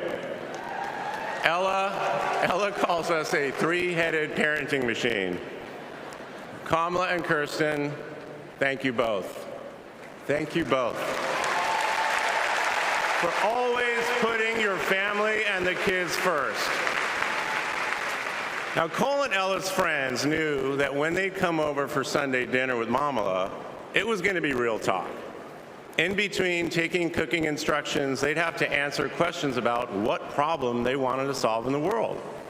They learned that you've always got to be prepared because Kamala is going to prosecute the case. And in the same breath that Cole and Greenlee told us that they were engaged, they asked Kamala to officiate their wedding. And in the same way that she always steps up when it matters, Kamala put so much time into those remarks, and she bound them in a book that matched her dark red dress, and then turned that into a gift for the happy couple. A few days ago, during this incredible time we're going through, there was a brief window when Kamala was back at home. And I saw her sitting on her favorite chair, and in the middle of a wild month, I just hoped that she was having a quiet moment to herself. But then I realized she was on the phone. And of course, my mind went to all the potential crises that the vice president could be dealing with. Was it domestic? Was it foreign? Was it campaign? I could see she was focused, and all I knew was that it must be something important. And it turns out it was. Ella had called her. That's Kamala. That's Kamala. Those kids are her priorities, and that scene was a perfect map of her heart. She's always been there for our children, and I know she'll always be there for yours too. Kamala is a joyful warrior. It's doing for her country what she has always done for the people that she loves. Her passion will benefit all of us when she's our president. And here's the thing about joyful warriors. They're still warriors. And Kamala is as tough as it comes. Just ask the criminals, the global gangsters, and the witnesses before the Senate Judiciary Committee. She never runs from a fight. And she knows the best way to deal with a coward is to take him head on. Because we all know cowards are weak, and Kamala Harris can smell weakness. She doesn't tolerate any BS. You've all seen that look, and you know that look I'm talking about. That look is not just a meme. It reflects her true belief in honest and direct leadership. And it's also why she will not be distracted by nonsense. Kamala knows that in order to win, we cannot lose focus. America, in this election, you have to decide who to trust with your family's future. I trusted Kamala with our family's future. It was the best decision I ever made. This Thursday will be our 10th wedding anniversary, which I know it means I'm about to hear that embarrassing voicemail again. However, that's not all I'll be hearing. That same night, I'll be hearing my wife, Kamala Harris, accept your nomination for President of the United States. And with your help, she will lead with joy and toughness, with that laugh and that look, with compassion and conviction. She'll lead from the belief that wherever we come from, whatever we look like, we're strongest when we fight for what we believe in, not just against what we fear. Kamala Harris was exactly the right person for me at an important moment in my life. And at this moment in our nation's history, she is exactly the right president. Thank you so much.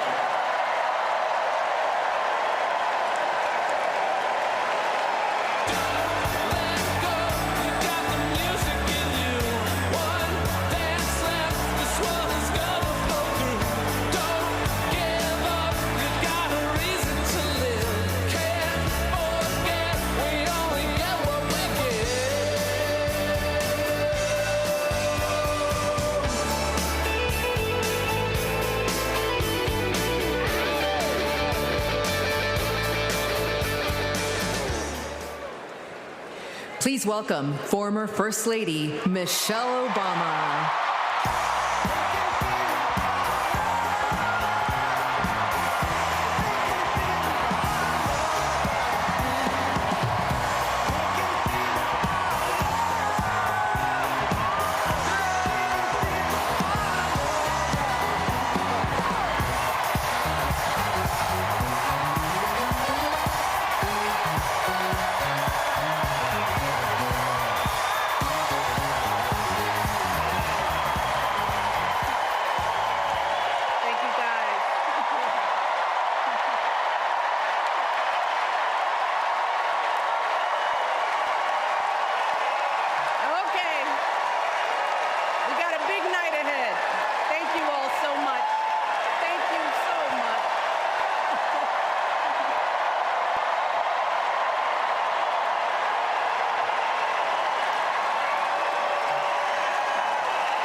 Wonderfully magical is in the air, isn't it? Yeah. You know, we're feeling it here in this arena, but it's spreading all across this country we love. A familiar feeling that's been buried too deep for far too long. You know what I'm talking about. It's the contagious power of hope. The anticipation, the energy, the exhilaration of once again being on the cusp of a brighter day. The chance to vanquish the demons of fear, division, and hate that have consumed us and continue pursuing the unfinished promise of this great nation, the dream that our parents and grandparents fought and died and sacrificed for. America, hope is making a comeback.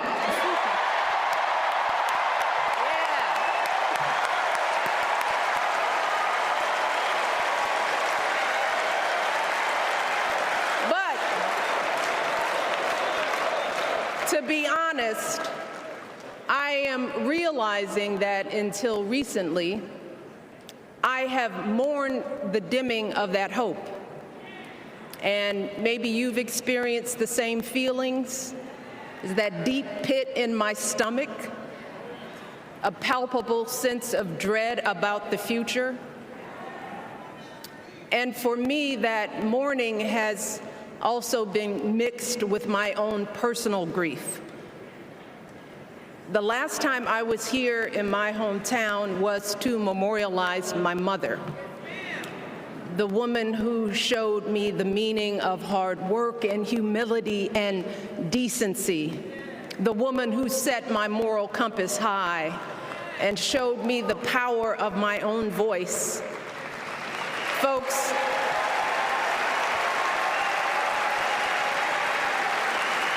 I still feel her loss so profoundly.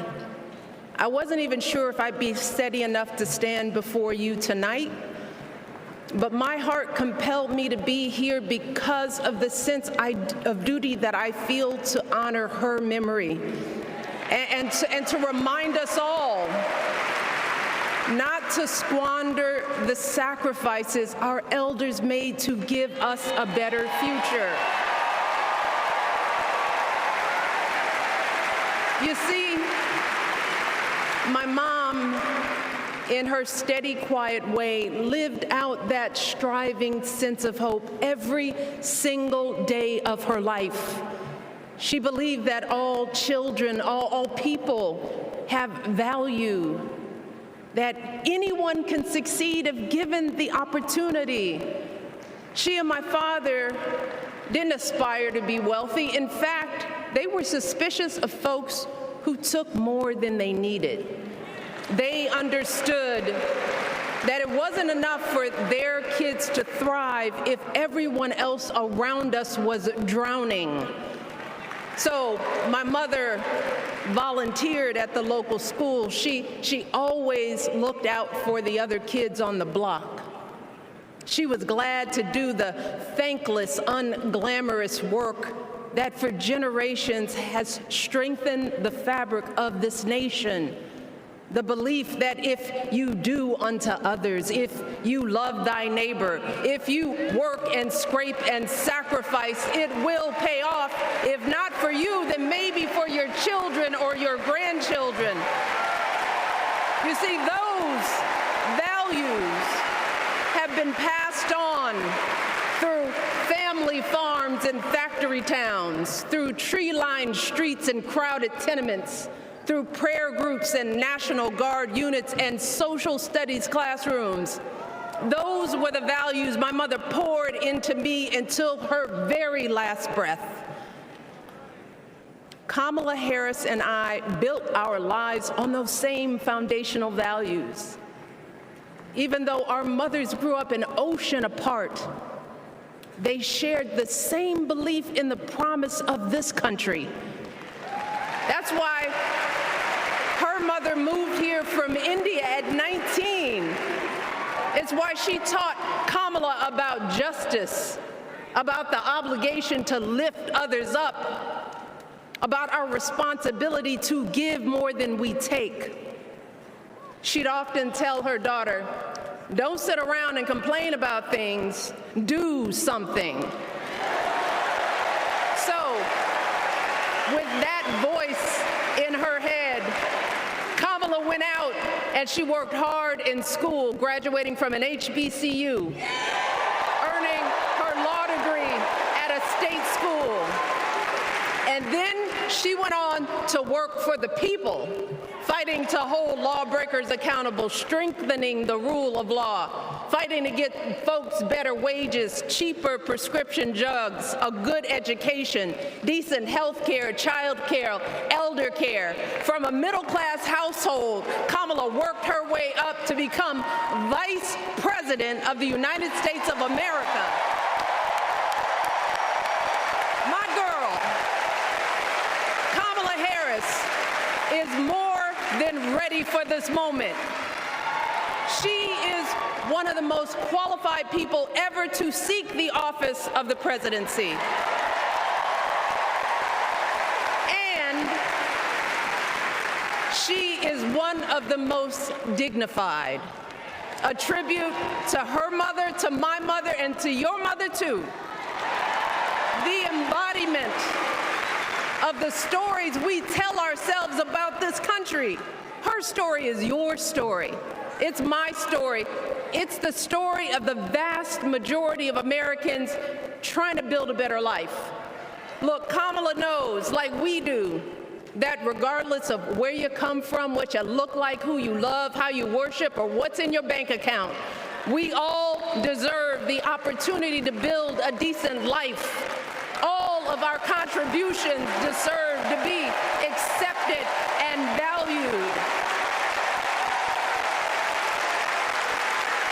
Because no one has a monopoly on what it means to be an American. No one.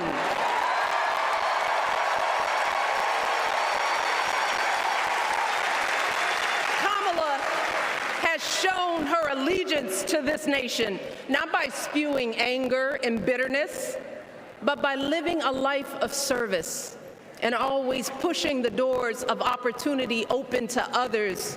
She understands that most of us will never be afforded the grace of failing forward. We will never benefit from the affirmative action of generational wealth.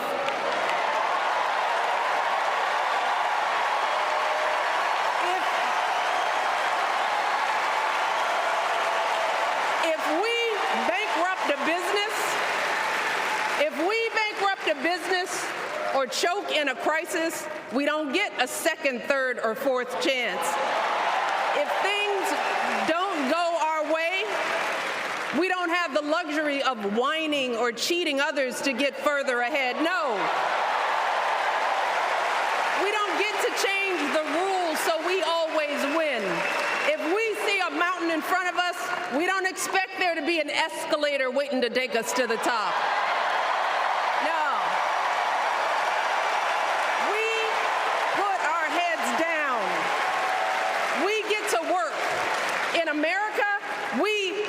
Something. And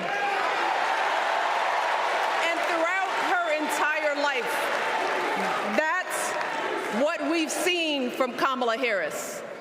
The steel of her spine, the steadiness of her upbringing, the honesty of her example, and yes, the joy of her laughter and her light. It couldn't be more obvious. Of the two major candidates in this race, only Kamala Harris truly understands the unseen labor and unwavering commitment that has always made America great.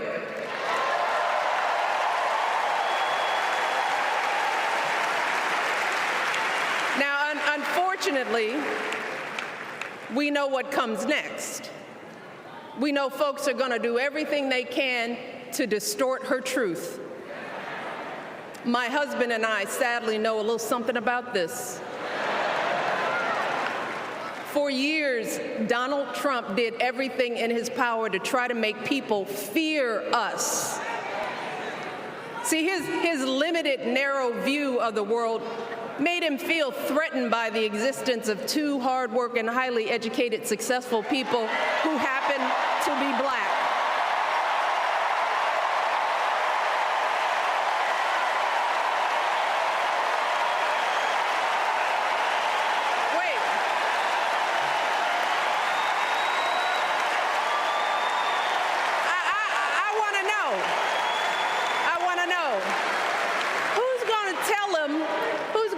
That the job he's currently seeking might just be one of those black jobs.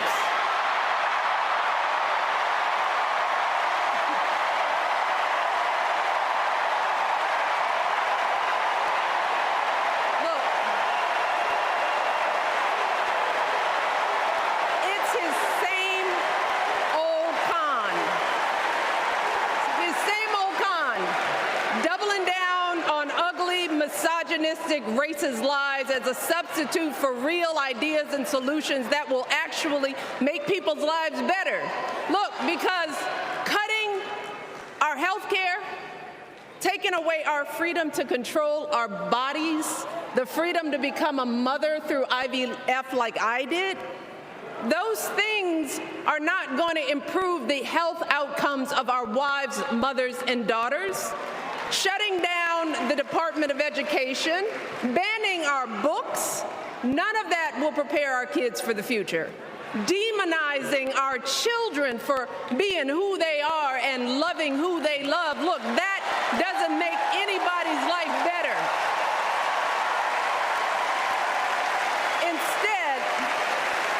Instead, it only makes us small. And let me tell you this, going small is never the answer. Going small is the opposite of what we teach our kids. Going small is petty, it's unhealthy, and quite frankly, it's unpresidential.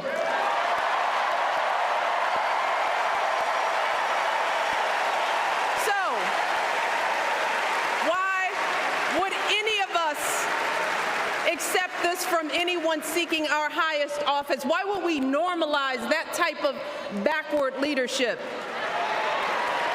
Doing so only demeans and cheapens our politics. It only serves to further discourage good, big-hearted people from wanting to get involved at all. America, our parents taught us better than that, and we deserve so much better than that. That's why we must do everything in our power to elect two of those good, big-hearted people. There is no other choice than Kamala Harris and Tim Walz. No other choice.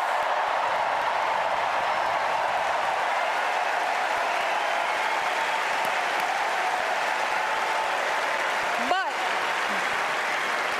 as we embrace this renewed sense of hope, let us not forget the despair we have felt. Let us not forget what we are up against. Yes, Kamala and Tim are doing great now. We're loving it. They're packing arenas across the country. Folks are energized. We are feeling good. But remember, there are still so many people who are desperate for a different outcome, who are ready to question and criticize every move Kamala makes, who are eager to spread those lies, who don't want to vote for a woman, who will continue to prioritize building their wealth over ensuring that everyone has enough. So no matter how good we feel tonight or tomorrow or the next day, this is going to be an uphill battle. So folks, we cannot be our own worst enemies. No. See, because the minute something goes wrong, the minute a lie takes hold, folks, we cannot start wringing our hands. We cannot get a Goldilocks complex about whether everything is just right. And we cannot indulge our anxieties about whether this country will elect someone like Kamala instead of doing everything we can to get someone like Kamala elected.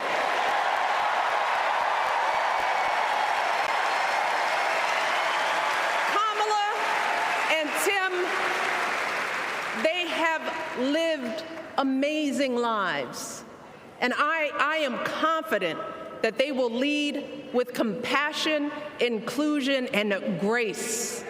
But they are still only human. They are not perfect. And like all of us, they will make mistakes. But luckily, y'all, this is not just on them. No, this is up to us, all of us, to be the solution that we seek. It's up to all of us to be the antidote to the darkness and division.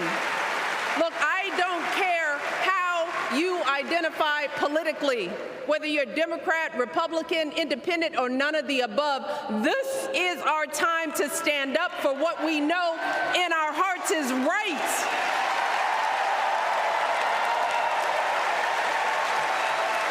To stand up not just for our basic freedoms, but for decency and humanity, for basic respect, dignity, and empathy, for the values at the very foundation of this democracy. It's up to us to remember what Kamala's mother told her. Don't just sit around and complain, do something. So if they lie about her, and they will, we've got to do something. If we see a bad poll, and we will, we got to put down that phone and do something. If we start feeling tired, if we start feeling that dread creeping back in, we got to pick ourselves up, throw water on our face, and what? We have 2.5 months, y'all, to get this done. Only 11 weeks to make sure every single person we know is registered and has a voting plan. So, we cannot afford for anyone America to sit on their hands and wait to be called. Don't complain if no one from the campaign has specifically reached out to you to ask you for your support.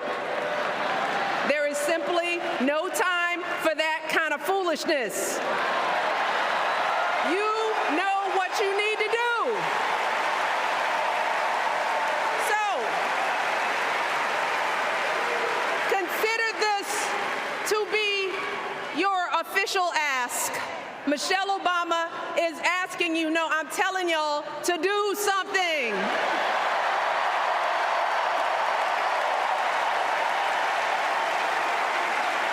Because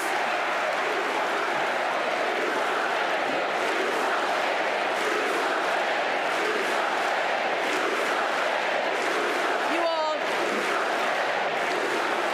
this election is going to be close.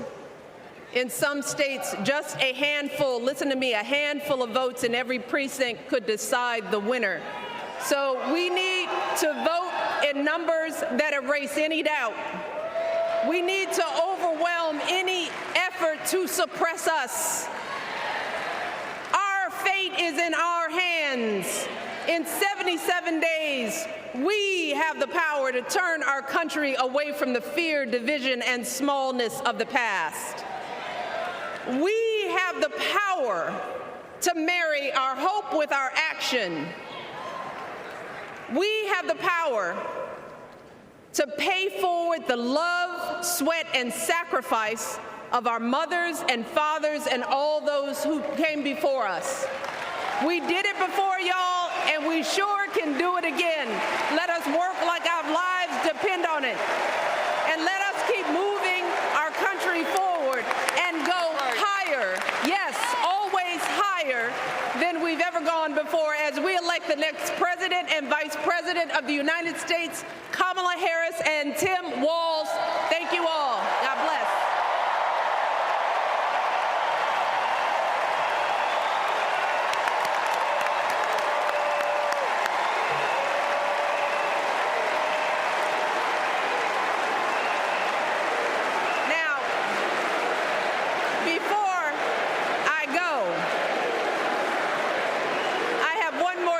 Tonight.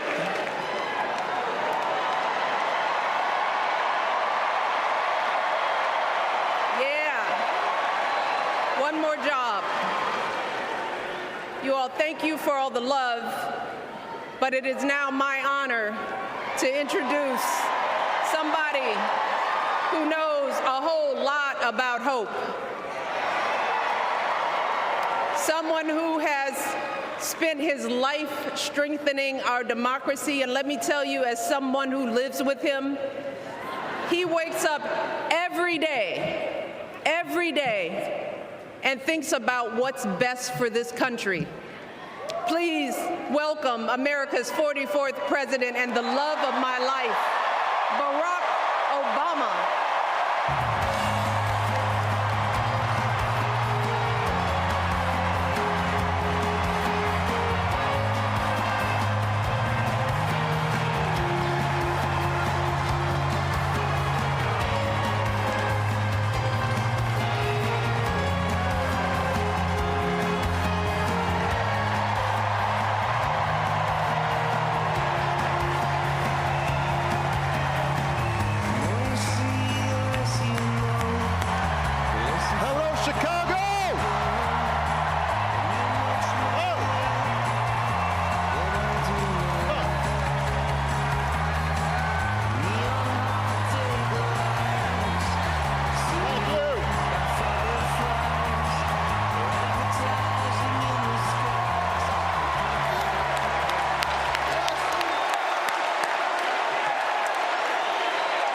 Thank you. Thank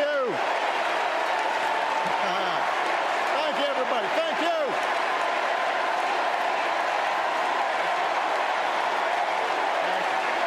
Thank you.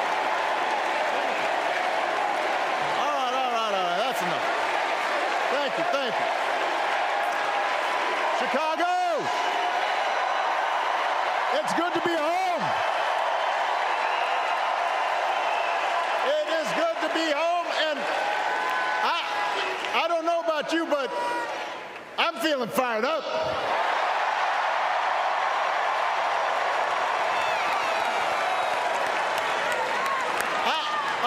I am feeling ready to go.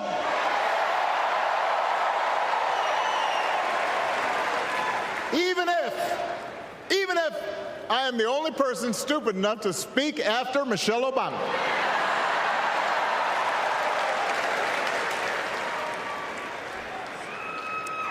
I am feeling hopeful because this convention has always been pretty good to kids with funny names who believe in a country where anything is possible. Because we have a chance to elect someone who has spent her entire life trying to give people the same chances America gave her. Someone who sees you and hears you and will get up every single day and fight for you. The next president of the United States of America, Kamala Harris.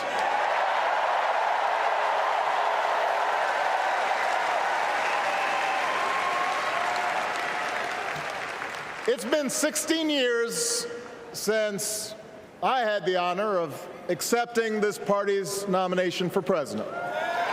And I know that's hard to believe because I have not aged a bit. But it's true. And looking back, I can say without question that my first big decision as your nominee turned out to be one of my best.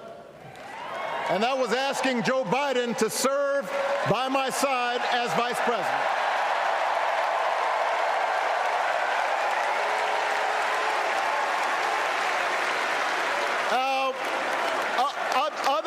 Other than some common Irish blood, Joe and I come from different backgrounds. But we became brothers. And as we worked together for 8, sometimes pretty tough years, what I came to admire most about Joe wasn't just his smarts, his experience. It was his empathy and his decency and his hard-earned resilience, his unshakable belief that everyone in this country deserves a fair shot.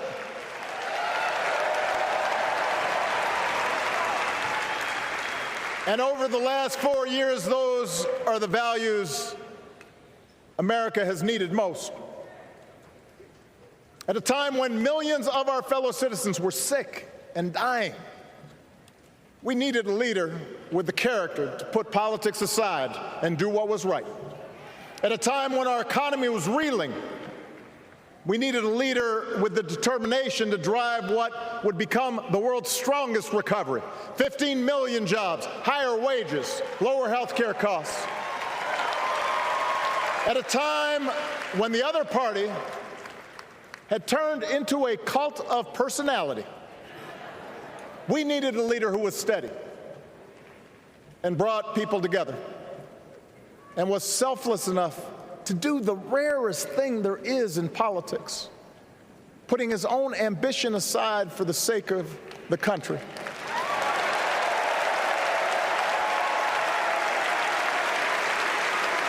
History will remember Joe Biden as an outstanding president who defended democracy at a moment of great danger.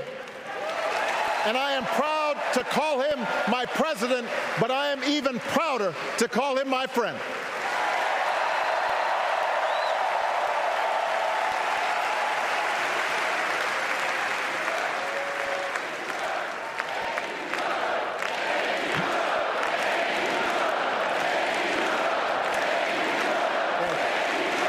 Now, the torch has been passed. Now it is up to all of us to fight for the America we believe in. And make no mistake, it will be a fight. for all the incredible energy we've been able to generate over the last few weeks, for all the rallies and the memes. This will still be a tight race in a closely divided country. A country where too many Americans are still struggling.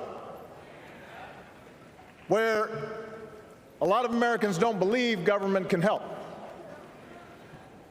And as we gather here tonight, the people who will decide this election are asking a very simple question. Who will fight for me? Who's thinking about my future, about my children's future, about our future together?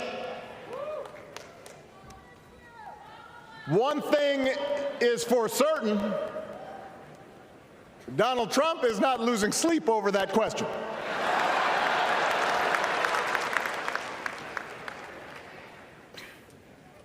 Here's a 78-year-old billionaire who has not stopped whining about his problems since he rode down his golden escalator 9 years ago. It has been a constant stream of gripes and grievances that's actually been getting worse now that he's afraid of losing to Kamala. There's the childish nicknames, the crazy conspiracy theories, this weird obsession with crowd sizes.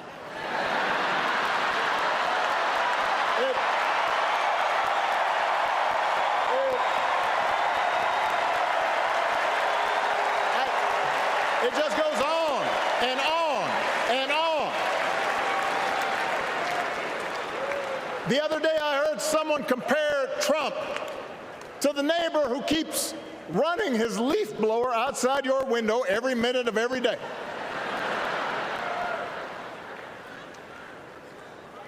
Now, from a neighbor, that's exhausting. From a president, it's just dangerous. The truth is, Donald Trump sees power as nothing more than it means to his ends. He wants the middle class to pay the price for another huge tax cut that would mostly help him and his rich friends. He killed a bipartisan immigration deal written in part by one of the most conservative Republicans in Congress that would have helped secure our southern border because he thought trying to actually solve the problem would hurt his campaign. He doesn't. Do not boo. Vote.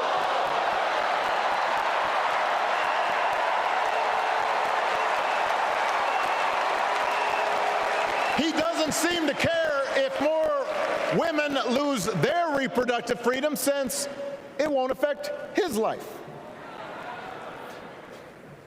And most of all, Donald Trump wants us to think that this country is hopelessly divided between us and them, between the real Americans, who of course support him, and the outsiders who don't.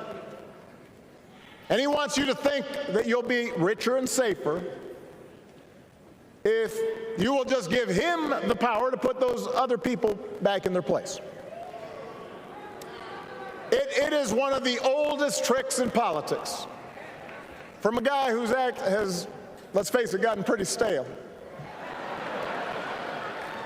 We do not need 4 more years of bluster and bumbling and chaos. We have seen that movie before, and we all know that the sequel is usually worse.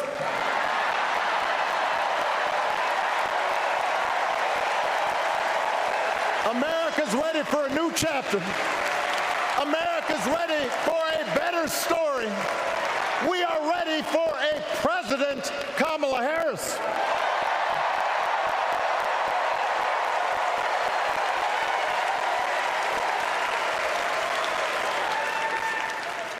And Kamala Harris is ready for the job. This is a person who has spent her life fighting on behalf of people who need a voice and a champion. As you heard from Michelle, Kamala was not born into privilege. She had to work for what she's got. And she actually cares about what other people are going through. She's not the neighbor running the leaf blower. She's the neighbor rushing over to help when you need a hand. As a prosecutor, Kamala stood up for children who had been victims of sexual abuse. As an attorney general of the most populous state in the country, she fought big banks and for-profit colleges, securing billions of dollars for the people they had scammed. After the home mortgage crisis, she pushed me and my administration hard to make sure homeowners got a fair settlement. Didn't matter that I was a Democrat. Didn't matter that she had knocked on doors for my campaign in Iowa. She was going to fight to get as much relief as possible for the families who deserved it.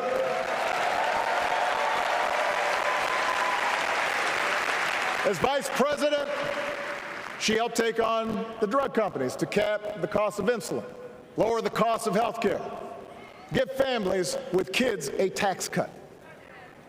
And she is running for president with real plans to lower costs even more and protect Medicare and Medicaid and sign a law to guarantee every woman's right to make her own health care decisions.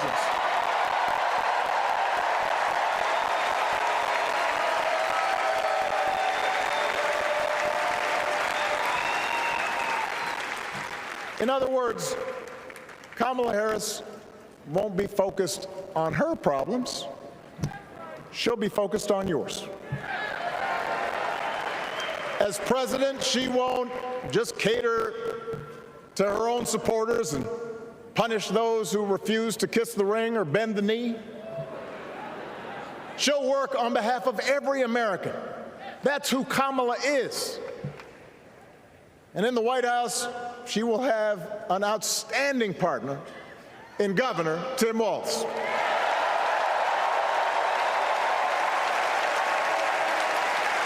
Let me tell you something. Let me tell you something. I love this guy. Tim is the kind of person who should be in politics. Born in a small town, served his country, taught kids, coached football, took care of his neighbors. He knows who he is, and he knows what's important. You can tell those flannel shirts he wears don't come from some political consultant. They come from his closet, and they have been through some stuff.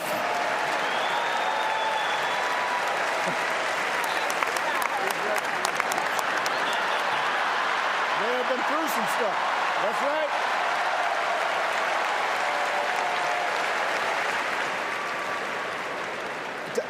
Together, Kamala and Tim have kept faith with America's central story. A story that says we are all created equal. All of us endowed with certain inalienable rights, that everyone deserves a chance, that even when we don't agree with each other, we can find a way to live with each other. That's Kamala's vision. That's Tim's vision. That's the Democratic Party's vision. And our job over the next 11 weeks is to convince as many people as possible to vote for that vision.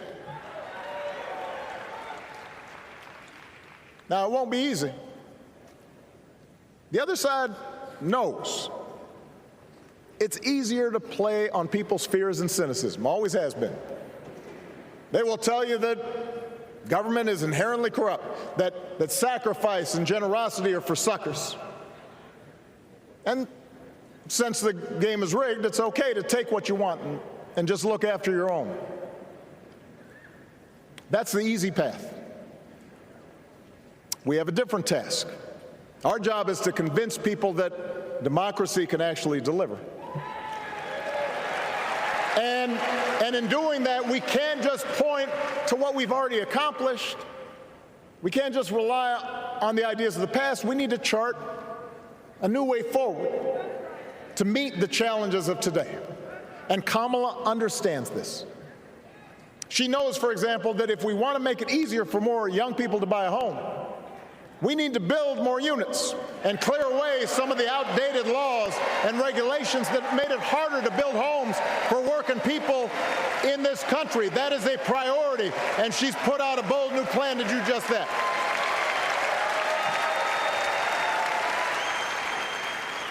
On health care, we should all be proud of the enormous progress that we've made through the Affordable Care Act, providing millions of people access to affordable coverage, protecting millions more from unscrupulous insurance practices. I noticed, by the way, that since it's become popular, they don't call it Obamacare no more.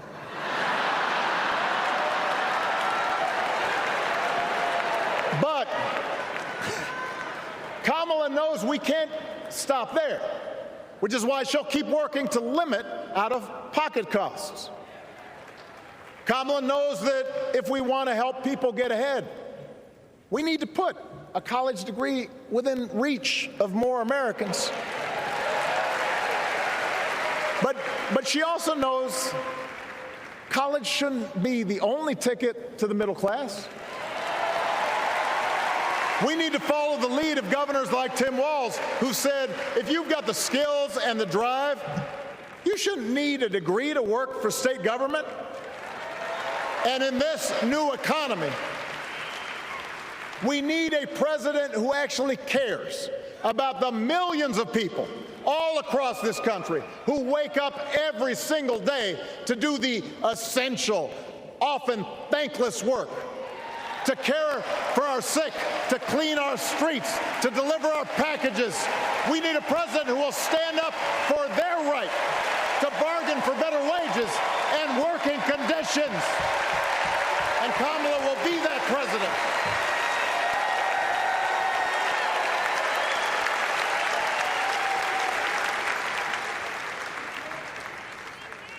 Yes, she can.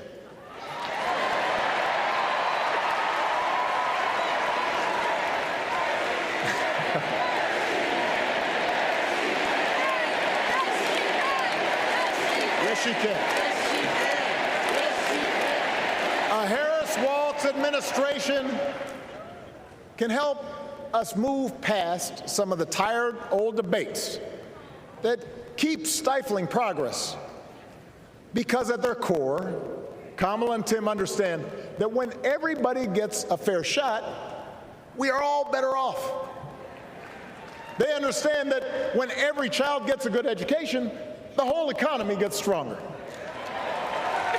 When women are paid the same as men for doing the same job, all families benefit.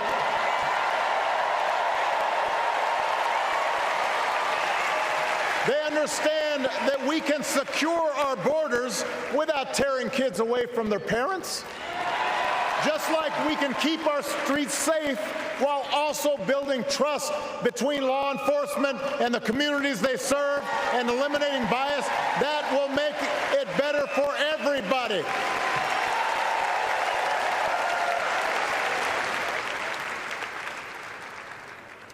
Donald Trump and his well-heeled donors, they don't see the world that way. For them, one group's gains is necessarily another group's loss. For them, freedom means that the powerful can do pretty much what they please, whether it's fire workers trying to organize a union or put poison in our rivers or avoid paying taxes like everybody else has to do. Well, we have a broader idea of freedom. We believe in the freedom to provide for your family if you're willing to work hard. The freedom to breathe clean air and drink clean water and send your kids to school without worrying if they'll come home. We believe that true freedom gives each of us the right to make decisions about our own life. How we worship, what our family looks like, how many kids we have, who we marry, we believe that freedom requires us to recognize that other people have the freedom to make choices that are different than ours. That's okay.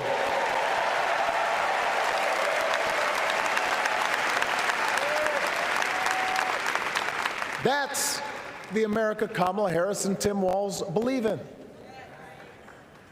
An America where we, the people, includes everyone. Because that's the only way this American experiment works. And despite what our politics might suggest, I think most Americans understand that. Democracy isn't just a bunch of abstract principles and dusty laws in some book somewhere. It's the values we live by. It's the way we treat each other, including those who don't look like us, or pray like us, or see the world exactly like we do.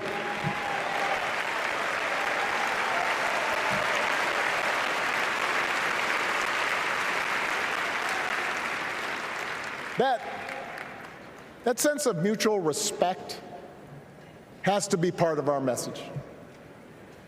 Our politics have become so polarized these days that all of us across the political spectrum seem so quick to assume the worst in others unless they agree with us on every single issue. We start thinking that the only way to win is to scold and shame and out-yell the other side.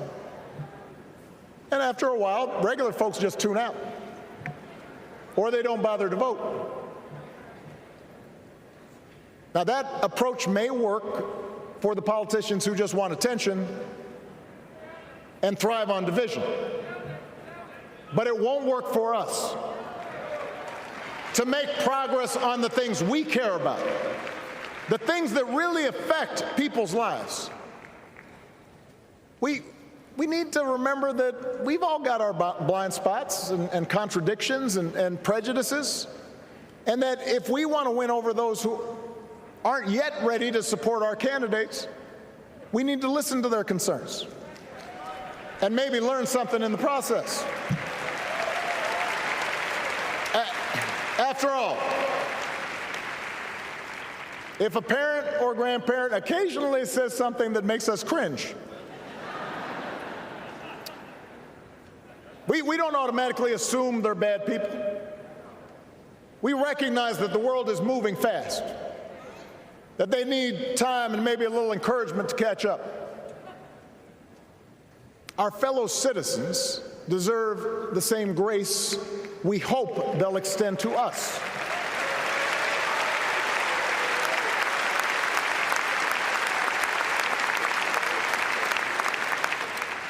That's how we can build a true Democratic majority, one that can get things done. And by the way, that does not just matter to the people in this country. The rest of the world is watching to see if we can actually pull this off.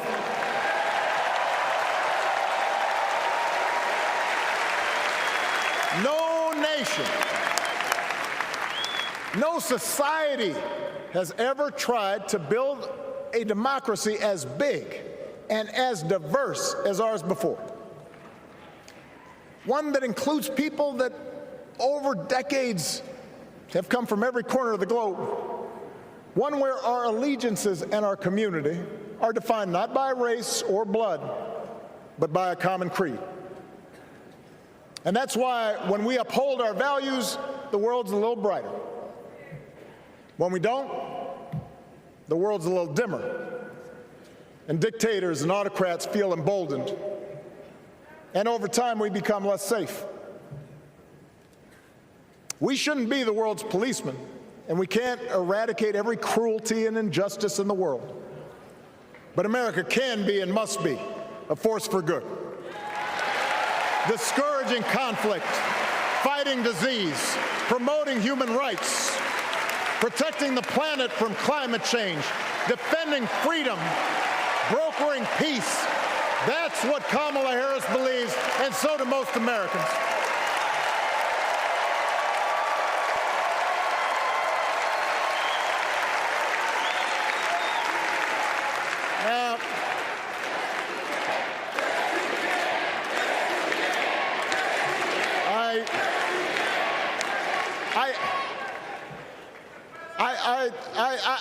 these ideas can feel pretty naive right now.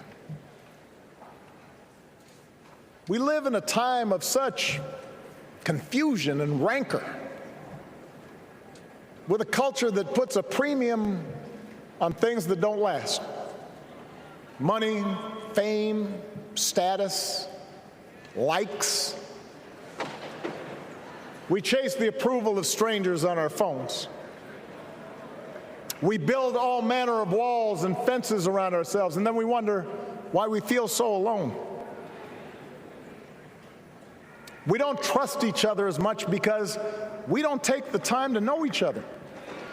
And in that space between us, politicians and algorithms teach us to caricature each other and troll each other and fear each other. But here's the good news, Chicago. All across America, in big cities and small towns, away from all the noise, the ties that bind us together are still there. We still coach Little League and look out for our elderly neighbors. We still feed the hungry in churches and mosques and synagogues and temples. We share the same pride when our Olympic athletes compete for the gold. Because the vast majority of us do not want to live in a country that's bitter and divided. We want something better. We want to be better. And the joy and the excitement that we're seeing around this campaign tells us we're not alone. You know, I've spent a lot of time thinking about these past few months because, as Michelle mentioned, this summer we lost her mom, Ms. Marion Robinson. And I don't know that anybody has ever loved their mother-in-law any more than I love mine. Mostly it's because she was funny and wise and the least pretentious person I knew. That, and she always defended me with Michelle when I messed up. I'd hide behind her.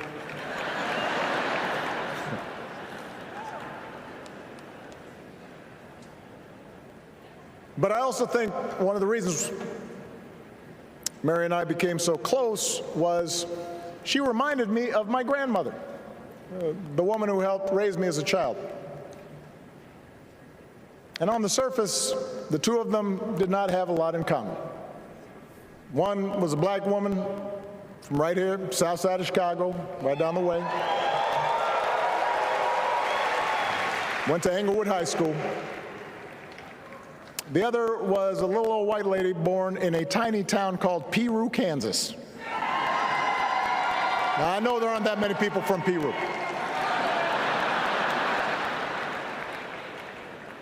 And yet they shared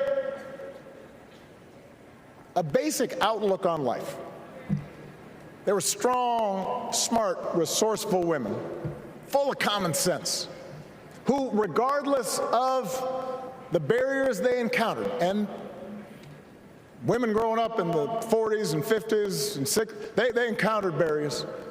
They still went about their business without fuss or complaint and provided an unshakable foundation of love for their children and their grandchildren. In that sense, they both represented an entire generation of working people who, through war and depression, discrimination and limited opportunity, helped build this country. A lot of them toiled every day at jobs that were often too small for them and didn't pay a lot. They willingly went without just to keep a roof over their families' heads, just to give their children something better. But they knew what was true. They knew what mattered. Things like honesty and integrity, kindness and hard work. They weren't impressed with braggarts or bullies. They didn't think putting other people down lifted you up or made you strong. They didn't spend a lot of time obsessing about what they didn't have. Instead, they appreciated what they did. They found pleasure in simple things. A card game with friends, a good meal, and laughter around the kitchen table. Helping others.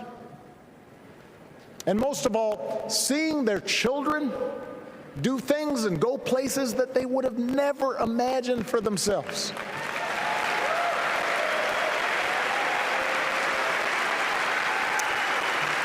Whether you are a Democrat or a Republican or somewhere in between,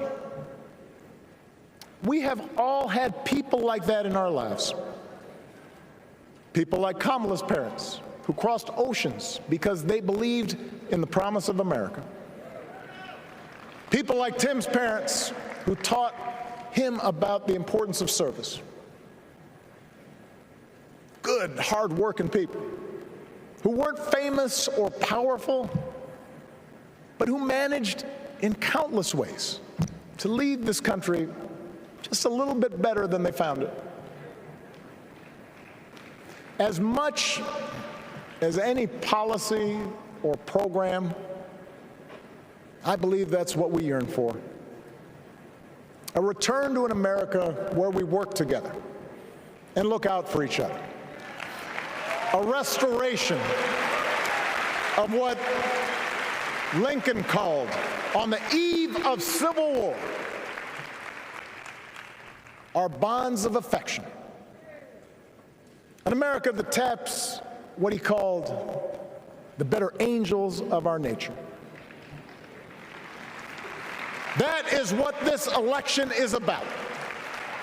And I believe that's why if we each do our part over the next 77 days, if we knock on doors, if we make phone calls, if we talk to our friends, if we listen to our neighbors, if we work like we've never worked before, if we hold firm to our convictions, we will elect Kamala Harris as the next President of the United States and Tim Walz as the next Vice President of the United States. We will elect leaders up and down the ballot who will fight for the hopeful, forward-looking America we all believe in, and together we too will build a country that is more secure and more just, more equal, and more free. So let's get to work. God bless you, and God bless the United States of America.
Please stand if you are able for this evening's benediction, offered by Bishop Samuel L. Green Sr. and His Eminence Archbishop Alpidophoros of the Greek Orthodox Archdiocese of America.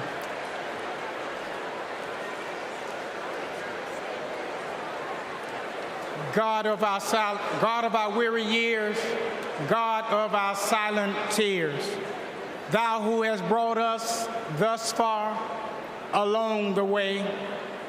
You are the one who brews over the days of our lives, and without you, we would be nothing. So we lift our hopes and hearts to thee, and we pause tonight to say thank you. Thank you for loving us. Thank you for not giving up on us. Thank you for giving this nation the benefits of your mercy, because all of us can feel that something enthusiastic is rising in the soul of America. And all of us can tell that the tyranny of resentment has finally met its match. The candidacy of Kamala Harris has ignited an era of joy across America. Tonight, we thank you that even in the darkest of our pessimistic nights, love has not failed us, and hope has stood its ground. We who gather do so with audacity to believe that there will be compassion in America. So God, deliver us from racism, deliver us from sexism, deliver us from evil, and keep us forever in the path we pray. Amen.